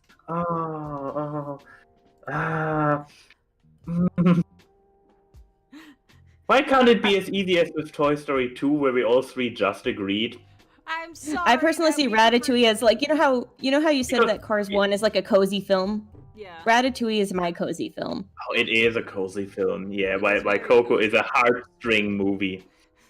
Okay, now here comes also the problematic part for me. I believe I have seen Coco only once, maybe a second time, but I probably have seen Ratatouille three. You saw Coco twice, because I remember that. I did. Okay. When we went to go see it in the Disney theater, you were like, "Oh, I've seen it already," and then because when you started crying at the Remember Me scene, you were like, "Damn it still gets to me." Okay, that sounds about right. I will take your thing, but I have definitely seen Ratatouille more often. Which I'm not sure how this persuades me one way or the other. Joe Mule says Mama Coco will be sad if you don't pick Coco. Do you want to make Mama Coco don't you dare sad? pull it. You are the same man who wants the rat dead, so don't listen to Joe. Okay. Time. We are on the clock. I need to make a decision. Odie says you're disappointing his grandmother. Don't you dare, Odie. Come on. Okay, give me a criteria to pick one by. Okay, the magic system. Okay. Unless you count talking rats as magic. How about okay, the culture, because there's French culture and then there's the Spanish culture. I have the feeling, okay, this might be me coming from a complete point of ignorance, but I have the feeling that maybe it's also because France is next door from my point of view, while Coco is actually an exotic culture to me. That I have to say I see more of unique, intriguing culture happening in Coco. But then again, it could also be horribly misrepresented, so take this with a grain of salt. But I see a lot of interesting culture going on in Coco, while Ratatouille's presentation of the French culture feels a little bit like this idealized, the French people, and they like their food so much. Oui, Chardonnay. Well, the place does thrive on the fact that it banks on tourists to come to the place, so they have to keep it like that. So there is that point. It's true. I might go with Coco. Simply, like main argument being, which is a very ignorant argument, that I have originally. I mean, I'm old enough to have been aware of Ratatouille for a long time, and originally it didn't. It took me multiple viewings and growing up as a person to appreciate Ratatouille more, while Coco hits the heartstrings easier for me. No. I just realized what the... Oh, no. Oh, no. No worries. Incredibles will make it an easier final for you. Yeah. Oh no! Oh wait! We just moving forward like that. I mean, we know that we would all pick Incredibles. Let's be real here. I mean, obviously, I would. Lauren's not gonna be is not happy already that we picked Toy Story 4 to move forward. So, I think and I was gonna pick Incredibles. Okay, Soul versus Toy Story 2. Oh fucking no! I mean, I'm still picking Soul. Soul is my ride or die. You go first. Oh no! What the, Max? What's your choice between Soul and Toy Story 2? It might be nostalgia talking, but Toy Story 2 is still the movie I feel a stronger connection to. It's like the aspects of Soul, which are probably its strongest aspects, like the literal soul searching, the finding a reason. I mean, you are talking to somebody who found moments where 22 is inside of his body and just doing the small things of living that we take for granted, and then he's playing the piano, thinking about all the little beautiful moments in his life. That is less than toys. It doesn't. It's probably going over my head, because I never in my proper adult life had this kind of soul searching. I am a very content and happy. I know, me happy, am I right? Because I have such a happy and joyful personality. But No, I actually do have. I live a very carefree and joyful life. I cannot relate to this search that 22 and our protagonist go through, which is why this more grounded adventure-y story of finding a home and whatnot in Toy Story 4 resonates more with me personally, which is potentially, I mean, if I look from, but this is once again the unfair thing of it being newer and having the more bombastic resources behind it and all the experience, that I would say that, yeah, a lot of the stuff in Soul, like the entire, what was it, before life? We never saw the afterlife, but the entire before life world is like visually it's like fantastic. But the true core of this movie, this discovering life and why it's worth living, it didn't click with me. But this is a very me thing, which because makes... for me it clicks so well because it's like because something just proclaiming that you should live life for the sake of living it through the good and the bad, that is something that needs to be heard. And it's just so, when you live a life like I have and you've been on the brink of death, this is actually very a very sobering thing of like, hey, living can just be living, and that's good. You don't need to fulfill some kind of cosmic purpose. You're just here, and that's okay. So, Lauren. Mm-hmm. I guess it's 1-1 and somebody needs to break that tie. God damn it, everyone's quoting Toy Story 2 in the chat. You little nostalgic babies. Well, on the one hand, yes, you have the message of Soul, which I am so glad that they did it. I'm so glad that Pixar... And they did not put it behind a paywall. Yeah. No, they made sure that it was a message that everybody could access, which, frick, I loved it. Okay. On the other hand... This is going to end with a but, doesn't it? I'm weighing options. Okay. Let me say, on the other hand, you have Toy Story 2. Now, I look at this also between these two.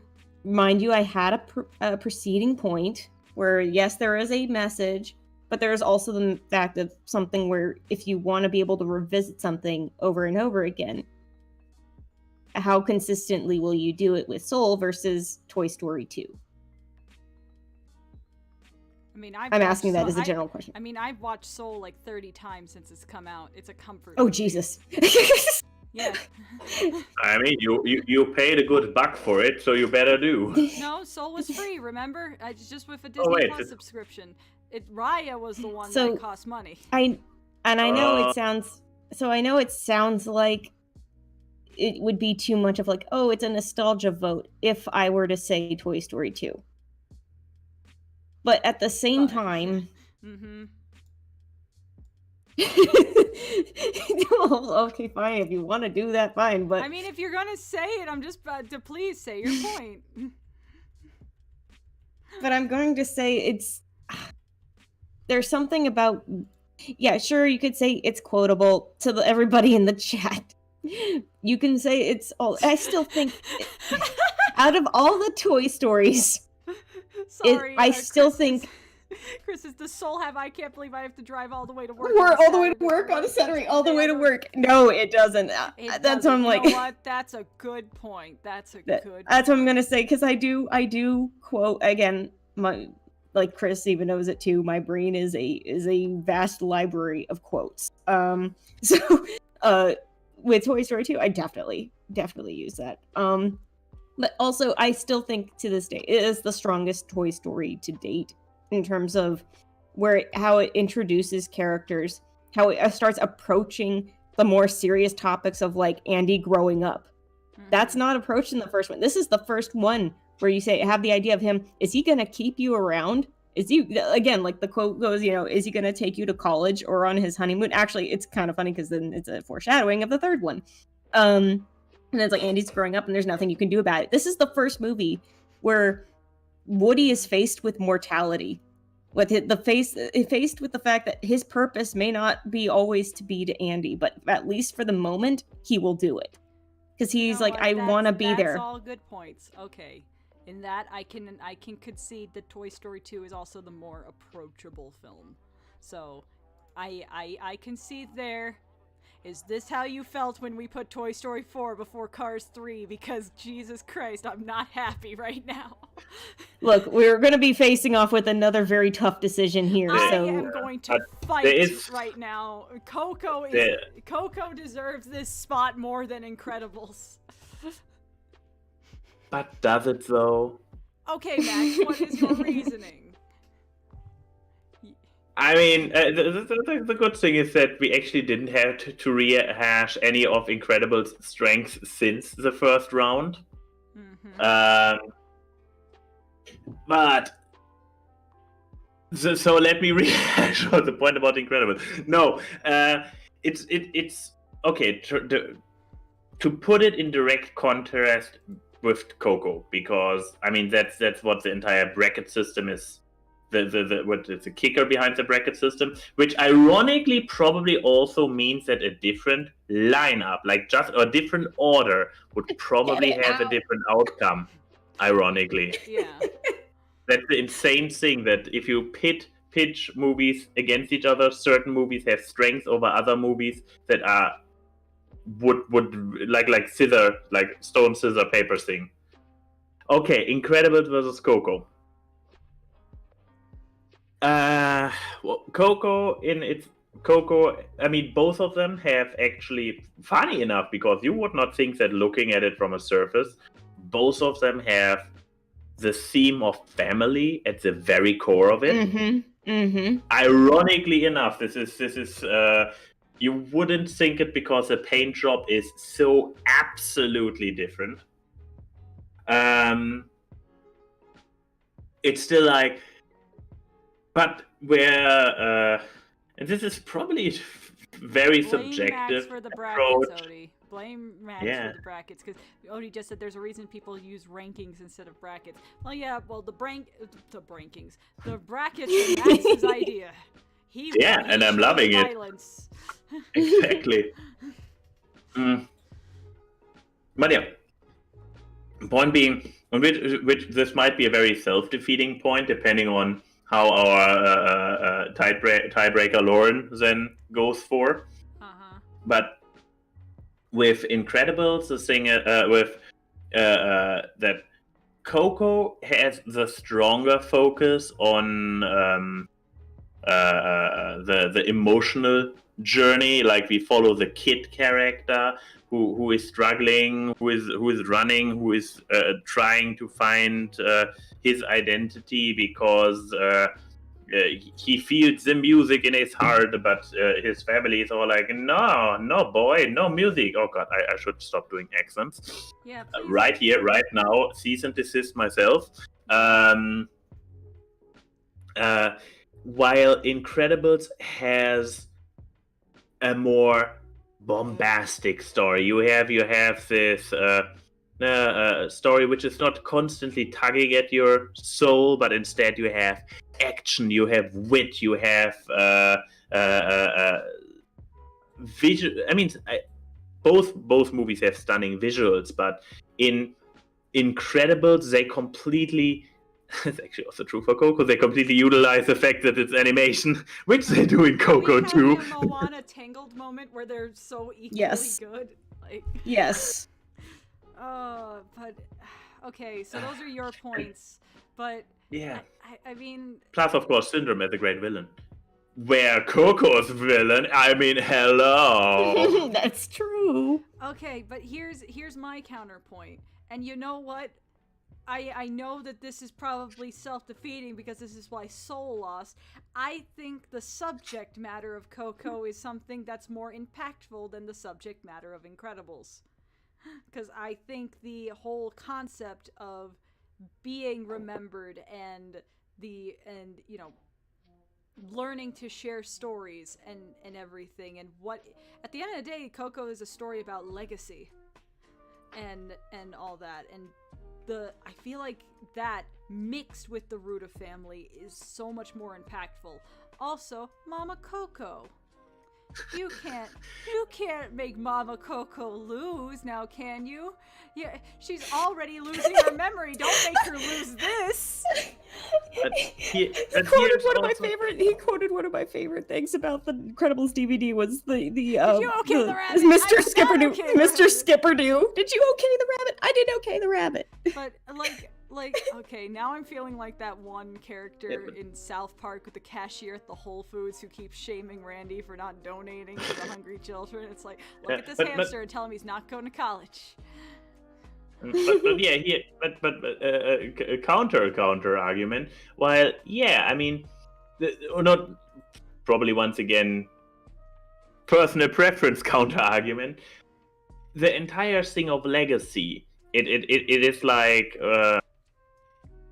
how much it probably boils down a little bit to the question, like, how much do you value the idea of legacy?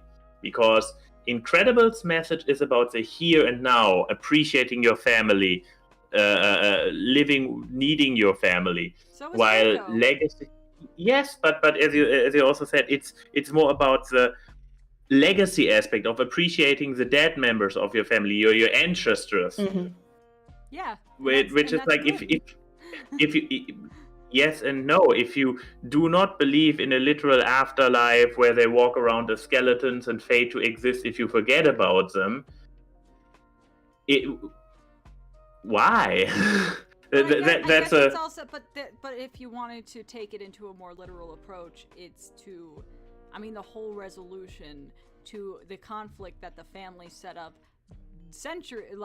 generations ago with trying to erase part of their family to not be remembered. It's that you should remember everything, good and bad. I mean, that's the whole point of Remember Me, is that you can hold things close to your heart. Like, this movie is actually a really good way to help with the grieving process. Like that, it's such an unfair battle. It's something I cannot speak on, to be honest. Yeah, this is such an unfair battle between a child and a superhero. Well, we know who would win in a one-on-one, am I right? You picked this bad crap. How dare you? Okay. You aligned them the way you did. I didn't think Coco would go up against Incredibles. I thought Coco would go against Soul. Well, look what happened. I can't... Well, let's just say anything was able to go, let's be honest, because that's how brackets work. Yeah, exactly. Actually not. It was, for example, what was impossible? I mean, it depends on certain guys could never realistically meet. Brackets then, Mr. Idea Man. Because you were like, okay, I make a bracket, give me a day, and you made a bracket. You could have criticized me, mister. After you already did an entire bracket, being like, well, actually, that would have been better. I mean, you put thought into it and everything. Yeah, but, I can concede the things. Obviously, I did that. I let you guys put Toy Story 2 in front of Soul. I'm the one running this show. I could just say that Shark Tale wins. Leave the Shark Tale in the corner. Okay, fine. I'll leave Quick, Lauren, we need a decision. I'll leave Shark Tale. Otherwise, Shark Tale keeps growing until we hear a decision. Hey, quick, fast. Oh no, now it's even breaking its proportions. Look, Lauren, save us all. Oh my god, look at those Can I make my choice, please? Now it's just Arc Tale. It's about... It's Noah's Ark. It's already a better movie. I like Arc Tale. Look, both movies have very good points.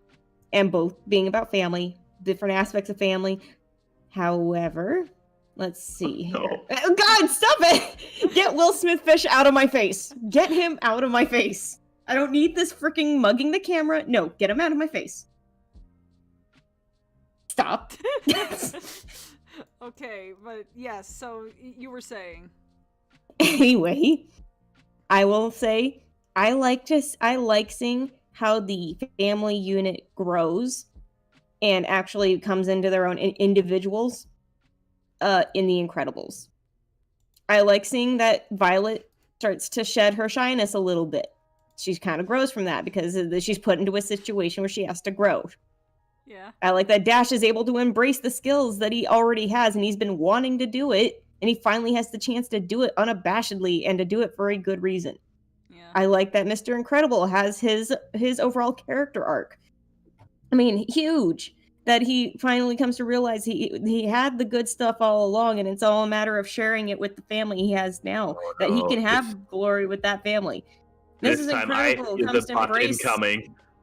Mrs. Incredible even comes to embrace the fact that, you know, if they go together as a family, they can do anything together. Mm-hmm. She's trying to The keep them together higher when the it's like, skills are, the stronger the So- punch down. so as much as I love Coco, I will always love. That's why, again, very tough to choose between these two when you guys both made very valid points for both. But I have to pick Incredibles. I'm gonna have to. I'm never gonna. A double butt? I'm never gonna. Again, really, it was really. Look what it's down to, though. Look at this final bracket. Look at this final bracket. I know the obvious winner here, like, but I guess it would have been an obvious winner for me, no matter which one of these two goes against Toy Story 2. But Yeah. okay.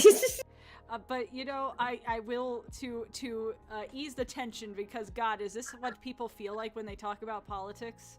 Because Jesus, I want to bring up this picture I found when I looked up Shark Tale, which is Oh no. Oh no. which is this picture. And this picture has the funny. This picture is apparently from an article from something called the Campus Times, and the article's title is "I look like Lenny from Shark Tale, and that's okay." This is a real.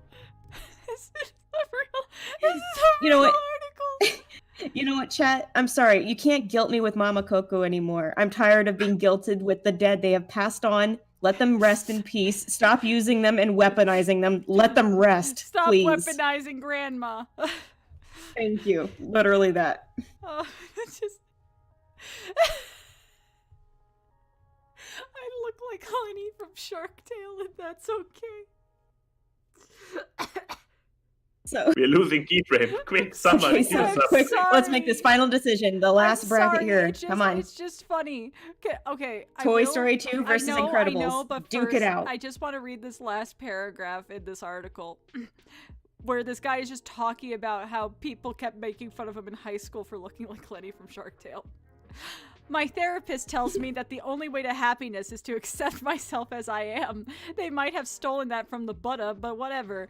5 years after those fateful basement fumblings, I have begun to accept that I look like Lenny from Shark Tale. I hope you can accept me too.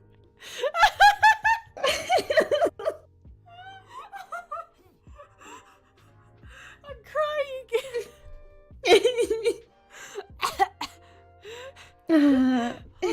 Okay. Toy Story 2 versus Incredibles. I'm voting for Incredibles. Same. Are you voting? Incredibles as well. Okay. Let's just make Easy unanimous answer. decision is Incredibles wins. Oh my god. Incredibles wins the whole fucking bracket. Holy cow. My favorite Pixar movie wins against all Pixar Brad movies. Bird wins. Brad Bird wins.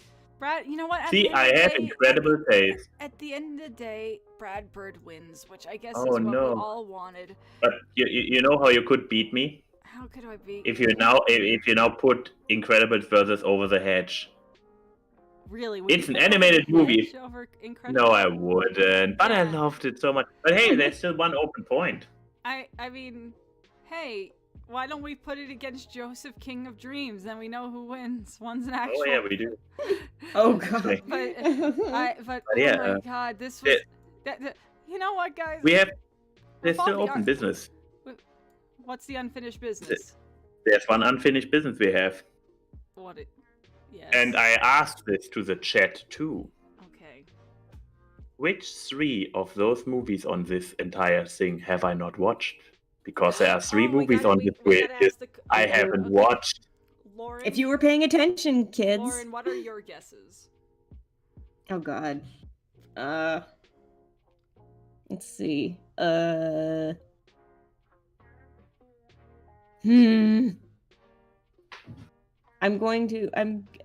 am going to guess. You is not a Right when I movie, think- Lauren. I know. It's right when I think I could go with a decision, and then I go, no, am I going to regret it? All right. I'm going to Remember everything hold on. I said remember. about every movie. Well, sorry, this has been going on for 4 hours. Bear with me. That is Going back 4 hours, and after several arguments over this. several angry boys. I'm going to say Do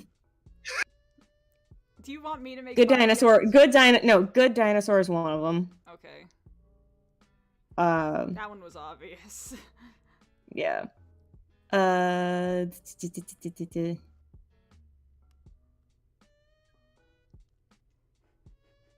God, my memory could be really bad, but Cars 2 And and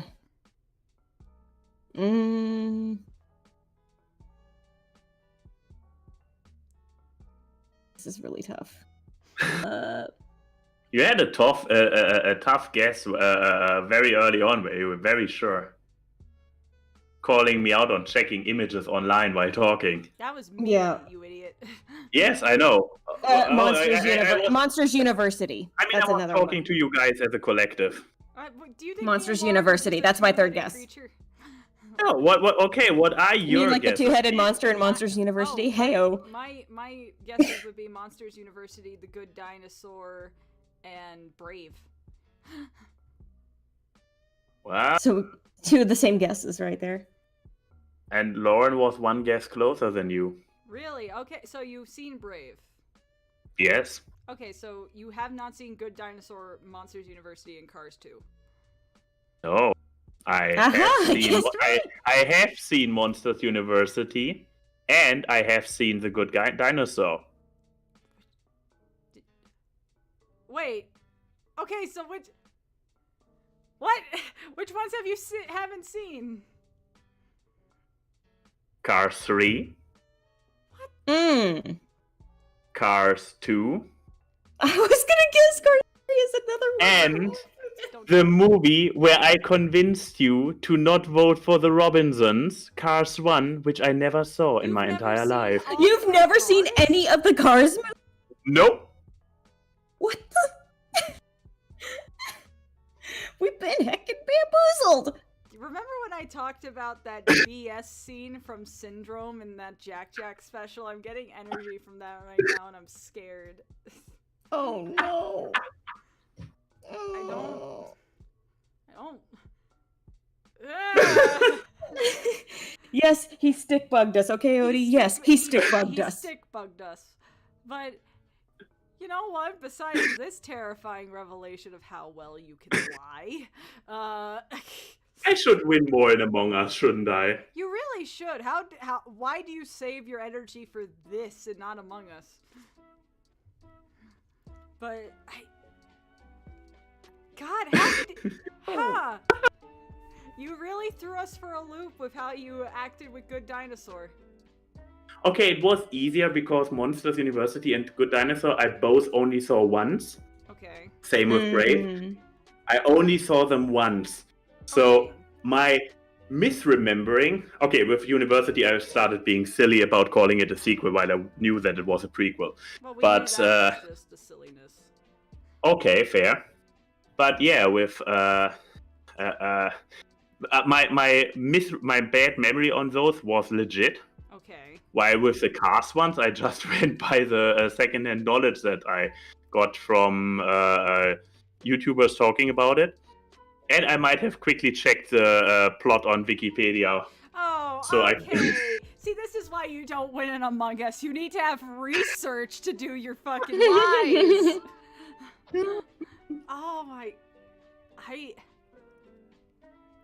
Anyway. I don't know how I feel about this right now. On one hand, I'm angry. On the other hand, I'm terrified. On the other hand... Which is the foot, I guess. Yeah, on the one foot, it's just... I respect you. But besides all the fighting, I had fun. This was actually a lot of fun. Yeah. This was fun.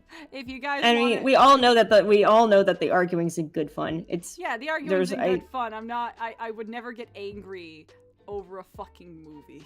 That is petty. It's like, except for frickin' I mean, oh my god. I wonder if we would have nearly as much arguments with DreamWorks movies. Good question. Well, maybe Have I seen all of them? I have more confidence that you've seen the DreamWorks movies than the Pixar ones. I don't know why you just resonate a DreamWorks energy. I mean, I can, on the top of my head, remember a handful of them that I have definitely not seen. I do know. But I will not mention them. I do know that you have stopped in the middle of DreamWorks movies, especially Shark Tale and Bee Movie, because you just did not like those movies. I actually finished both of them, but I should stop talking because I give my MO away. You did finish them, but you did stop halfway through to take breaks because you were like, God, Bee Movie I hate the second half of Bee Movie. And I remember when we were watching Shark Tale, we actually took a break from watching it to go to the store because it was so bad. But yeah, I mean there's also a suggestion for next time to make either keeping it on that level of intenseness by going for 4 hours with 32 picks. Yeah, or splitting it up, being like the first 16, the second 16, and then in a third round I would say we could do segmented episodes. For one thing, more content. Second of all, less headache. But this was like we could count that as like a pilot episode. How does that sound? This was fun. I agree. This was fun. I think 3 idiots could be something. Yes. But yes, thank you guys for joining. This was fun, but I need to get going because I need to get ready to get my first tattoo. Yes. Oh God, I'm terrified, honestly, because like Jesus, I'm willingly paying for someone to put a giant wound on my back. Well, not giant. I'm not getting a giant tattoo. And yes, to answer your question you asked me, Max, it is only going to be 1 session. I don't know if that's a good thing or a bad thing. I'm surprised because multiple colors. But I think they said the size of it is what makes it only 1 session. But, not having a single tattoo, I'm also not really. Yeah, true, but still, people with tattoos, so. It's secondhand knowledge, like your secondhand knowledge on the Cars movies. Hey, Max, you want to watch the Cars movies during TV time? Oh, actually, after this entire thing, I'm actually very interested in Cars 1 and 3 now. I mean, legit. They are actually good movies, so. Exactly. Well, you know what? There you go, and that's the note we'll end it on. So, everyone, have a happy Saturday. Have a happy Easter tomorrow. Yeah. And till then, these 3 idiots will see you later. Bye-bye. Good night, everybody.